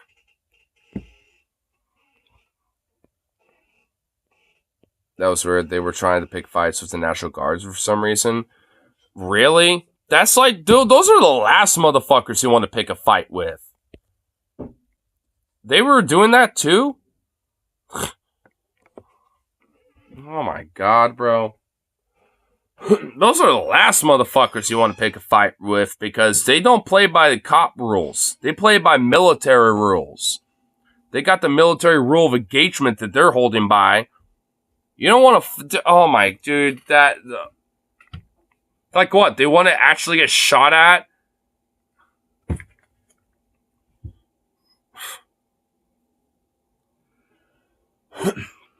I didn't know that detail. That's fucking wild, bro. CJ was saying he would talk trash to these Mexican cartel folks. Oh yeah, oh that guy. Well, yeah, that was their targeting the small business. It was to go to the natty into engagement. It was a dumbass plan. And honestly, I feel like that was kind of a psyop. I do remember talking about that on the Twitch stream back in the day. And I thought even that night when you were telling me about it and I was learning about it, I honestly thought it was kind of a psyop. And to this day, I still believe that.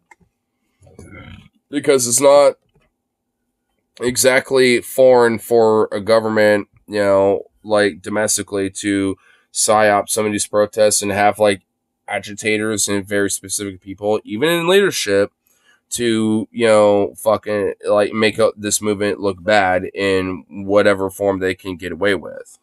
Whether it's doing shit like what, you know, what happened that night, or when it comes to like, you know, saying some crazy radical shit, or when it comes to trying to purposely stir violence and stuff like that. Like, I mean, there's a lot of tactics that are used, and, you know, and having, you know, these, you know, like the, you know, these, you know, agitators and leadership, so to speak, at least when it comes to any given protest, you know, that happens to be organized that night. I mean, it's like, if they lead, a lot of people might follow with that, and they might not realize what they're getting into and shit, but, you know, people that are at least privy with that will realize what the fuck is going on. This ain't, you know, fucking, you know, Chase Bank. This ain't Wells Fargo. This isn't fucking like, you know, some Walmart. Like, what the fuck? This ain't the fucking, you know, justice, you know, like the federal courthouse or like the fucking Justice Center. Like, huh? What are we doing here? You know, it's like, you know, people that are at least privy enough to that shit will realize that and build the fuck out. But a lot of people, you know, aren't going to necessarily realize that right off the bat and might kind of get in the heat of the moment and then realize it until it's way too fucking late. Because of that fucking psyop of purposely, you know, organizing that shit in a way. Even if it's just, you know, a one-off, you know, thing in the night. You know, for just one night. Because that shit happened in Minneapolis, too. You know, like, and also a lot of these other cities. Like, when, you know, during 2020, like, that shit was, like, kind of, you know, a one-off every now and then in a lot of these different fucking places. Like, that shit was kind of happening sporadically. Whether it was, like, you know, in Portland with this shit or, like, anywhere else, honestly.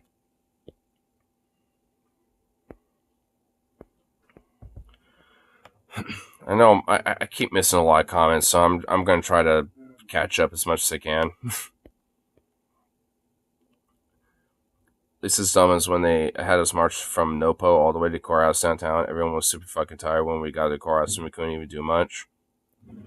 Yeah, that's ridiculous. I mean, I feel like that was just a way to kind of drain the energy of people. You know, it's like a more subtle tactic. But if anything, that might just be due to mismanagement, you know, like legitimately, and maybe not a psyop in that way. I mean, you know, it always kind of depends, to be honest.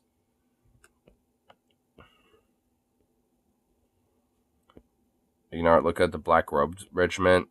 Pastors specifically turning churches into militia. You just started finding out about that? Dude, I have family members that their local churches will do these like little scenario bug out, like things and shit where they'll like, do mock, scenarios and shit like that, and like drills and stuff. Dude, that's way more common than you fucking think, man. I've known about that for quite a fucking while. That ain't anything new. That's an old dog right there. Stepdish is one of these pastors. And I know church members who are a part of these churches. So remember the infamous fuck to Riddler night when we targeted the Bushi condo and PPP literally just saw around Central City? Dude, the Portland Police Bureau loved doing those bull rushes, dude. Just rushing us around, like chasing us through neighborhoods, through downtown, all these fucking places. Dude, the Portland Police Bureau loved doing that. That was like their favorite tactic, dude. I got more exercise in 2020 than any year in my life, bro. Just jogging around with a gas mask, all this other shit. Dude, I mean, man, there was something about that year where I got more exercise and more cardio than any other year, dude. Just all the way to Province Park. Fuck. It's a nationwide network of churches ready to take up arms. It's a link. Fucking. Well, dude, again, I'm trying to catch up to comments. Just repost the fucking link. Anyway, hold on. Whatever. Build Team 6 is coming in hot. Imagine how bad they are nowadays. What's the next day off? I can go down and see what kind of damage is underneath the house. Tomorrow or Thursday. Can you put a pin on that? Can you put a pin on that? Put a pin on it. Put a pin on it. Put a pin. Chris is going to. It'll be a good excuse. Just put a pin on it. Chris is going to want you to run around. Well, no, just get your fucking phone dealt with first. I don't give a shit. Just deal with that. I'm doing that first. Good reason to get out of there before she does do that. Whatever. I'm never going to be able to get into what Venom wants me to get into, because I actually am interested in this. Like, I do want to watch the vid. Okay, at least you reposted it. This is the... Oh, goddamn, I just re-raped everyone, didn't I?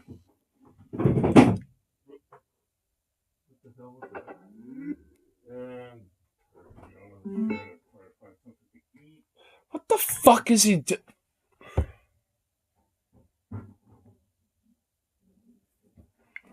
Does he have to? I don't understand why he has to be doing this shit like in the middle of the fucking night. Like, I understand my fucking shit because I got a war for like fucking hours ago. Okay, like I got an excuse. Like, holy. No, I probably got everything done to. I don't. The host has a quick cup for you. You can just like, okay, you don't want to use something else. Minecraft me. Minecraft me, please. And I got a shut off. I don't. I actually don't care. I don't care.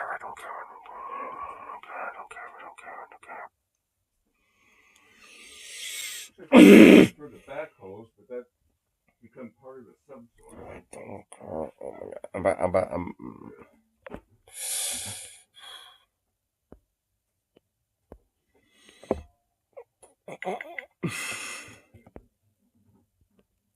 Sheds were scared of milkshakes. Respawn in the bedroom. I'll throw him off. Respawn the bedroom. Yeah, I could do that.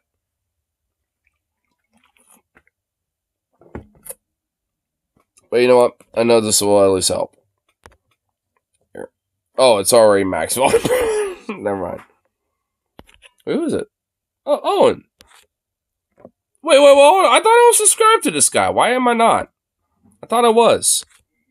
Well, there we go. I fixed it. Maybe YouTube fucked me on that one, but I'm pretty sure I was subscribed to him. Because I know about this guy. I was like, wait, who's... he looks familiar. Man, what the fuck, YouTube? Why do you do that shit? Why do you do that? Why do you do that? Why do you unsubscribe people every now and then? Why do you unsubscribe people? Shame. Shame. I just realized I don't even have a screen up and... you know what I'm saying? Okay, hold on. Kinda need that, don't we? Oh, there we go. Kinda need that, don't we? I don't agree on second guns, but is there a take? Well, whatever.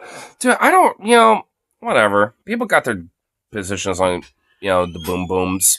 Whatever, I don't care. I got my takes, whatever. I'm not like some gun thumper, but I like them. And I got my take on it, but whatever. Frankly, that's like not even secondary. That's like thirdary, quaddary. Are those even words? I don't know. They are now. It's not even really like a secondary third, any kind of thing.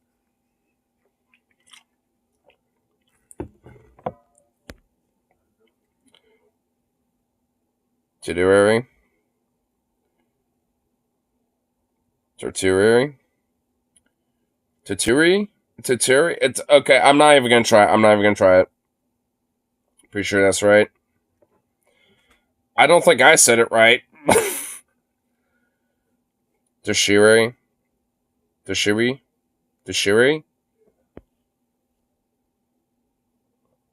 I'm not. Peter. Mark's correct. I'm assuming he is.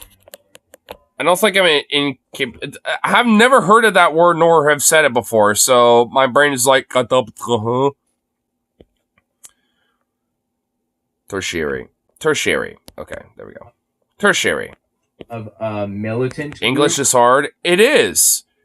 Words. I know, dude. Especially English. Primary, secondary, tertiary. Okay, yeah. Yeah, like the topic on boom booms and guns, tertiary. So I have a secondary. Not even primary. It's military speaking. I learned it some playing military games. Yeah. I've heard it before. I just, I just never have actually, said it, or at least I probably have before, but not to the point where I'm like, oh yeah, that word. Where I've actually had to put some fucking focus on it. The Black Robe Regiment. His name is Bill Cook. Listen to this. We are at war. There's no other way of putting it. We're in the middle. Hey, buddy, is your cowboy hat gonna get any bigger? Bruh, dude, his cowboy hat is so absurd, dude. Like, it's bigger than his fucking width of his shoulders. World War III, and our country is being... World War III. Yeah, that. Yeah. World War. Man, if they can't even, use basic fucking English, I'm supposed to trust them to be able to use a fucking gun? Fucking yokels. Torched. And so I thought it would... man, maybe I'm just cut from a different, cloth, but, man, I look at these fuckers, I'm like, man, fucking try me. I look at these yokels, I'm like, motherfucker, try me, bitch. Mock them thoroughly, but I think they're leadership, not grunts. Just because you're in leadership doesn't necessarily make you some sort of, fucking physically capable, physique giga chat or some shit. Especially some grandpa like this who can barely get through World War III. It's like, can barely get through his own fucking sentences. Use the youngins as expendables. Yeah. In the sense that they aren't going to exactly be properly trained because they're like, oh, I love my guns, but they're not going to understand the responsibility and respect they ought to fucking deserve and just, treat them as, a fun fucking toy as they usually do with these pieces of dumb fuck shits. They never want to treat guns for what they actually are with fucking respect. And because of shit like that, they never are going to really get good with this shit. Why do you think most of these, like, gun fail compilations come from yokels like this? Like, seriously, I mean, go look it up. Like, is most of these fucking yokels or, like, some random, like, you know, bleach blonde, you know, bad built booch body, you know, fucking, you know, conservative, you know, like, you know, blonde chick, you know, that they got as, like, some hot girlfriend, you know, to bring along with them, you know, or some shit, you know, to fucking, you know, shoot the judge or whatever the fuck. And then from that, it's just like, you know, almost harm themselves or, you know, put everyone in danger. It's like, aye. It's like these fucking yokels have no sense of proper responsibility or safety or respect when it comes to guns. And what I'm supposed to expect these fucks, you know, to like be able to fucking, you know, shoot accurately down fucking range. I ain't no pot shot motherfucker myself necessarily, but you know, at the end of the day, I think that I am probably way more of a better shot than these motherfuckers. I've been able to hit my fucking targets way more than these probably motherfuckers could, even sober, let alone on a goddamn Bud Light.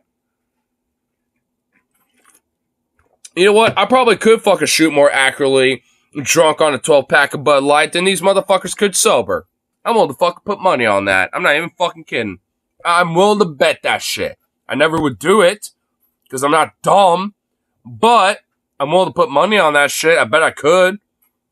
Never would, but I could, probably. Important for pastors. Spray and praying still gets a few and is dangerous. Yeah, but at the same time, you ain't going to be hitting shit from outside of a barn. This is propaganda wing, not the fighters. Well, I know this is the propaganda wing. But if this is their propaganda wing, then, as Trump said, they're not sending the best. They are not sending the best, ladies and gentlemen. Not sending the best. Not exactly impressed at all. Getting commissioned or ministry leaders who are getting commissioned to realize the commitment they're taking on. It's no less serious than enlisting in the military. Now, I talked about this.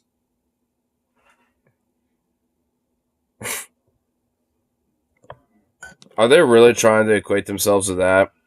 If they knew anything about the foundation of how the Continental Army of America, you know, fucking, like, was founded, especially by Friedrich Victor Straussman, or whatever his name was, like, he was, you know, excised, you know, from the Prussian army as a general because he was probably gay.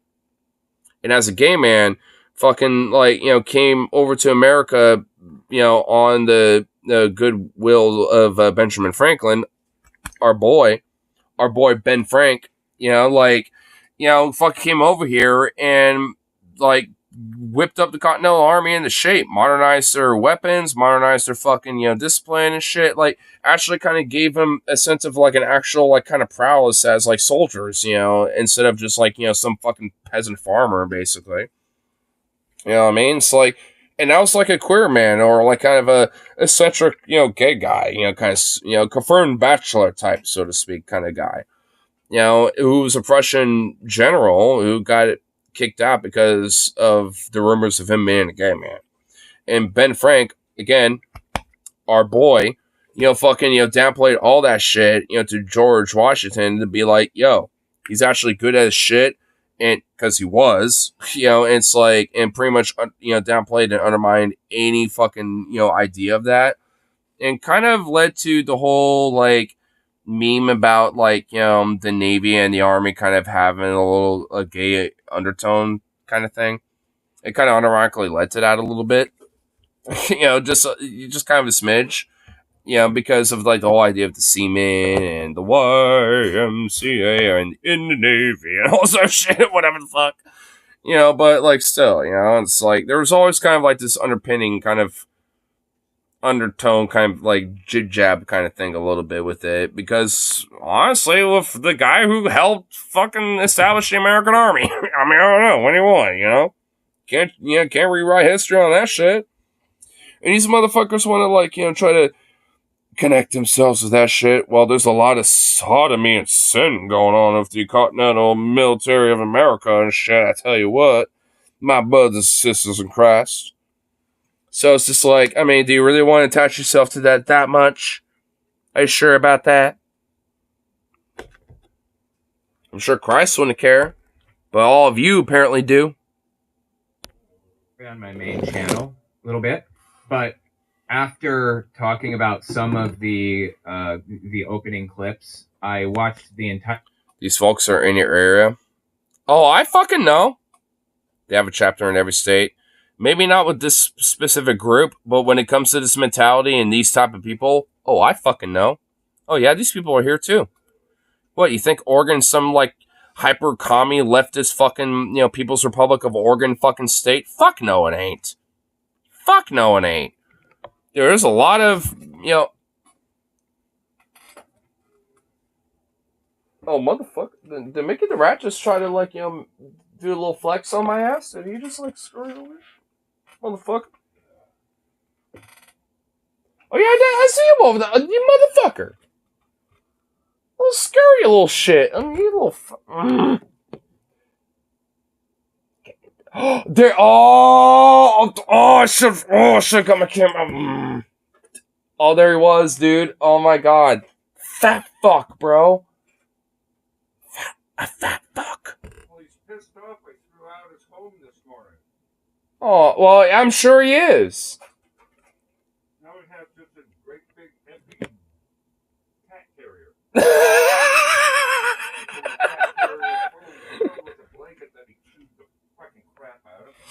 I noticed that. I'm a little butthurt about that. I'm going NIMBY on this motherfucker. You know what? I thought about the whole idea of let's keep him as pet. Nah, not anymore.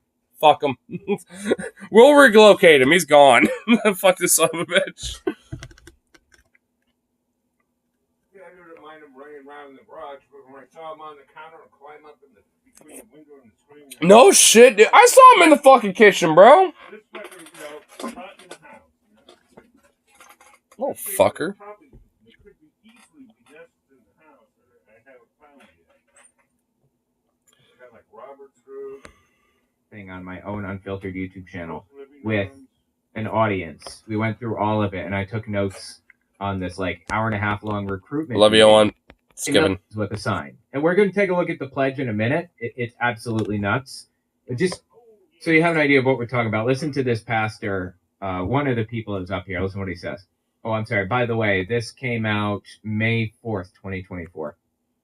When 231 of us signed on January the 1st of this year at 0400 hours. Now listen to that. 0400. Talking like a military drill sergeant. Tell you what there, brother. Oh. These fucking LARPers, bro. Oh my god. These fucking little, dude, they really honestly think they're some sort of vanguard of Christendom or some shit. Oh my god. You know what? Honestly, if there's any fucking merit to the idea of Jesus Christ or anything like that as an actual person, including as a spiritual individual and shit, oh my god, bro. Are you fucking kidding me, dude? Fucking, dude, this fucking Mickey the Rat, bro. Honestly, anyway. But, as I was saying, it's if they, if Christ as an actual, spiritual person and as a quote-unquote son of God, so to speak, was a real person, he's going to be looking at these pieces of fucking shit first and calling them out for the hypocrites that they are and saying, get thee hence, I never knew you. You have soiled my name. You have soiled the, garment of my name and shit. You would be this motherfucker. He would look at these people and say, how dare you? Get thee hence, I never knew you. You're nothing more than hypocrites, who will soil my name and shit. It's and these are the same people that want to fucking proselytize, the fucking, the word of Christ and shit. So, I really ain't no Christian. I'm a fucking atheist at the end of the day. But it's how is it that I fucking know their shit better than these pieces of fucking shit? Honestly. Well, how do I know their shit more than these hypocrites?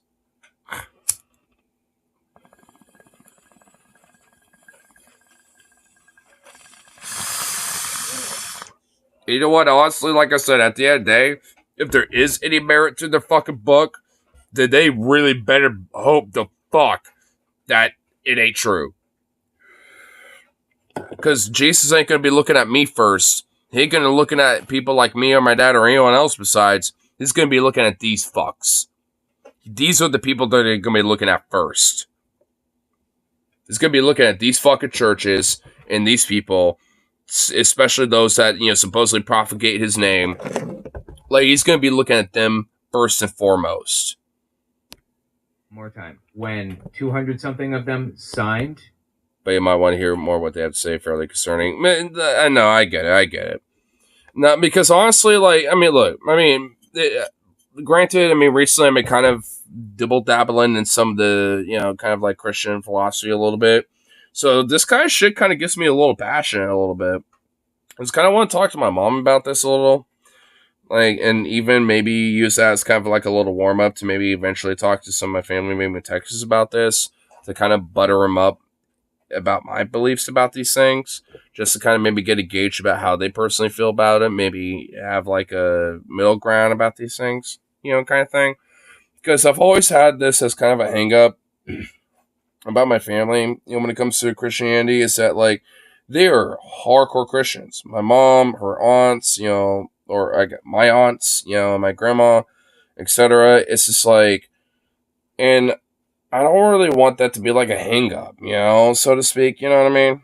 Like, because, like, I know they're going to have their positions about these things, but maybe if, like, I can learn a thing or two and maybe, like, challenge their own beliefs with their own words, so to speak, then maybe they might actually have a reason to listen, I guess, outside of just like, well, I'm just an atheist or something. Because I know that wouldn't work. That ain't going to end well. Because they're just going to be like, oh, well, we'll feel bad for you, and blah, blah, blah. They're just going to be doing that shit, So it's like, I want to try to at least use an element of the value with, like, this type of shit as a way to kind of, like, challenge, these views that they may or may not have. But again, I never talked to them really about it outside of my own mom, or my dad, I guess, to a far lesser extent. But it's just like, I never really talked, about this type of shit with them. And it's like, I don't really know what to expect. But at the same time, it's just like, I want to, at least, be able to kind of play on their level, so to speak, I guess, if that makes sense. Be able to kind of play on their ballpark, and, without having to kind of like, be there as just like, a total fucking stranger to the field. Not that I ain't, like I grew up a Christian and shit, I grew up around this doctrine. But at the end of the day, it's just like, fuck, it's one of those things where it's like, I kind of feel like I definitely really need to rehash it and kind of like, kind of re-tap into it in a way. Not, not in a spiritual way, but at least just in a way to kind of like, realize the true hypocrisy of what Christianity is about.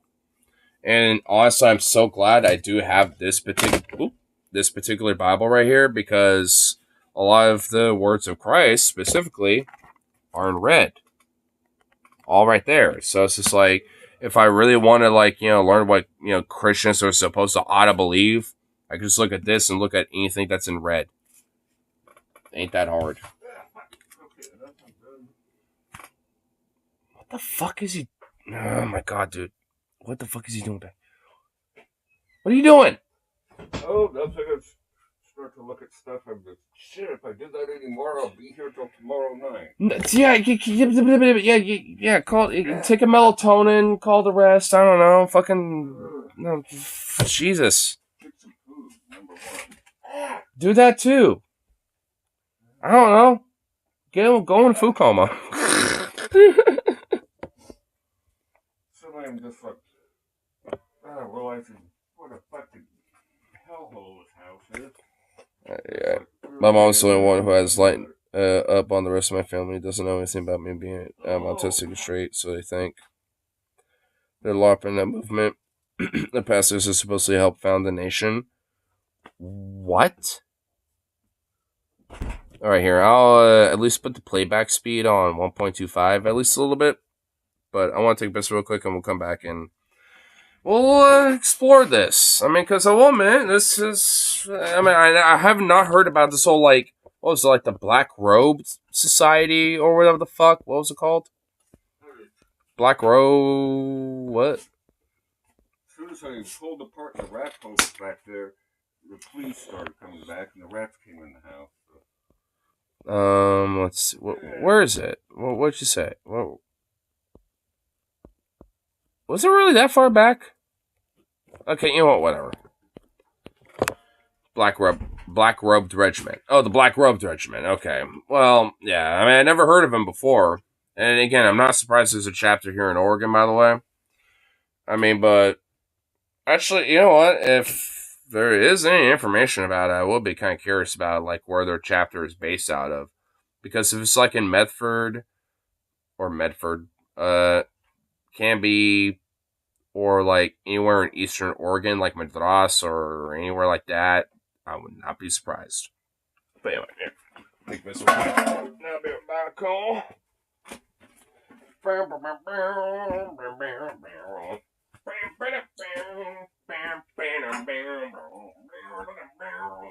Zucroft boy, come forth you, fluffy little ball.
doggo.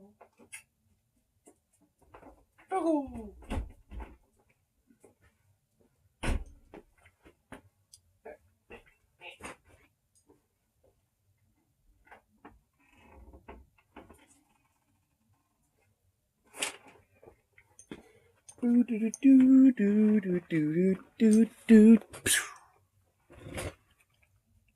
Oh, oh no! Ah! The button on my pants fell. Popped off. What the fuck? What the hell? Oh, my pants fell off. I got no button no more. Oh no. Oh no. How the hell did that even happen? Get back in there. Fucker.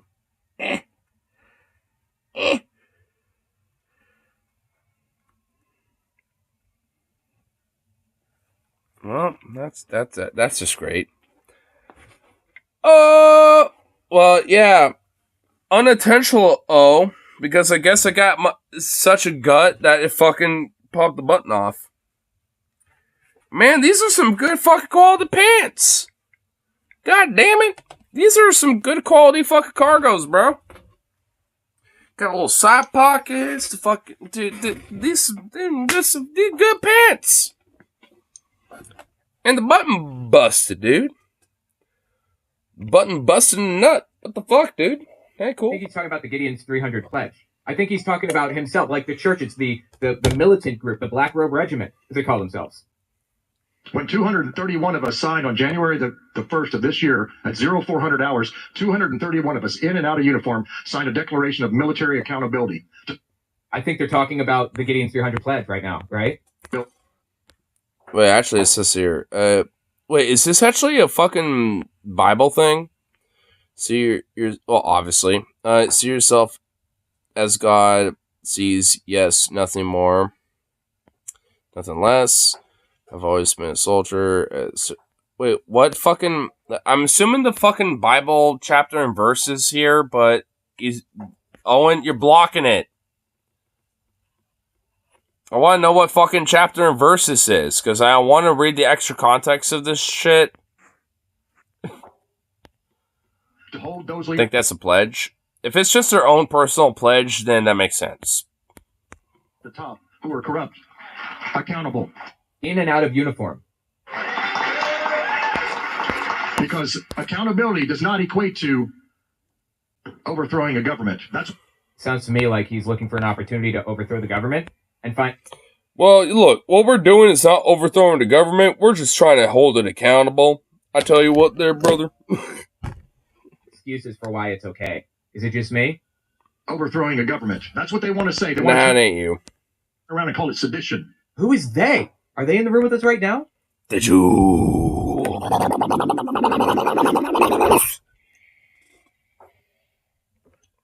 Basically that. The Jews. Like, honestly, like, who's they? The Jewish elite, bro.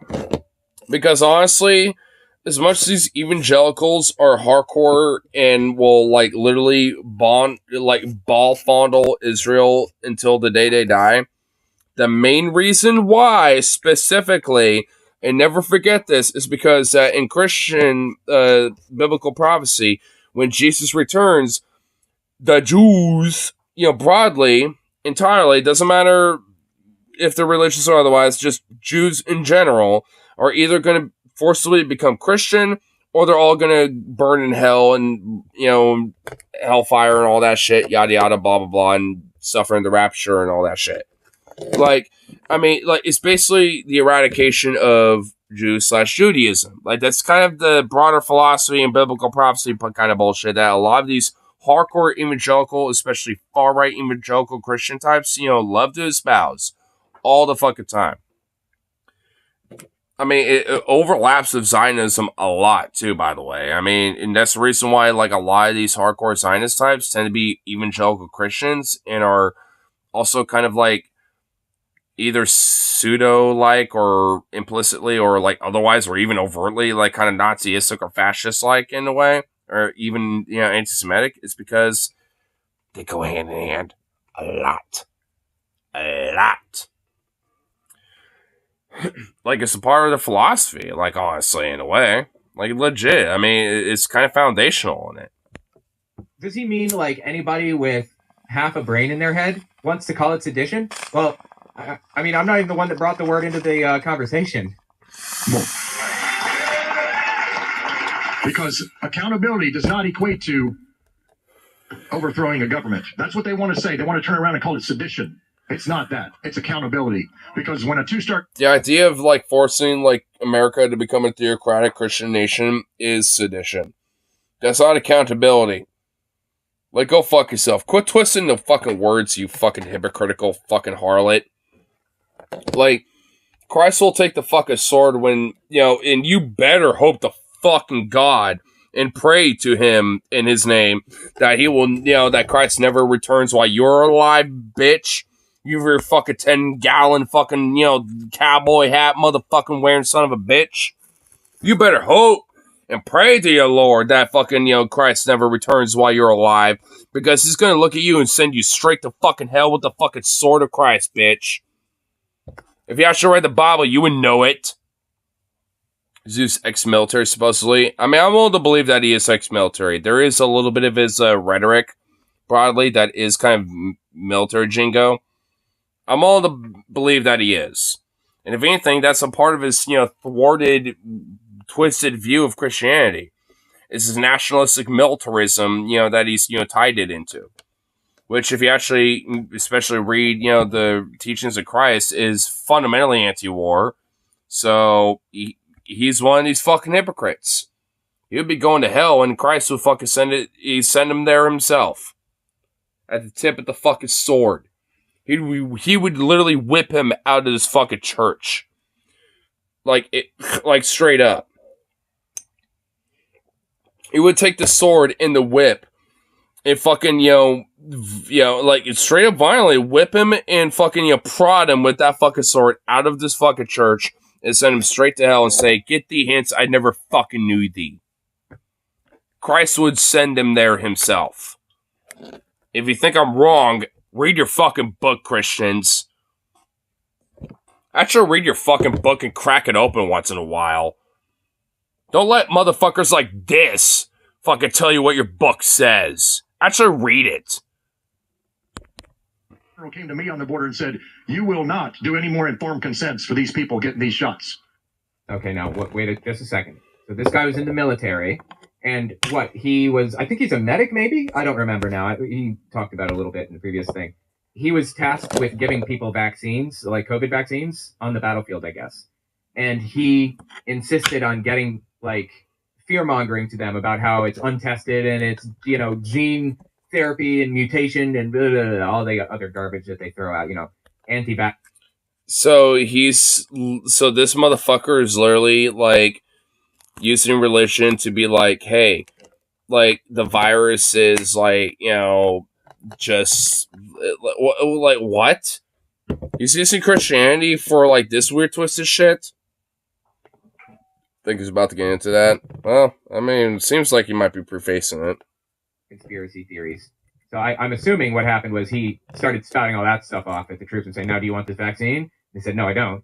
Got a whole bunch of people saying they're not going to get vaccinated as a result. Two-star general said, "Stop spewing that nonsense and vaccinate people," and he refused. I guess, did he? Which, by the way, it's not just a COVID vaccine where this is a thing. Like, in the military, you need to be up on your vaccines. And that isn't just COVID. That's fucking everything. Like, if you're going to be stationed in, like, some fucking, forward operation base in, like, Nigeria or some shit, you need to take, vaccines that, to certain diseases and shit, in the region that might be there, like malaria or something, right? Like, so it's like that's just par for the course for the military.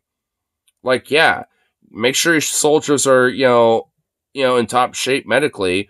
And that includes getting vaccinated, and, hey, shocker, that includes COVID too, bitch. So it's like, oh, suddenly that was like the, kicker over all this shit. Like, give me a break. These motherfuckers, man. Like, they're willing to, proselytize about, like, biblical religious healing and shit when it comes to something like COVID, but, when it comes to malaria or measles or any of these other fucking diseases, they will love to fucking, be like, oh, yes, let's make sure our kids are vaccinated, and all this other shit. Another element of their fucking hypocrisy that fucking Christ will send them to hell for. And I will gloat while I burn with them. I'll be at least I got something to gloat about when I'm burning with them. While they're all fucking crying, why me? I'm gonna be saying, ha, fuck you. Like you wanted to be hateful towards me and you fucking looked up your Christ that is now making you burn with me. It's like, good. At least I get solace. Dishonorable discharge as a result? That looks really bad on a record. Dishonorable discharge. Quick interjection, this won't take long, I promise. I'd appreciate it if you watch to the end of the video, or at least a couple extra seconds, because YouTube bases its algorithm off of watch time. Okay, cool. We're gonna watch whatever I want, as far as I want. Skip. Okay, there we go. Game of rock, paper, rink. I lost. Sounds like a boring game. Wait, what? Wait, what? Will not do any more informed consents for these people getting these shots. I said, well, sir, that's an unlawful order.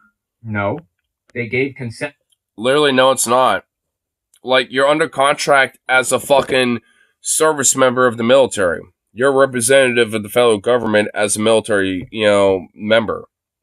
So, thus, any edict and any order that is given by the federal government / the military and your higher-ups and your superiors is a direct order.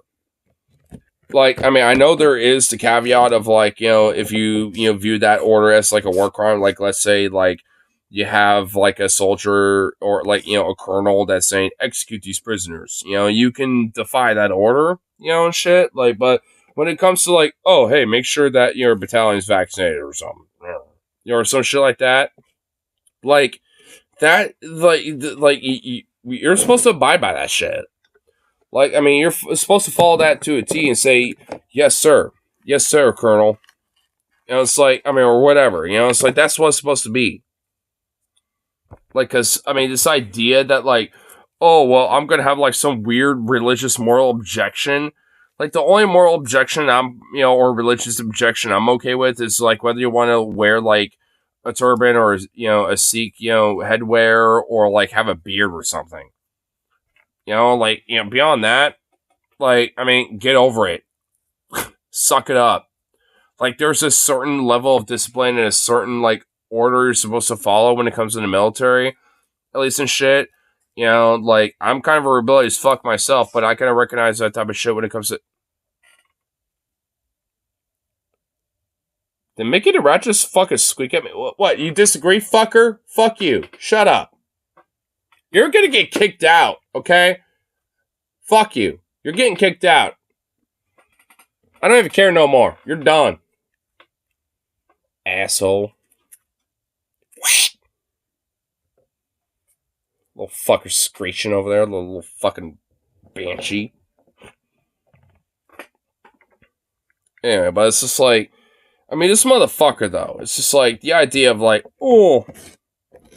Yeah, we're gonna use, like, this this moralistic religious exemption to try to, like, prevent other people to get, like, vaccinated or, like, or any of this other shit because of, like, some sort of religious exemption, because this guy personally feels that shit is fundamentally what deserves a dishonorable discharge, and then some, on top of even being criminally charged, as far as I care. Because this is bunk. As a reply to that, as they keep sending me auto messages. Got a message from a mutual friend. Oh, well, don't worry about it, dude.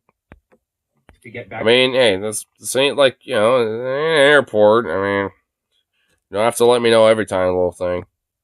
When they joined the military. We'll talk about it more in a second. Now, you want to see a two-star general? You know what he won? He won the game of rock, paper, rink. I lost. Sounds like a boring game. But you know what he won? He won in eternity? An explanation. To the Lord and the Savior. An explanation. I don't know where his heart is. I don't judge that. I just look at the fruits.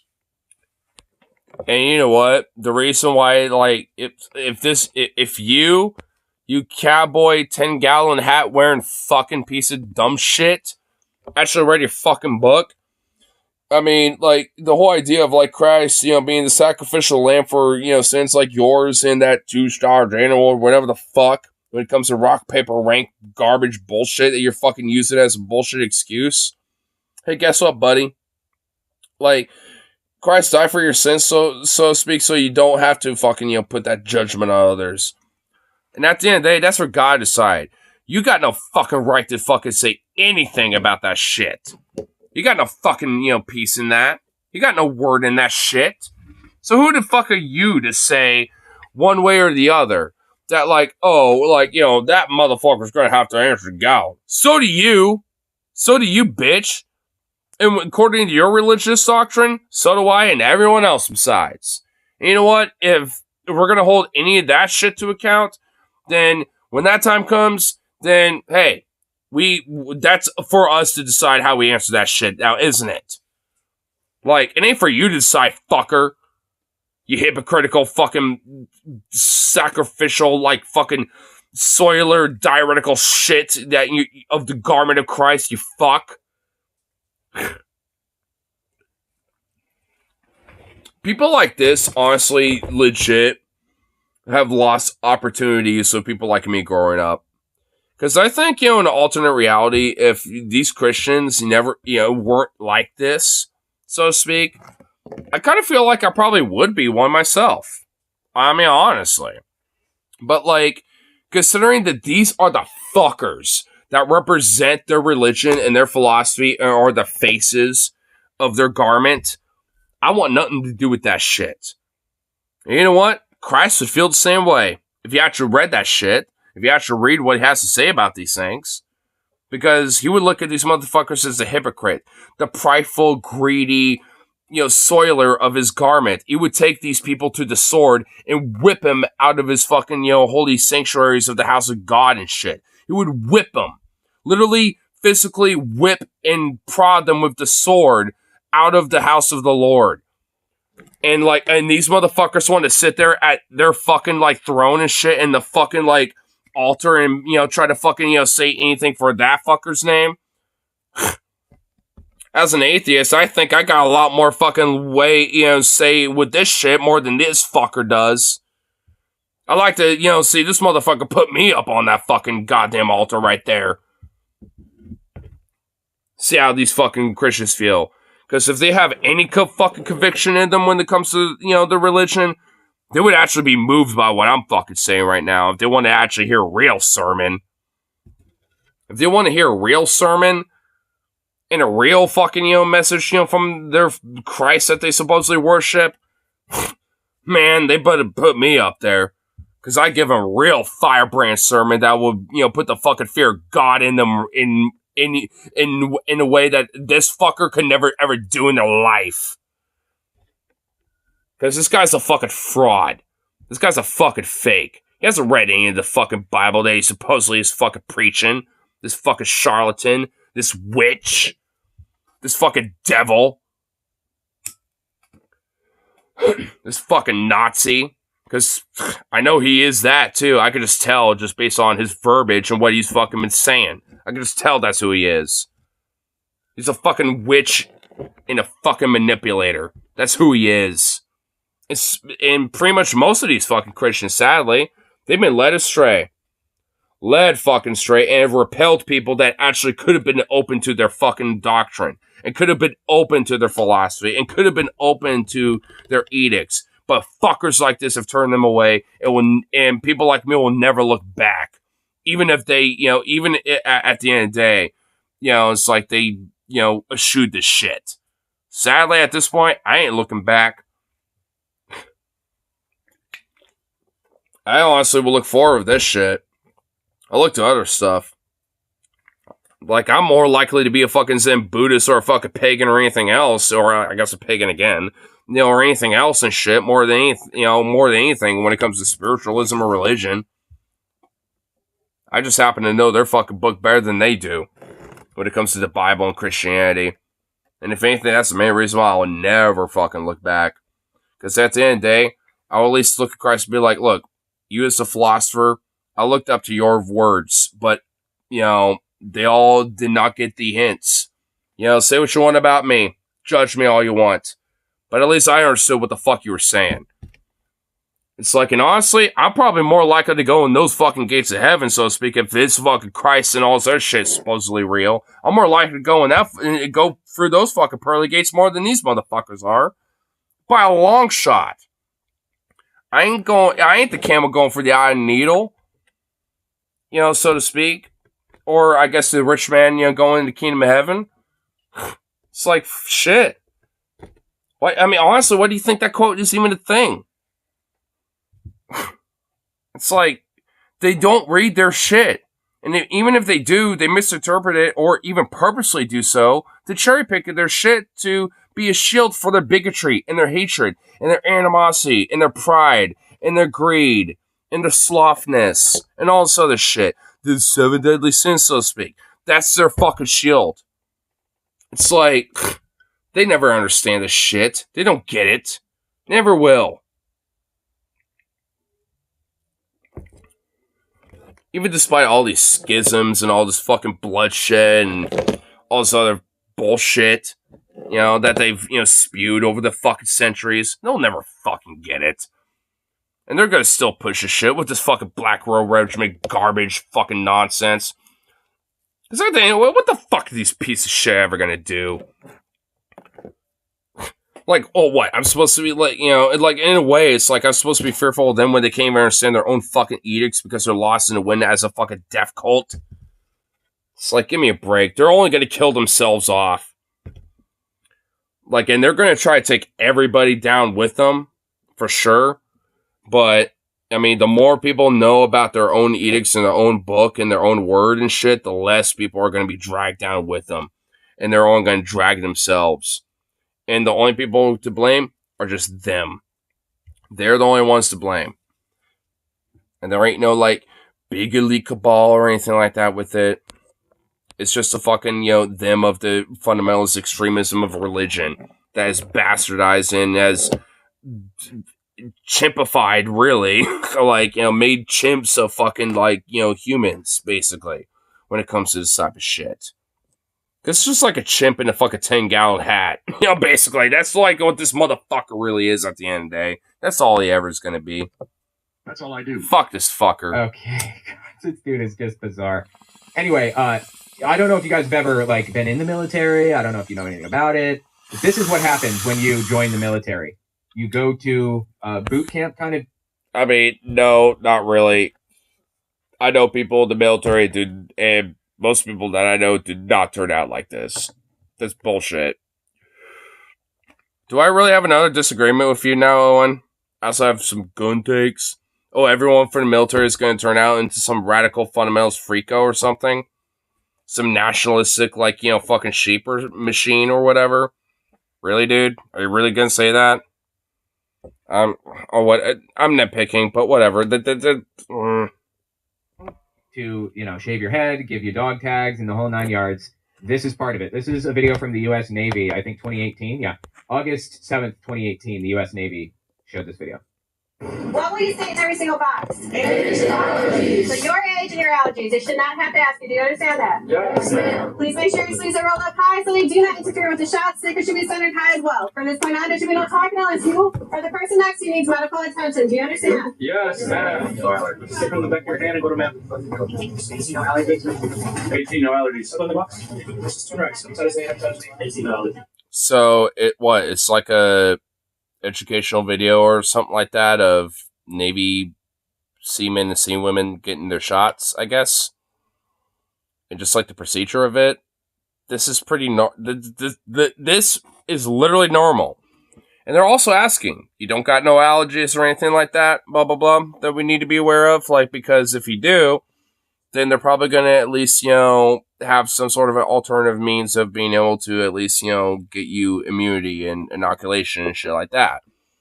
Like, I mean, like, I'm hearing that at least. I've heard that a couple times just in this video alone. So, it seems like they take vaccinations and things like that pretty fucking seriously in the military. Sounds like this Christian psycho yokeled as fuck all, you know, when it comes to what he's talking about, because he is just using that as a shield for his bigotry and hatred, and if anything, destruction of humanity. because a lot of these fuckers are, in a death cult. 18 The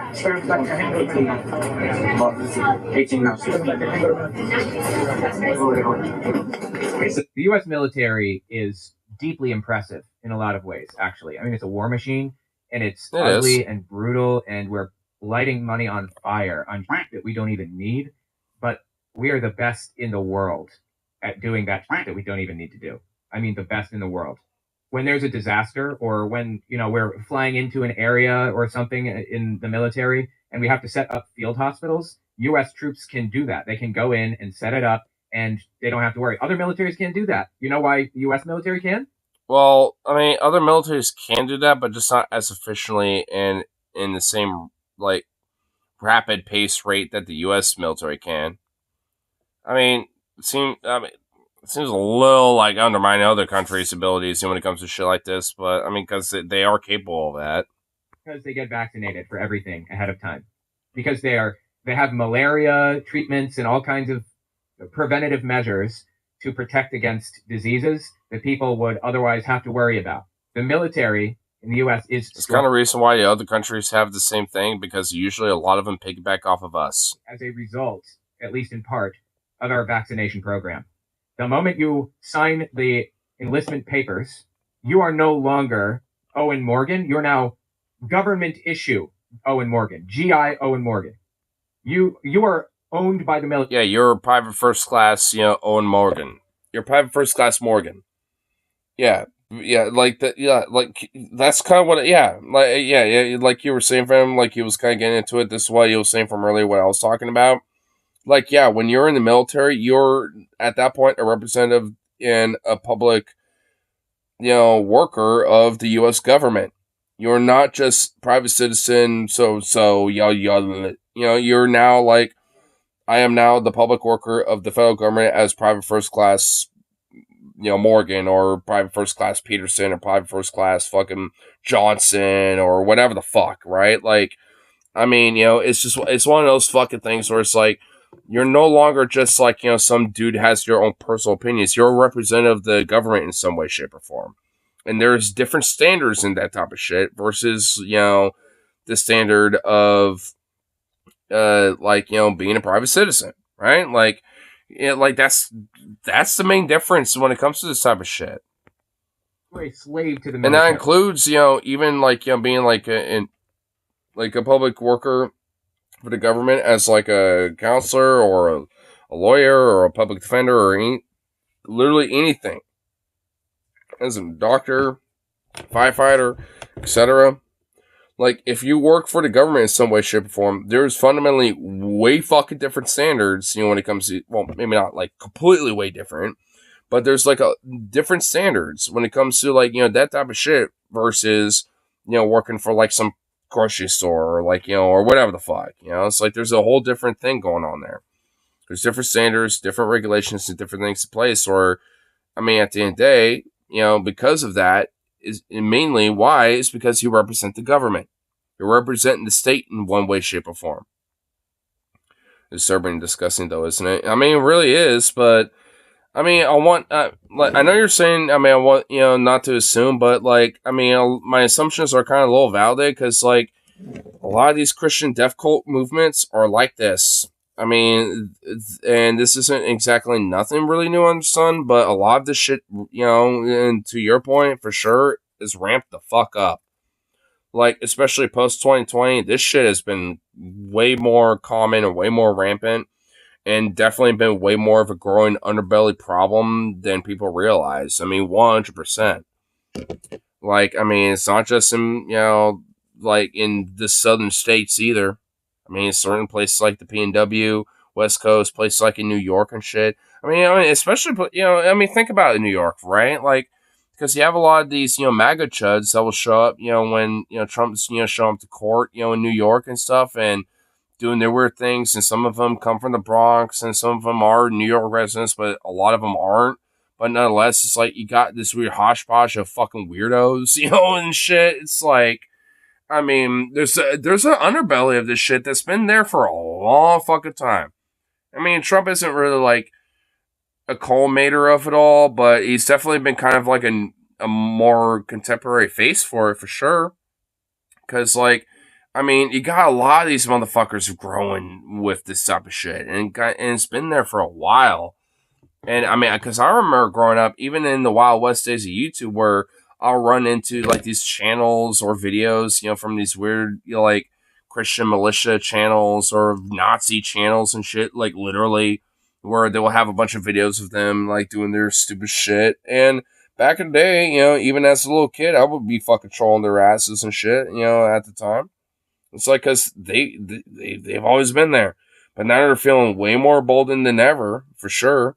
And are kind of feeling like, yeah, we can kind of get away with saying certain things that we used to be a little bit more subtle with, back in, like, the mid-2000s or some shit, It's like, because we were able to at least, like, justify it in a certain way with, like, the war on terror or, like, going against those Arabs or whatever the fuck. Like, they were able to, like, excuse it in a certain way and kind of, like, weave it in a little. And now it's like they don't even really have to do that, so to speak, anymore. I mean, at least, for, certain elements of our fucking politics. And that's kind of fucking freaky. Because, yeah, it is a disturbing and disgusting thing. I mean, because, look, I know we definitely might disagree about certain things about, like, electoralism and shit in them, but at the end of the day, we really are not far away from disagreement about shit like this, because it is a problem, man. It's a fucking thing that has been growing for a long fucking time, and it is eerie, dude. Like, legit, it is a eerie fucking thing. And it does make me worried. I mean, it's kind of why I tend to be passionate about, the politics I am about, because, like, I mean, I might have a different direction about trying to address it, but, I mean, my concerns and fears aren't that different. They really aren't, because this shit's fucking scary, dude. Because, I mean, even working as a retail worker, I've seen these kind of weirdo types, maybe not the Black Road Regiment, so to speak, but I've seen some weird far-right, full-on fucking Nazi motherfuckers, proudly wearing swastikas and SS fucking tats and shit before, dude. I mean, even in Oregon, these people are around, dude. And it's fucking eerie.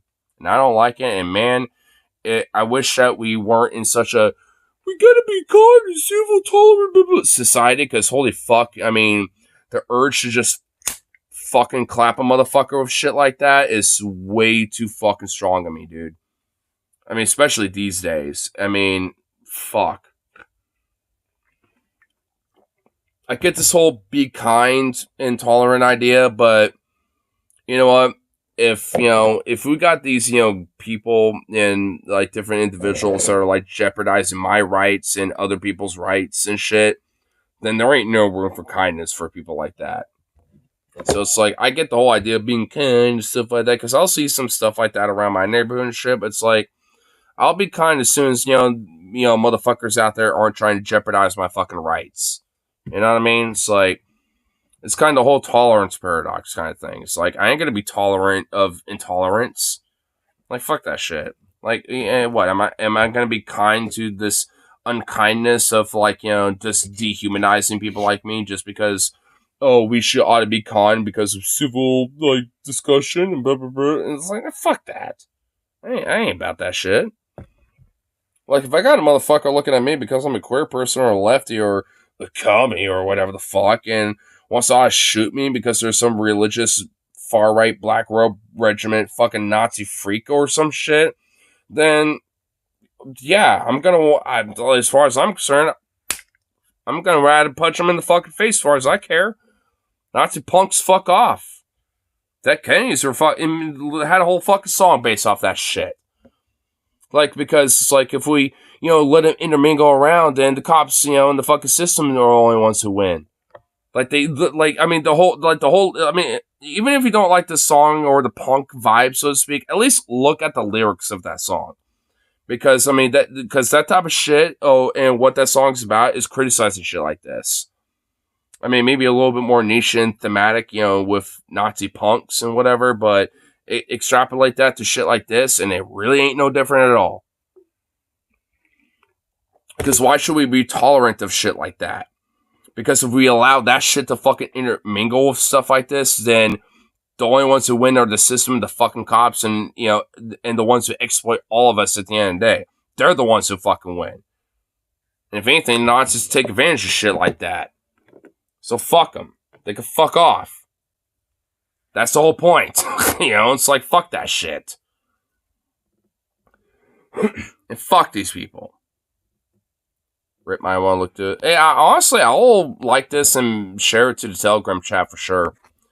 Because this is definitely, you know, like, I don't think we're going to get through all of this, but I definitely want to at least, you know, check out what we can with this, because this is definitely an interesting video. Oh, man, it's definitely, you know, like a really good, solid, hardcore W on Venom's part. This is a good video. Because, like, I'm not familiar with this, you know, whole Black Robe Regiment movement, but, I mean, I do think it's kind of like a broader and, you know, analogy of this whole underbelly kind of like Nazi punk shit that's been going on lately. And we need to really emphasize this whole Nazi punks fuck off and not be tolerant of intolerance kind of shit. You know, it's like we need to really emphasize this type of stuff. And honestly, take this like radical protest and direct action shit to their fucking churches and to their fucking, you know, little rallies and all that shit. Like, I mean, they need to honestly like hear this kind of fucking voice. Like, it's kind of time. It's time to like go to these go to Joel Osteen's church, have like, you know, have like a bunch of fucking people from Texas, you know, rally up in Houston, have thousands of people outside Joel Osteen's church, you know, saying, you know, and Satan repraise, you know, Yif in hell or whatever the fuck, you know, and all sort of shit, you know, and protest these motherfuckers. And honestly, you know, fucking, you know, take their, you know, weird, silly little weird bullshit that they do to like, you know, queer clubs, you know, drag queen shows, libraries, you know, fucking school committee hearings or whatever the fuck, or, you know, what you fucking name it, abortion clinics and shit. Like, dude, those fucking things at their fucking churches. Like, I mean, start, you know, like, you know, to me, it's time to fucking take this shit to them. Because, like, I mean, this shield of tolerance that they want to fucking use for their bigotry and hatred has gone far fucking enough. Because it's absurd. Because the underbelly of this fucking shit is getting way too fucking far and it's getting eerie. Be careful. Look, I would never advocate for a fucking violence and shit. I'm not saying that.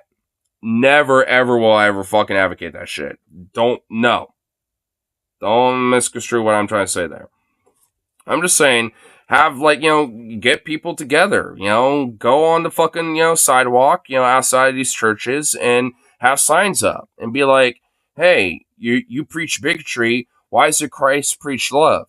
Why does your Christ preach love and you preach hate? Shit like that. That's what I'm talking about. All peaceful stuff. Don't be throwing bricks and punching people. That's all I'm talking about. I guess for clarification's sake, I should at least emphasize that, but still. It's like, that's what I'm talking about there. Go full black metal, Tyler's right for once. Well, look, I do agree, especially for, like, churches like Joel Osteen or, like, Ken Ham's, like, fucking weird Noah's Ark bullshit or whatever the fuck. Sure, I'm not even gonna lie, dude. You know, yeah, there are certain exceptions I will make. Wink, wink. But for your, you know, average, like, weird yokel church in, like, fucking Medford or Madras or whatever the fuck, or goddamn Kennewick, Washington, or somewhere in Idaho or whatever, like, I mean, I think there would be more value to just, you know, be out there on the side of the sidewalk and just, you know, protest them in that way. You know what? Maybe late at night, you got a few rabble-rousers that might spray paint a few things on the side of their wall. I won't be fucking, you know, like, you know, oh, how dare they, you know, if they did that. But, you know, but, like, you know, that's about the line where I'll draw with that shit. You know, it's like, but still, this right-wing extremist church in the Couve. Well, there you go. Perfect place to, you know, that's a church that I would absolutely be like, yeah, get people to protest that. Why does your Bible preach love and your Christ preach love and you preach hate? You know, shit like that.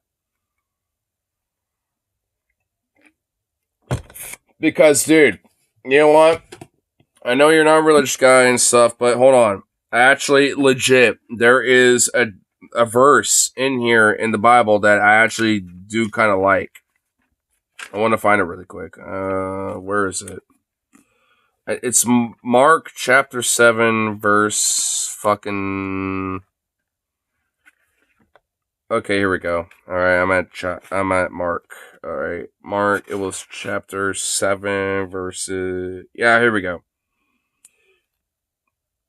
It was verse. Okay, it was around one, right? Yeah. So yeah, so it was actually verse 6 through 10.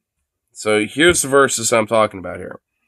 You bunch of hypocrites. So here's so again, like I said, the Bible I have, it has a paraphrase, so what I'm talking about is all in red. This is the words of Jesus himself. So it says, Jesus replied, "You bunch of hypocrites. Isaiah the prophet described you very well when he said, these people speak very prettily about the Lord, but they have no love for him at all. Their worship is a farce, for they claim that God commands the people to obey their petty rules. How right Isaiah was, for you ignore God's specific orders and substitute your own traditions. You are simply rejecting God's laws and trampling them under your feet for the sake of tradition." I mean, right there should be an utter fucking damnation and an utter fucking spit in the face of this. I guess, I mean, where's that motherfucker again? This guy. Oh, there he is. The verses I just mentioned right there, this motherfucker would be a spit in the, like, he's a spit in the face of what I just mentioned. Like, he is an utter refutation of what I just mentioned. Like, if this motherfucker knew Mark chapter 7 verses 6 through fucking 9, he would be an utter refutation and actually would probably have some fucking conviction in his fucking soul if he actually understood his fucking Bible. And that ain't the only verse, by the way. There's plenty of them. And actually in Mark, in chapter 7 and 8, there's a lot of different things, in there that, would be an utter refutation to people like this. Honestly, like, the book of Mark is a kind of a good book to kind of look into when it comes to, like, some of the words of Christ has to say. Especially with people like this. Especially. The book of Mark and the book of Matthew, I think, are the two best ones to look into. Like, honestly. Because a lot of, words of Christ are in there, and a lot of what he has to say is a fucking refutation of this guy. Utterly. Especially when Christ walked amongst the sinners. Walked amongst the prostitutes, the queers, the homeless, the indigent, the meek. Especially when he said that the meek shall rule the world, so to speak. Like, I mean, what the fuck do you mean? What do you think he means by this shit? I mean, it's like me as an atheist can understand their Bible more than these Christians. It's like, how's that fucking possible? When they're supposed to know that shit and be, like the voice of that word, of the words of their text. Hypocrites of the fucking garment. Just, I mean, it's kind of one thing recently, especially, that I'm kind of realizing. It's like, there is a lot of things that could easily just destroy what these fuckers are about. The meek shall inherit the earth. That is a literal Bible quote. And a literal quote by Jesus in the Bible. The meek shall inherit the earth. What do you think Jesus meant by that? What do you think he meant?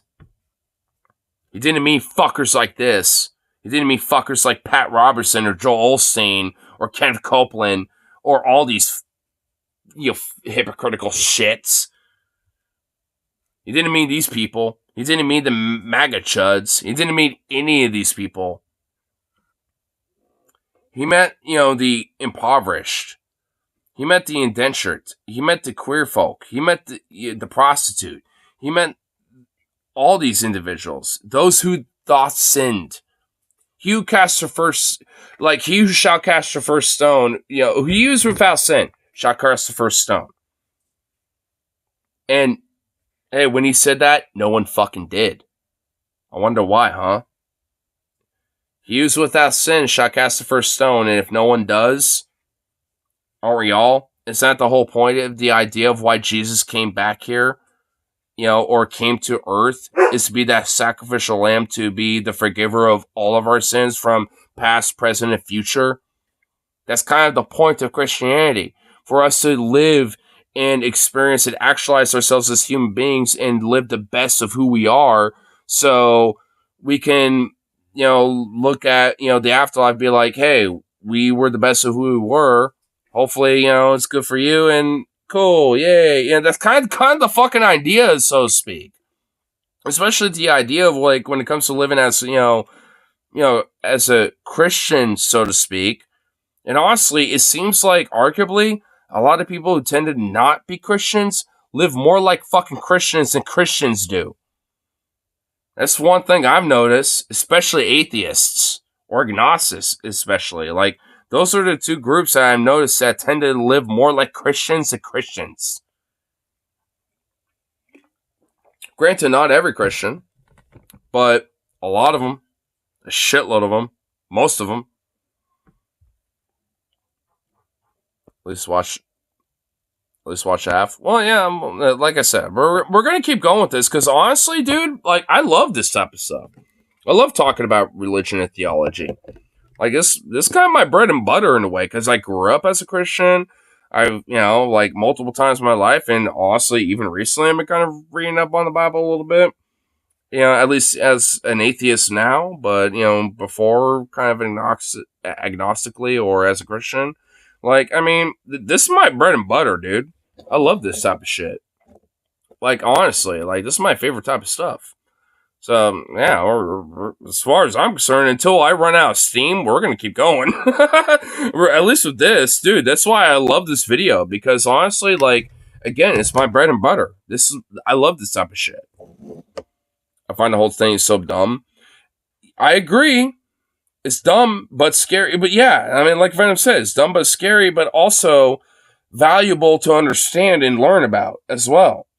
I mean, like, take it from someone who grew up as a Christian and says that it's their bread and butter. There is value to learn about these things because, like, I mean, to kind of understand why they are the way they are, it's not just to be like, well, they're just crazy and stupid and bigoted evil people, because, yeah, they kind of are, and they, for sure, but, I mean, at the end of the day, it's like, kind of learn, especially when you understand that the book and the religious beliefs that they supposedly proselytize, and when you actually read it, realize that, like, a good chunk of it is really antithetical to what they fucking preach.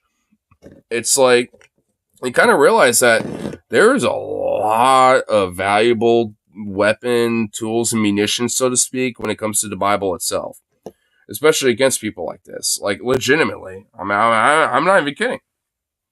I mean, it's kind of, I mean, hopefully, I mean, what I'm talking about now kind of validates that in a way, because, like, so much of the shit is, like, sadly, such a long condition kind of thing amongst humanity that you kind of have to understand it at least a little bit if you really truly want to, like, play the ballpark of their own game, so to speak, I guess, if because, like, it's a tricky thing. It's not just as simple as, like, having, like, the, Christopher Hitchens, like, fucking, Catholic priest guy fucking back and forth debate shit or something, It's like, I mean, that has its value too, but, I mean, to really kind of get, like, how to really stump them, you kind of have to read their own shit in a way.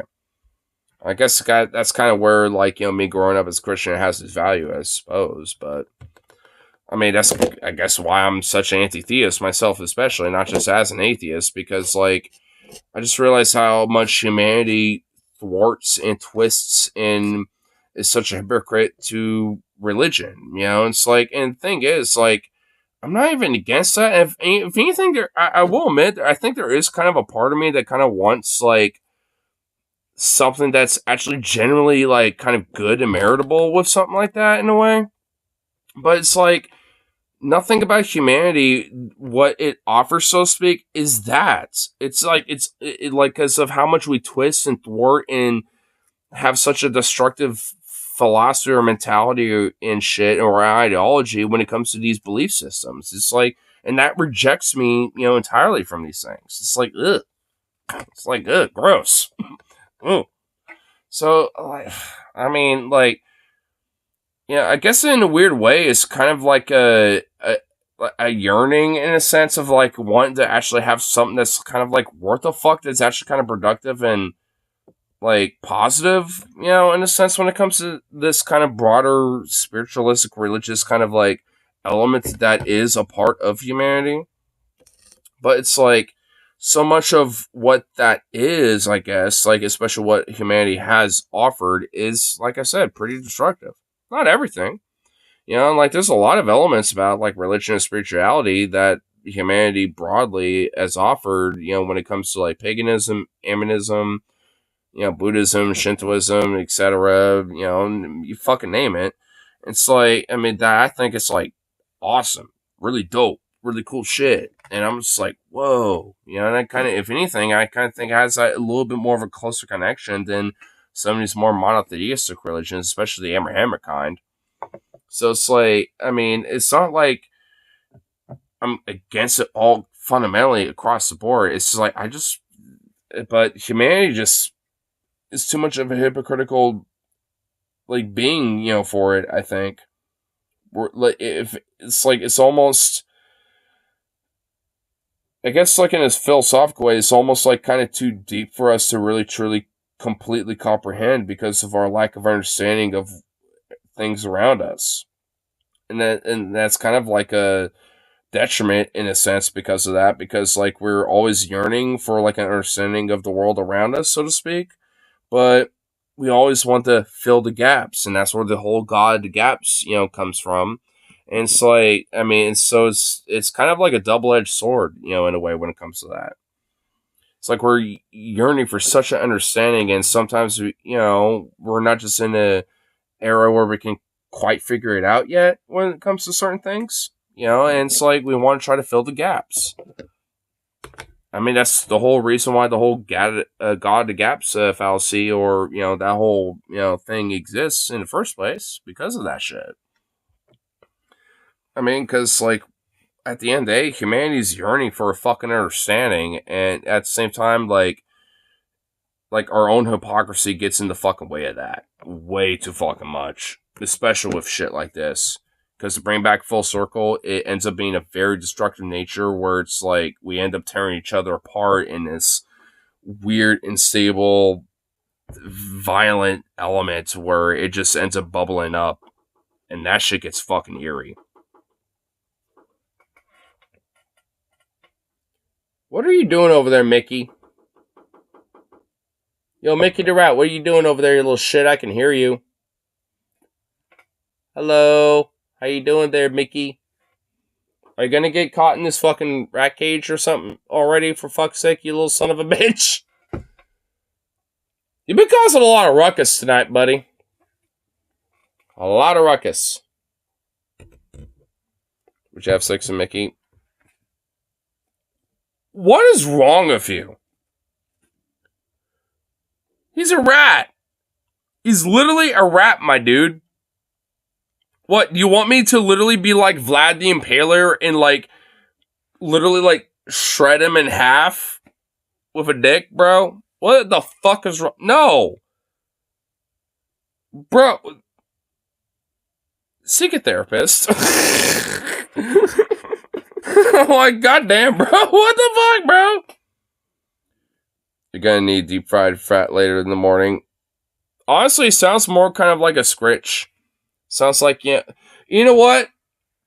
I'm starting to realize that the source of the fucking fleeing station this year is the fucking rat. He's the one who's got him. Because my dad's mentioned, it's like, when he found the little rat nest over here in the corner, apparently, and has tried to catch him in the kitchen, he had a bunch of fleas on his ass. So I'm starting to find out where the fucking infestation has been going on for this year now, apparently, and it's with this motherfucker over here. So it's like, this fucker's the one, keeping him in the fucking house. So it's like, another reason why I'm going to be a fucking NIMBY with this little fucker. I'm going to be a hardcore, evil real estate NIMBY landlord and be like the fucking HOA that I am and fucking evict his ass. Because I ain't having that shit. Because now I at least found a source of that fucking bullshit. And it's like, now he's really going to get caught. I'm going to hold in my hands and be like, you fucker. But I'm going to be, make sure I have like goddamn bullshit all around me to make sure that motherfucker ain't, having those fuckers, jump all over me. I'll even have a lighter be like, fucking just like, yeah, burn, burn, baby, burn. Yes, burn, baby, burn. Yes. Yes. Actually, you know what? This actually feels kind of good. I'm not even gonna lie, this actually feels a little low-key good. I'm not even lying, this actually does feel kind of good. Okay, my thumb's actually hurting a little bit. My thumb holding down on this actually was hurting a little bit, more so than the fucking flame on my arm. Been saying this for like a year, how are you gonna catch him? I got a trick. You know what? Because this motherfucker has explored his turf in the rest of the house, I got a fucking trick. I got some tricks up my sleeve now that I know what his expansion turf bullshit is about. Because I found this fucker, Mickey the Rat, I found this fucker in my kitchen not too long ago. So he's been exploring a little bit. In fact, I see a little hole in, this little, thing, that's, blocking off this little cat door that we got over here, where he snuck through. So, my idea is that either I have this little cage I have right here set up, set right over there, or just have him in my house, have the cage set up in the laundry room side, and just try to fucking, hunt him down and catch him in my house, because there's less nook and crannies, and way less places for him to hide in my house. Legit, there's not really many places for him to hide in at all. So it's like, it would be way easier to fucking find him and catch him in my house, funny enough, than in the garage. So, my strategy is eventually, hopefully, find him at my house, block off his way to get back in here, so he either stays in the room or gets locked in my fucking trap that I got. One or the other, and then, relocate him from there. Or just fucking go for the shenanigans of 3+ hours of fucking trying to grab him in my bare hands. Fucking in the, all that shit. Planet Garage. Well, the thing is, the rest of the house has been, it's the garage that hasn't been yet. So, the rest of the house actually has a lot of space and a lot of places where there's not a lot of places for the rat to hide. And even if he could, we could just move shit around and would have to run somewhere else, and eventually would either get worn out or have somewhere where that little fucker is gonna, not be able to hide it, or be in the corner where I can at least, capture it pretty easily. So in the house, it's way fucking easier. And here, I mean, even with, cleaning the garage out, there's too many nooks and crannies. I mean, there just is. Even if we were to clear it out, there's too many nooks and crannies. At least with the house itself, given whether it's the kitchen, the main room over here, or anywhere else in the house, it's fundamentally fucking easier. It's just easier. It just is. I mean, it's just on the, the fact that the difficulty level of capturing the fucker will be way easier. So, in a weird way, I kind of hope I find him in my house again. I know this little fucker's still in here because I keep hearing him rummaging around over here. I'm still hearing this little fucker. He's over here somewhere. I know where this little fuck is. But I don't want him in here anymore. I actually kind of really want him in there so I can catch him easier. Because again, it's actually legit kind of easy. You're messing around the rat bastards. No, I'm not. I have legit almost caught Mickey the Rat with my bare fucking hands. And dude, for the first time in my life, I saw a rat jump fucking 4 feet in the air, dude. I'm not even kidding, dude. Like, I saw a fucking rat with my bare eyes right in front of me. Whoop! Jump like fucking 4 feet in the air and just scurry away after I literally, like, I scooped it up and then it just, like, and jumped like 4 feet in the air, bro. Like, dude, I am not underestimating a rat ever again after that moment. Okay? I am not underestimating these motherfuckers. How do you know there isn't more than one? My dad was theorizing that, but I don't think there is. I'm pretty sure there's only one because, I mean, with the whole, you know, like over there with him being in the kitchen since that hole and all that, and him being only in here, and I haven't seen a rat since, and all that. I'm pretty sure he's the only one. I think he expanded his turf, got a little traumatized because he almost got caught once, and then he saw me the second time, and he was like, you know what, fuck this, I ain't gonna do this the third time, and it's been staying in here for the most part. I mean, I'm thinking it's just the one rat. I mean, if there's a second one, I'm gonna be kind of fucking shocked, to be honest. I'm gonna be like, what? There's a second one?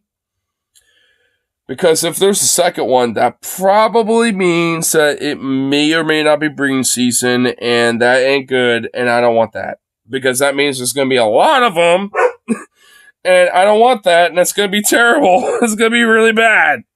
So, I don't want that. So, I'm pretty sure I'm like 95% sure it's only one, but there's like a 5% plausibility chance that there may be two, but as far as I'm aware, there's only one. It's only been the one. In fact, I just heard him again. He's still rummaging around over there. Probably went back to his old nest to, secure his little goods that he acquired or some shit. He's a family 7 straight. Well, if he wants to do that, I'm going to do that for him, at any place I want to relocate him at. You can find, the rats over there too.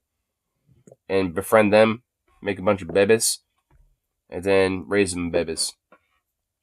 I know plenty of places where that rat will thrive in, dude. Okay, so there's plenty of places where that rat will thrive in. I mean, evidently this little fucker's thriving here, but I don't want this little fucker thriving here no more. Okay, I don't want him over here no more. I'm going NIMBY and HOA on his ass. Next time I see his ass, I'm just like, you know what? Honestly, legit. Next time I see him, because last time I saw him, he was over here. So next time I see him over here, I'm gonna be like, you know what? Fuck it. I'm going in. All gas, no brakes. Going in, dude.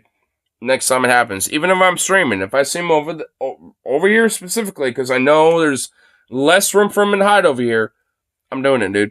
I don't give a fuck. In fact, I'm gonna build the goddamn wall, and I'm gonna make sure Zukov even stays in here.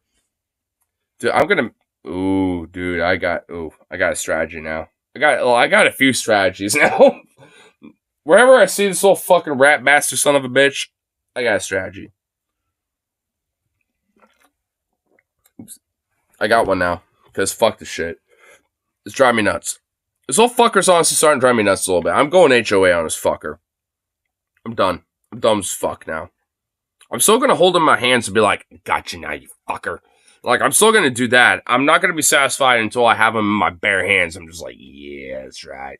Like, as soon as I got that, I'm not satisfied. Not satisfied until that happens. Or reach into that fucking goddamn trap or anything. Even if I do grab... Honestly, if I grab my bare hands itself in some, like, fiasco or some shit, I'm even going to be more proud. Especially if it's on stream, because I'm just going to have him right here and be like, look at him. Look at his little beady eyes.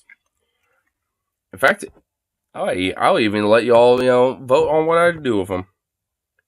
I'm not going to Minecraft him, but I'll let y'all, give me an edict on whether to just release him right outside or relocate him farther away or go on an adventure, So, we'll see. We'll see what happens to this little son of a bitch. Because this little fuck has been an arc for a fucking year now, dude. A year, bro. It's like it only ramped up because this little fucker got out of hibernation. Now he's running amok everywhere. It's like, you little fuck. Ugh. But I swear, man, I'm gonna get him. I'm gonna get him. Keep watching. I know. I'm having a little stall. Let me have my moment, okay? This whole rat's been a pet peeve for quite a while, okay? It's been in the mood. Well, I'm gonna skip Owen's shenanigans, so we'll go back to the shimmy boop.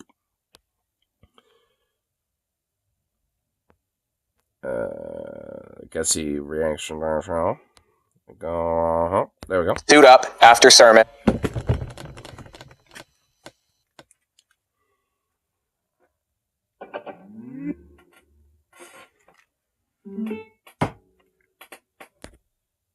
And grab weapons and go for like rifle training. You know, teach them how to aim and clean a gun in the whole 9 yards. David Barton claimed that pastors were training their churches to be platoon. I mean, I guess it's technically a good idea that, I mean, that's happening? I guess. Like, I mean, if you're going to be training on weapons, obviously you want to learn how to clean them, dismantle them, and put them back together and all that. Like, but I kind of wish that, these people were just dumb enough to accidentally have them explode in their hands or something. Like, I would prefer that. But, man, I suppose the silver lining of proper gun culture is that, like, if these weird yokels at least understand what the fuck that is, and someone's got to understand it. Someone needs to know what that shit is. Or I just don't want them to be the ones that know it. Or battalions, depending on how big they were, that could be plugged into a larger military operation. That chick hit you up on Instagram. Dude, send her my way, bro. Dude, on one of my coffee streams, send her my way, bro. Like, bro, legit. Dude, you know what? Don't block her there. Don't block her. Fucking send her my way, dude. Send her my way, bro. Dude, yo. I want to fucking mess around. Not in a sexual way. I want in a troll way. Dude, my troll senses started tingling when you said that, dude. As soon as I saw that, my troll senses tingled. Yo, come on. Don't block her, man. Don't do it. If you did, undo it. If you did, undo it. Send her my way. Share my shit with her, dude. Well, I'm like pop into one of my streams on Instagram, and then fucking share the reel, to her, and have her pop in. We'll troll the fuck out of her, dude. We'll just troll her. Better not troll her. Oh shit! Hey, what's up, Sparrow? Fuck! I didn't think you'd pop in here. What's up? Well, welcome to my little domain. But not troll a boy. Well, I mean, she's a cop, okay? She's like a Tyler Police Department academic, cop in training. So, a cop is a cop no matter where they are. You know what I'm saying? So it's like,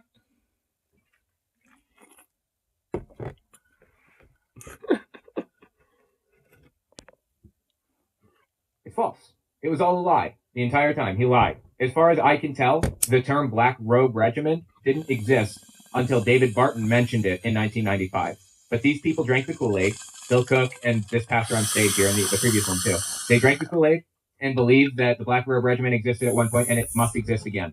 Now, this previous pastor here, talk about vaccines and stuff, right at the beginning, if you listen, what was it he said again? I'm surprised this guy hasn't, thought about, the Branch Davidians or something. Honestly, considering the history of the Branch Davidians and David Koresh, you would think, a lot of these Christians would, kind of use that as kind of like a weird symbology or something. At least the far-right versions. Because even, some of the, conservative, like lean Christians that I've talked to about that type of thing when it came to Waco. Like a lot of them kind of have a weird sympathy to it just because of the government's botched, shitty, fucked up response to the whole situation.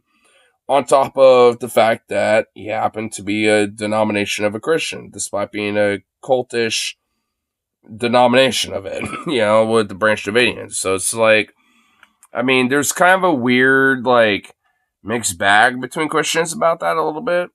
And, because some of them, are like, well, they're still a cult, so, But a lot of them are like, well, the government fucking cracked down on our religion, and blah, blah, blah, blah. So there's a little bit of kind of a back and forth with it a little bit. But, I mean, from my understanding, even despite that, there is a little bit of sympathy to David Koresh and the Branch Davidians.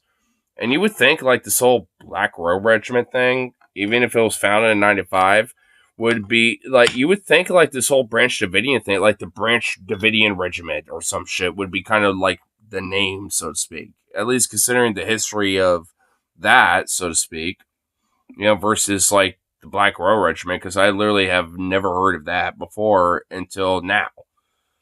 So it's like, I guess, for me personally, I would think, like, there would be a more of a symbolic use of, like, Christendom in the sense of, like, this more right-wing cultish mentality with something like the Branch Davidians or even, like, Ruby Ridge or anything else, honestly. I mean, like, because that shit's a lot more prevalent, at least especially when it comes to, like, more religious types, especially these type of people.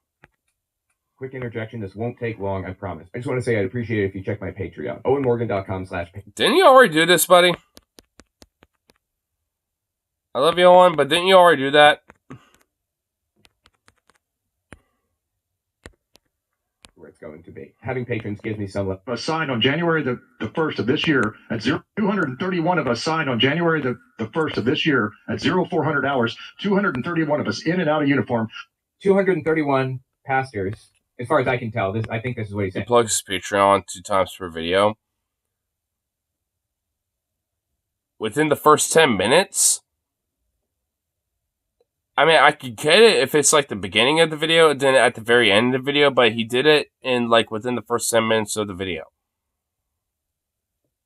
That's low-key kind of annoying. He's a low on funds. Well, I get it. I mean, evidently the YouTube algorithm's kind of fucked him a little bit because even I honestly thought I was subscribed to him. Like, I mean, because I think I was, but YouTube unsubscribed me because I had to resubscribe earlier. So, I mean, I'm assuming, like, the YouTube algorithm's just fucking with that. So I get it. I mean, it's not like I don't get it. You gotta do what you gotta do, you know what I mean? But, like, I mean, like, 2, like, Patreon little pushes, like, that close to each other.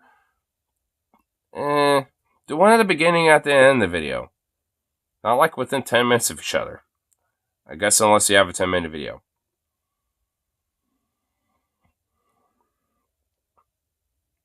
It gets a little bit more annoyingly aggressive about it when income does slow. I mean, like I said, I get it. You gotta do what you gotta do. I mean, it's just bread and butter, So, I get it. It's not like, I mean, I'm criticizing, that, inherently because he gotta do his bread and butter, but... I mean, I just feel like, he could probably be doing a little bit better about that. But whatever, it's just a nitpick. Whatever, who cares? It's not even the point of the video. He signed the Gideon's 300 pledge in and out of military uniform to militarize their church, to pull off their robes and put on uniforms, army greaves, and teach people how to aim and clean their guns and march in lockstep in the whole 9 yards. They have a whole manifesto for all intents and purposes. These people use the manifesto called the Biblical Basis for War, and it was... The fuck is that even? Did they even have, like, biblical passages to justify that? Matt Shea originally, who is also a Black Robe Regiment pastor, to my knowledge. And also he was a Republican congressman in Washington State, I believe.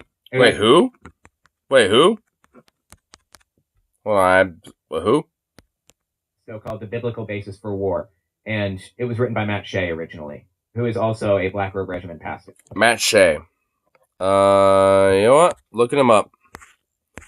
Google, you're my friend. Yeah. Google, you're my friend. Yeah. Matt Shea? Is it this guy? National Retail Foundation? I don't think this is the guy. Yeah, does not sound like the guy. Is it Shay? Or like that? This might be the guy right here. This might be it. Let's see. Yep, this is the guy. Yep, Washington House of Representatives. Yep, this is the dude. Whoa. 2009 to 2021? Oh, dude, this guy's a recent dude. Oh, well, okay.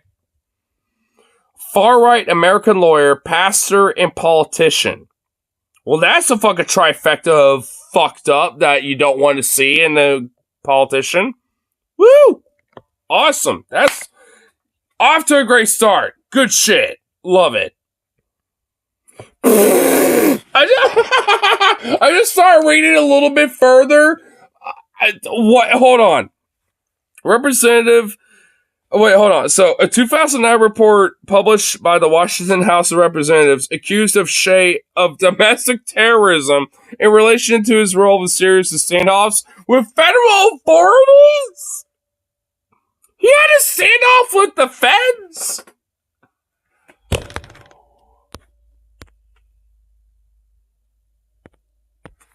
This fuck...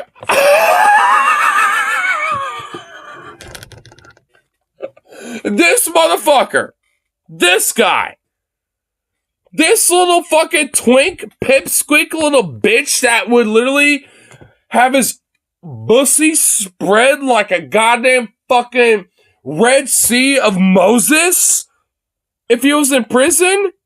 Excuse me, sir? Excuse me, sir.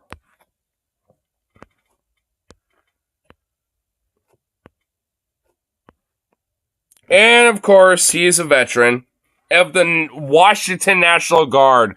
Oh, so prestigious. Oh, yeah, you're a National Guard member. Such a prestigious war veteran, you. Oh, yes. Fucking spit in your fucking name, you little puss. Well, I guess he partook in the Whack War, but you know what? Go fuck yourself either way.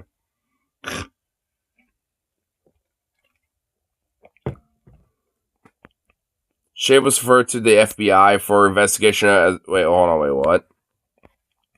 In October 2018, Shea acknowledged that he had distributed a 4-page manifesto which he called for the killing of non-Christian males.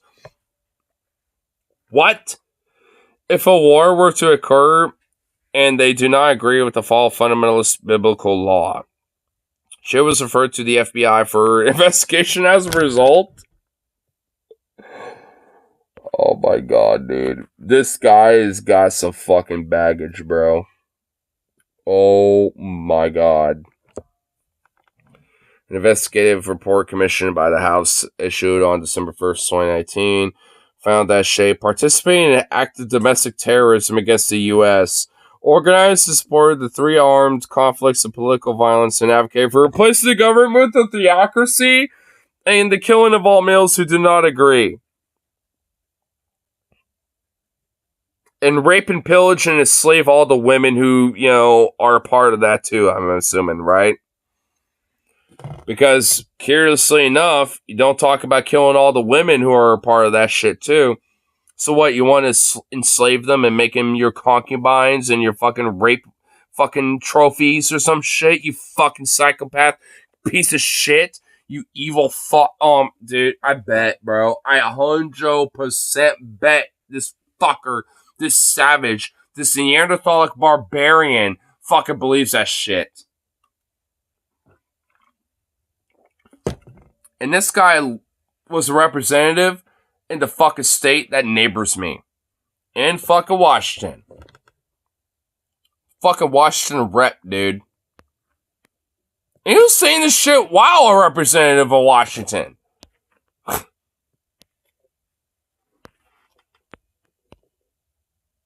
Shea was first elected in the Washington House of Reps in 2008, representing the 4th District of Spokane County. He was re-elected 4 times in 2012, 14, 16, and 18. So he's a long-term politician. He's an old guard. Shea endorsed Jim Walsh in his legislative District 19 race in 2016. Walsh was elected and went into to become chair of the Washington GOP. Oops. Shea was a co-founder and the director of the Washington Family Foundation. That does not sound like a fucking Mason family fucking thing at all.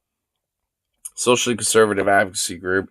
He was also a board member of the anti-same-sex marriage group, Protect Marriage Washington. Oh my fucking god, bro. This guy is a fucking bigoted, hateful, fucking fascist Nazi, dude. Oh my god. He was also a board member of the during his first term of office, introducing legislation to seek to block the recognition of same-sex marriage in Washington.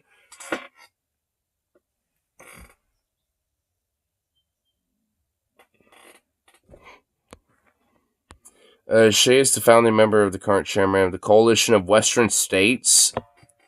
What the fuck is that? The Coalition of Western States? What the fuck is that?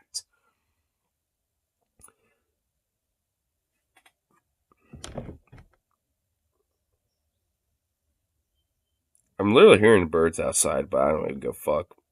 It's my weekend. Who cares? In an interview, Shea stated that the cows' goal... Cows, dude. That's their acronym. Cows. The goals are to facilitate a transfer of public lands back to the state level and have the states and counties manage the land. What about freedom and liberty? What about individual freedom and liberty rights, huh? Oh, wait, that goes out the window with a lot of you conservatives when it comes to certain issues, doesn't it, you fuckers? During 2016, the occupation of the Mahler National Wildlife Refuge, Shea and his other co-members traveled to Burns, Oregon. I fucking know about this! Holy shit, dude, this is the fucking national fucking park fucking office that they occupied and shit. Oh my, yeah, the Miltons, yeah, dude, I know about this. Dude, I was growing up. Oh my god, I know about this shit so well, bro. He was in that? In his member? Oh my god. Yo, that explains a lot right there, too. Holy shit. You know what? Those fucking feds in our fucking state did not go far enough. The fact that what's his fuckface name? You want, hold on. Yeah, let's look at this, because I know it's going to be in this fucking... Resulted in 26 militants who were all indicted and arrested for felony. There was one militant was killed while resisting arrest. And you know what? They did not go far enough with that. I'm going to say that right the fuck now. Putting that out there. They didn't go far enough with that shit. And there's video of that, by the way. And, you know, fuck these savage pieces of shit. These fucking weird extremists, like, you know, trying to fucking do this weird, like, conservative freedom of against tyranny bullshit. Fucking weird yokel inbred hicks. Like, I remember that shit fucking goddamn clear. And you know what? The fucking FBI was so fucking justified for that shit. They should have gone farther. The fact that they fucking sat, you know, on the sidelines the entire time up until the last second because a few of them tried to flee to Idaho and all these other, you know, outside the fucking, you know, state and shit.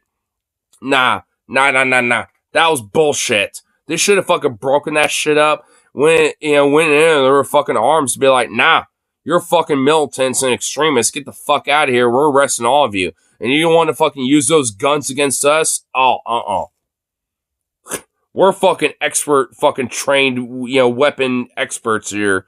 You're a bunch of yokel inbred hicks with a fucking hunting rifle. What the fuck are you gonna do?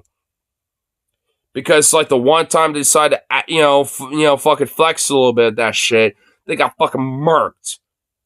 And, and I remember the videos, even the video of the fucking, family members that, put out those videos, oh my god, they just shot him. It's like, yeah, because you fucked around and found out, you fucking racist, fucking fascist hicks. Fuck off. Like, dude, I remember this shit so much, dude. And, man, it really fucking, it kind of, I think in a way, kind of really solidified the anti-fascism in me a little bit. Because of these, oh my god, in 2015, Shea supported Idaho Rep. Heather Scott, a fellow Cows member, in a protest near the home of John. Dude, fuck these scum, dude. Fuck these weird Nazis that are into PNW. Because I swear to God, Idaho is the fucking hotbed of these Nazi scum in the PNW. And I swear to fucking God, bro, like they are trying to infiltrate and expand this weird fucking shit in the rest of this fucking beautiful fucking land that I call Cascadia. Fuck these scum, bro. These fucking evil pieces of fucking Nazi shit. And they're Nazis. That's who the fuck they are. They're fucking Nazis. Like, cause holy shit, dude. Fuck, bro. Like, I am so passionate about these fucking motherfuckers that want to fucking taint this fucking land. That I genuinely respect that these fucking indigenous people that, have lived here for thousands of fucking years before their fucking balls, were able to fucking, fucking plant their fucking weird little fucking offspring around here and shit. As the colonizer, they, like, I mean, what? They have some entitlement to shit? Ugh. God, I hate these motherfuckers so much, dude. Because of how much they want to tie this land to their weird Aryan race, Eden. Like this weird, like, Northwest Cascadian, like, Nazi Eden that they want to establish. It's fucking insane, dude. It's wild. There's an interconnected fucking shit with this. Regionally here, that I'm very passionate about, and nationally too. And that's why I fucking, I'm fundamentally against this stuff. Because there is a real strong connection around here in the PNW and Cascadia with this type of shit. Especially a motherfucker like Mache. I never heard of him tonight, or I guess this morning, up until now. But this motherfucker, he's just a one representative of a whole fucking movement that I've been way too fucking familiar with for a long time. Way too fucking long. Because these motherfuckers shouldn't even been here to begin with.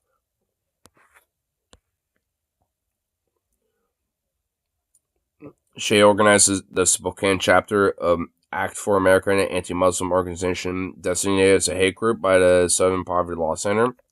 Shocker. State legislator Shea introduced House memorials in 2015-17 to create a new state of liberty from Eastern Washington. What the fuck is this? What? Was a proposed U.S. state to be formed out of Eastern Washington? What Nazi weird shit is this? What? And of course the Republicans are the only ones to propose this shit. Why are the Republicans always about secession? Whether it's like, a chunk of a state seceding from the bigger state or seceding from the nation itself. Why are these fuckers so gun-ho about this shit? Oh, I wonder why. It cannot be due to their tie to the Confederacy and their secession of states' rights and having fucking slaves and being bigoted, hateful fucking scum and Neanderthalic savages. Probably not that at all. No, definitely not. Definitely not at all, huh? Is that the proposed state right there? The state of liberty? Is that it? Dude, this literally looks like some greater Idaho state shit. Dude, because I know about the whole, like, greater state of Idaho, where Republicans in Idaho and in Oregon want to have, like, this greater state of Idaho shit. This literally looks like that. Like, what the fuck is this? This weird fucking LARPy weird fucks, dude. Like, oh my god. And of course, it's conveniently the rural areas of fucking Eastern Washington. Just like with the greater state of Idaho when it comes to Eastern Oregon. Kind of curious how that works out. Can we have General Sherman back, please? And U.S. Grant, too, while we're at it? Can we please? Please? Because, it's not just the South that needs a little bit of a correcting. It's the fucking Pacific Northwest. It's the fucking North. This whole fucking goddamn country needs a goddamn reformation by U.S. Grant and General Sherman himself. The fucking souls and the resurrection spirits of those motherfuckers need to come back. Because goddamn, bro. Goddamn, bro. Like, fuck, dude. And this is a newer phenomenon. Like, this is the front, like, initial thing. A proposed state to be formed out of Eastern Washington submitted in a failed bill proposal in 2019. And the whole idea of Greater Idaho is also a newer phenomena, too, by the way. That ain't, some old thing that is, like, due to some weird old, Oregon Territory, blah, blah, blah, kind of bullshit. It's not based off of that. That's a new phenomena. Just like this shit. Shocker. Huh. Weird. Strange how that works out. It's because they want to isolate themselves and literally establish a fucking Nazi fucking ethno-state. They want a Christian evangelical Nazi ethno-state. That's what these fuckers are trying to do. If they can't get it based off the states or like co-opting the government and the country itself or doing a confederacy to Electric Boogaloo, then they're going to just try to fucking form their own state and have like, these rural areas of these hardcore lefty states like, in the West Coast, like in Oregon and Washington, for example. Like, I mean, they're just trying to fucking like, secede, counties and elements of these states into the weird fucking ethno-states, basically. Just based off the states, so to speak, more so than as their own sovereign nations, like they really want. It's some eerie shit, dude. Like, this shit right here is eerie, disturbing fucking shit. Because the fact that this type of stuff is a fucking underbelly in our politics is really a concern. And it really should be highlighted. Because why is this fucking shit an underbelly in our politics when, like, we got all this civility decorum bullshit going on and stuff? It's like, maybe we should not be talking about that. Maybe we should be talking about the intolerant, evil shit that is an underbelly that's been growing and festering for a long fucking time in every fucking region of this country. Maybe we should start talking about that. We could start talking about kindness when this fucking shit is not a problem and not festering underneath everything. Maybe we could start talking about kindness and tolerance after that. Then I might start listening about that shit. Because until then, I don't want to fucking hear it. Because this shit has been brewing for a long fucking time, and it's going to start boiling over before we know it, and that is not a fucking good sign. And frankly, this election cycle might be kind of that boiling point. I don't want it to be, but it really fucking might, and I don't like that. Our duopoly has fucked us in so many ways, and it's caused, and honestly, arguably, I think has caused a lot of this fucking shit. It's like, when it comes to the whole divide and conquer tactic and, like kind of exacerbating a lot of the bigotry that a lot of people kind of have in the heart, in a sense, and in this type of shit. This has been kind of a growing, festering problem for a long fucking time, and I think it's been enabled and festered for quite a while, in a sense, because it's an easy distraction. I mean, not that the distraction is necessarily a bad thing, because this obviously shit ought to be addressed, but it's like, it's meant to be there as a way to kind of focus away from the real root of why this is fundamentally a problem in the first place. It's like, because holy shit, dude. Like, I mean, we really haven't had a strong, direct action-based, like, challenge against this whole fucking issue in quite a while, dude. I mean, the last thing I could think of is maybe 2020, but even then, it's like, I mean, the real fundamental, like, change that I think we've seen, from something like that would probably be during the 60s, like the Civil Rights Act. It's like, if that's the case, then holy fuck, we got some shit to kind of figure out a little bit. I mean, because holy fuck, dude. Like, because this it's something that I do really have a concern for. I really do.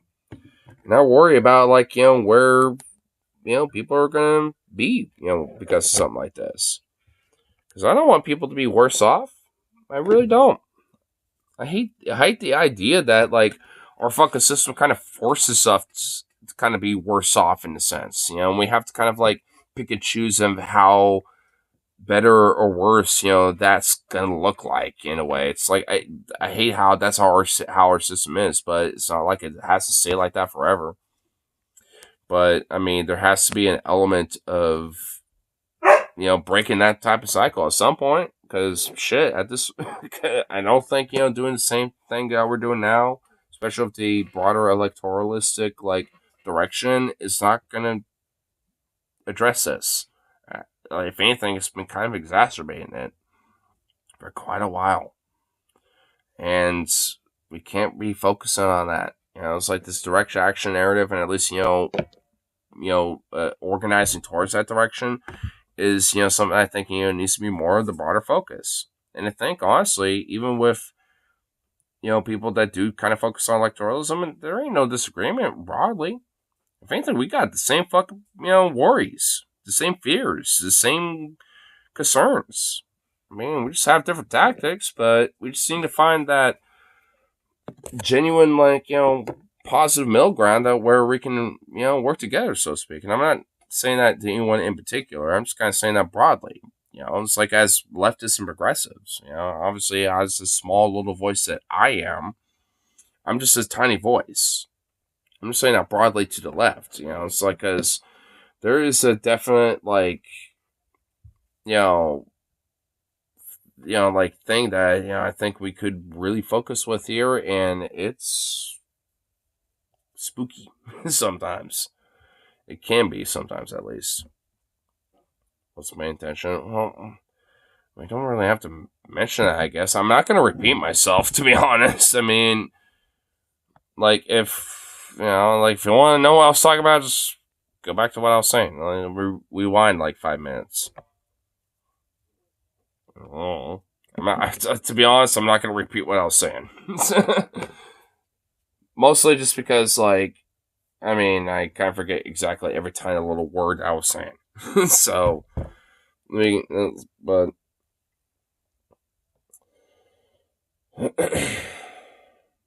fat posts? No.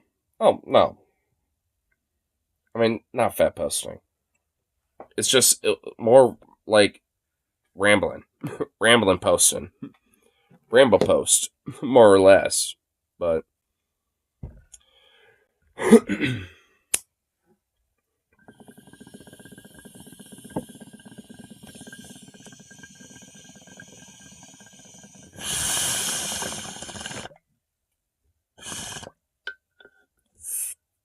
go to bed. You know my Bob. Who do you think I am? Your son? Because I ain't. Because he ain't my daddy. He ain't my mama.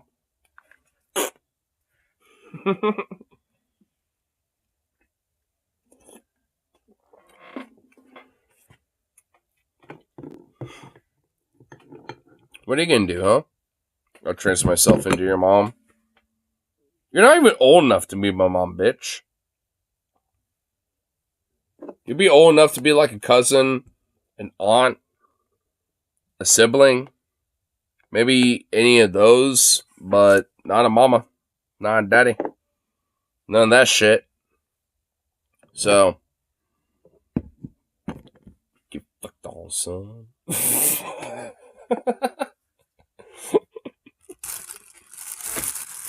You know what, here? Before I totally wrap it up, little baby doggo. No, booty butt. Get the fuck over here. Get over here. Come on. Come on. You fucker. Why are you always like this? Come here. Yeah, you took a chunk out. Now you're going to follow the rest of it, right? Yeah. Good boy. Come on. Come here. You little ninja.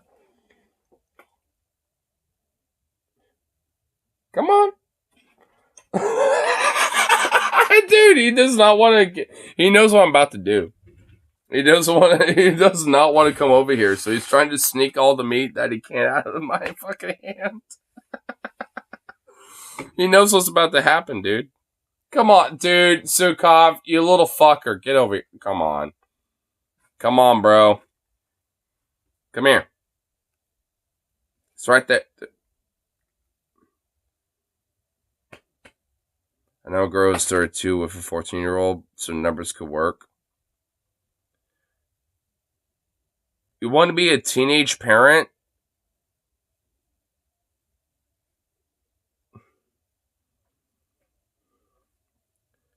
Zukov, get the fuck over here already. No? Come on. Dude. Oh my god, you're a hoe.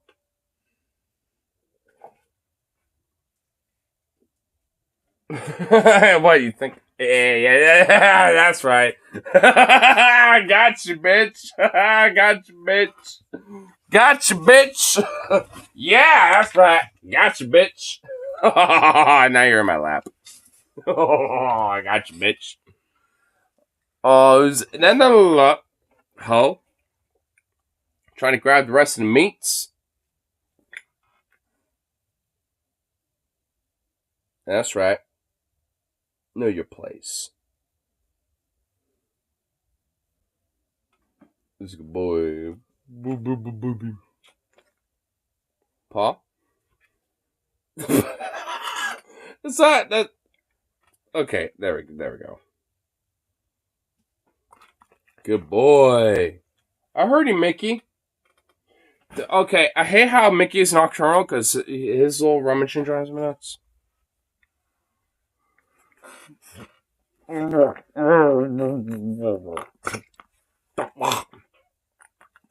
Hey, don't be. Oh, I swear to God, if you peek right. Dude, I swear, dude. Okay, good. No, bite. No, boy. Just give him love the struggle. Just a sweet little baby. This boy right here is a sweet boy. This right here is a sweet boy.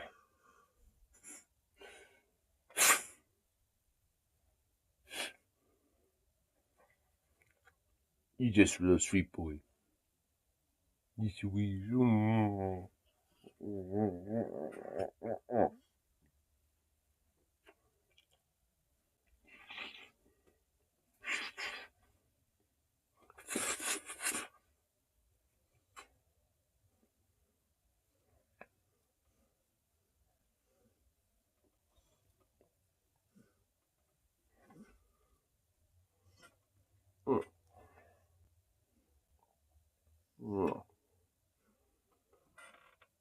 Oh, you're so smushy, baby. Smush. You just a little smush. It's weird.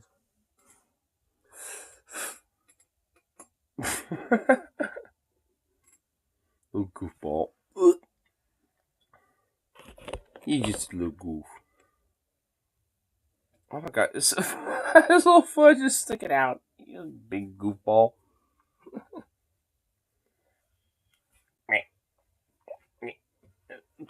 Alright, give me this feet. Give me the feets. Give me the feets.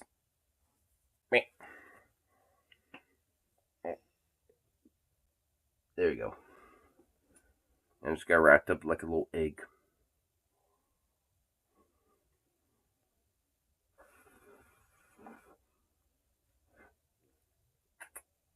Here's a good boy. Little kisses.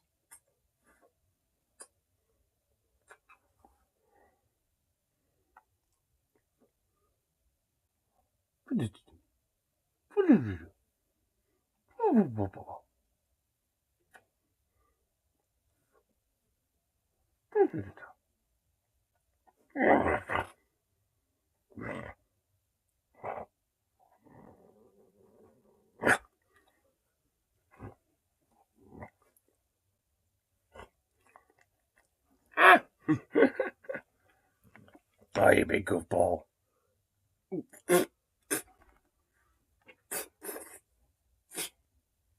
Okay. I gotta jump on his little neck again because got a little bit in front of the mouth. That wasn't good. Yeah. What? Yeah. You're just a big old softball. What?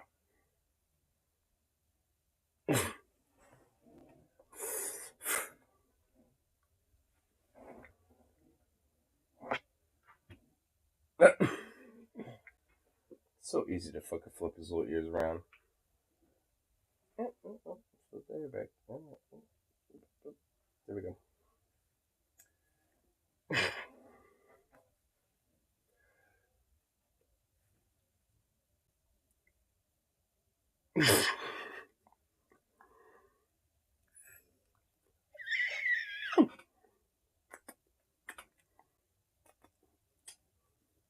Boo boo boo. He's a good baby.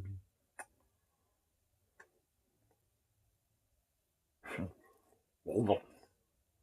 Hold on. No, boom, boom.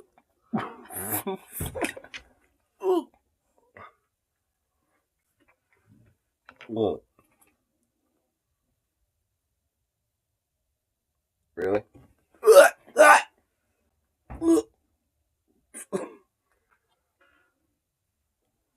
Ugh.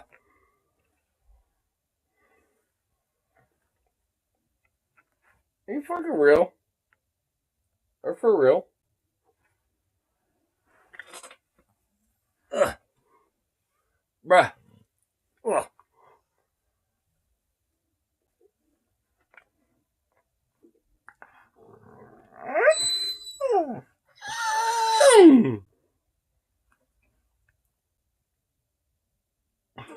Oh my god, you're a goof.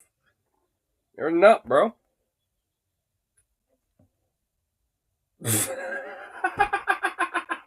What the fuck? I wasn't even doing anything. Doggy. I know, dude. No doggo. He's a bean and nut. Little scrumball nut.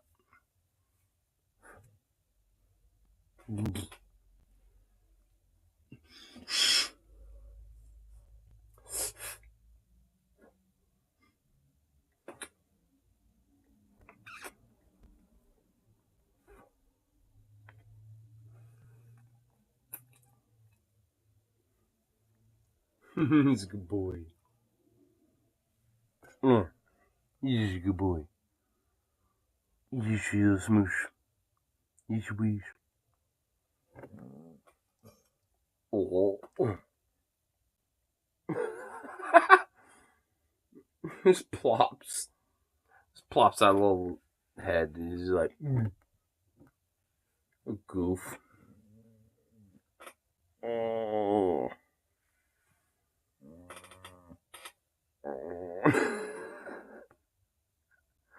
These little noises, dude. I can't get over them.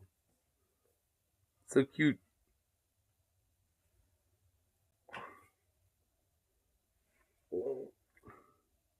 Really?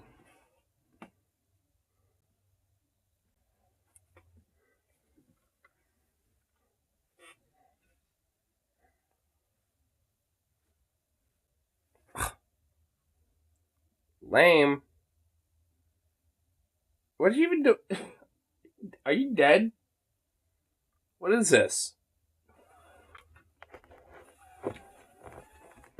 Oh, there's life. Doggo has life. Oh, who's got the life? Yeesh. Oh.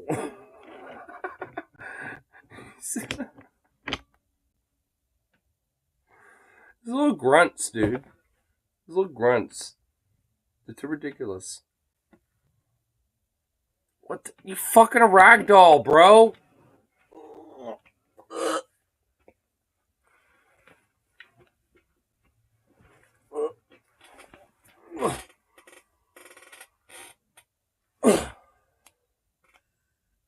You're a fucking ragdoll, bro. You fucking baby. You baby.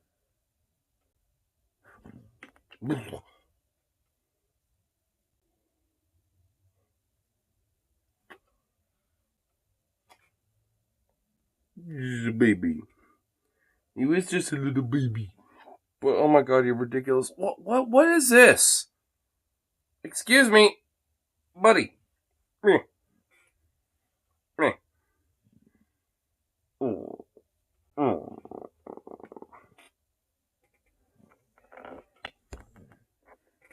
What, you're the ones getting into this little formation that you're doing here, buddy? Okay, or Jesus!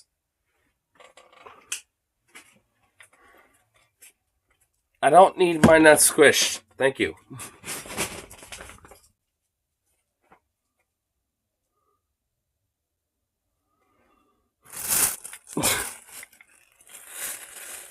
Even as you depart, you have to make a bunch of noise, don't you? No. What the? Hey! Did I not teach you patience?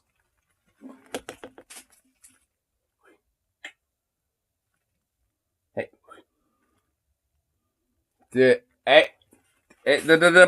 Up here. Did I not teach you patience?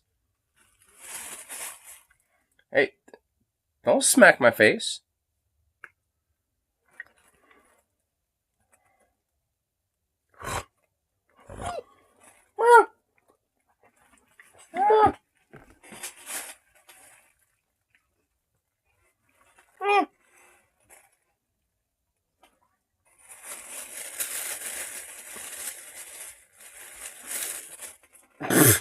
Jesus!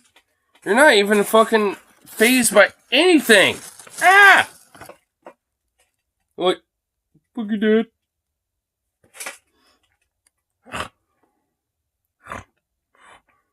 Hey. Hey.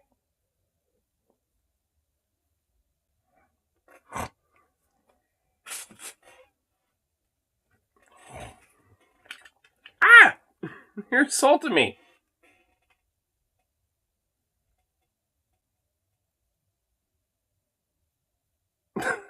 Jesus Christ, you sidewinder.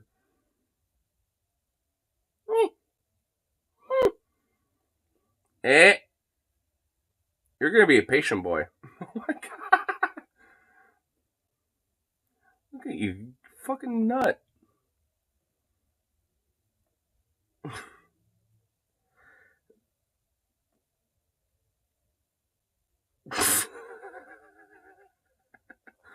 Good lord, bro. Can I help your foot, bro?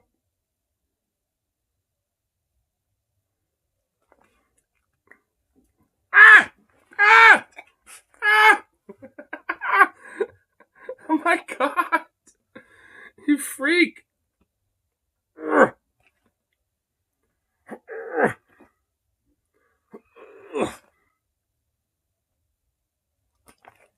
Oh, good boy, good boy. Good boy. That'd be a patient boy. Ow! Oh, fuck. Ow. Okay, fuck me. Oh. No. I was giving you the scritches and the loves, you fucker. And you... You got me right in the nuts. You got me in the jewels. And it hurt.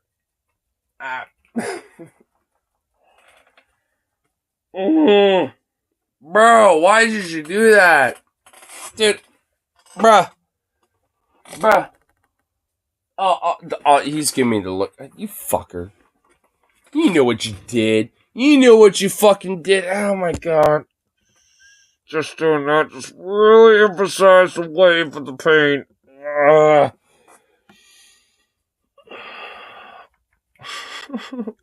Oof. Fuck. Oof.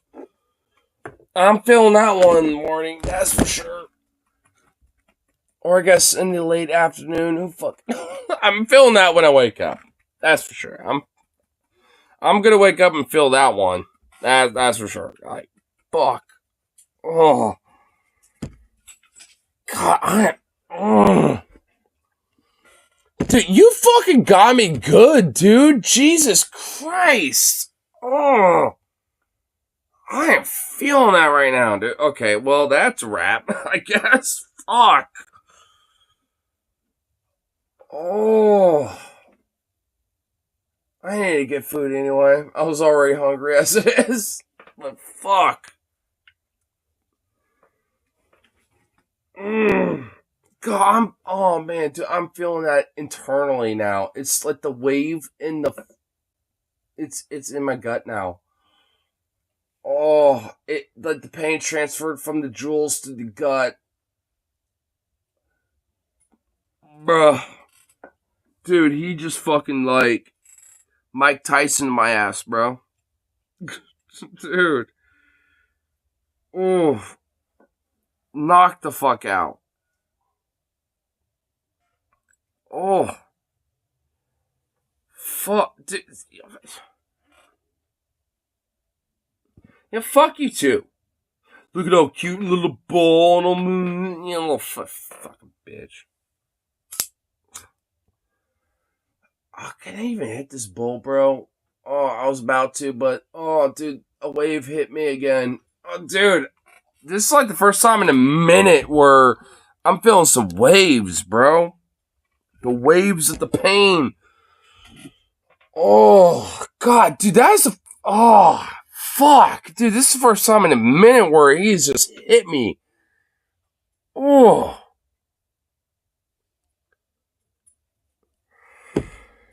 God, it's fucking like got a knot in my stomach. How, dude, fuck, Zooks. Man, bro. What the hell did he do to me? You knocked me out for the night. Fuck.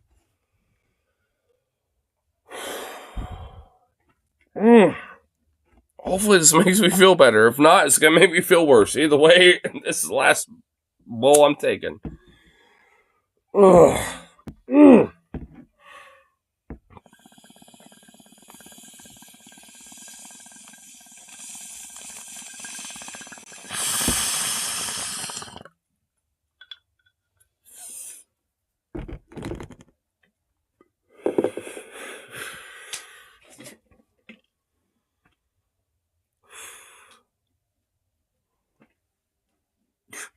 Little turd. Oh. That shit did help. But fuck. I'm definitely feeling that one in the morning. I'm still feeling the aftershocks, but oof. Dude, every now and then, like, it's only a man issue.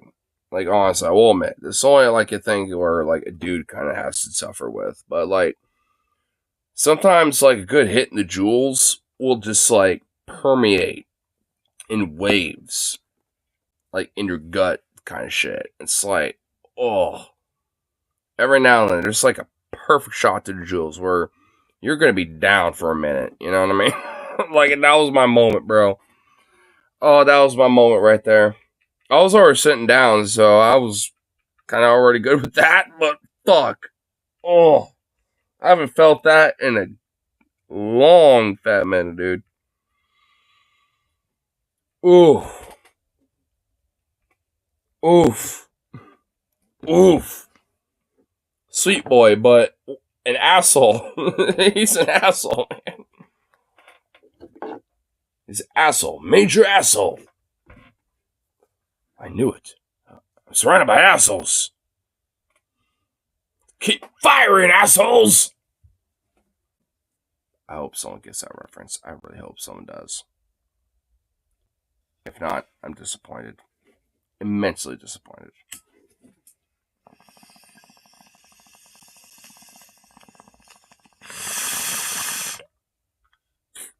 But anyway, between that ball punch of my dog and me being hungry and all that other stuff, and we've been going on for probably a fat fucking minute anyway. I don't even want to know how long I've been going for. So I know at this point. So, anyway, I'm busy for now. So, peace out and toodaloo, and I'll see you all next one, whenever that might be. But all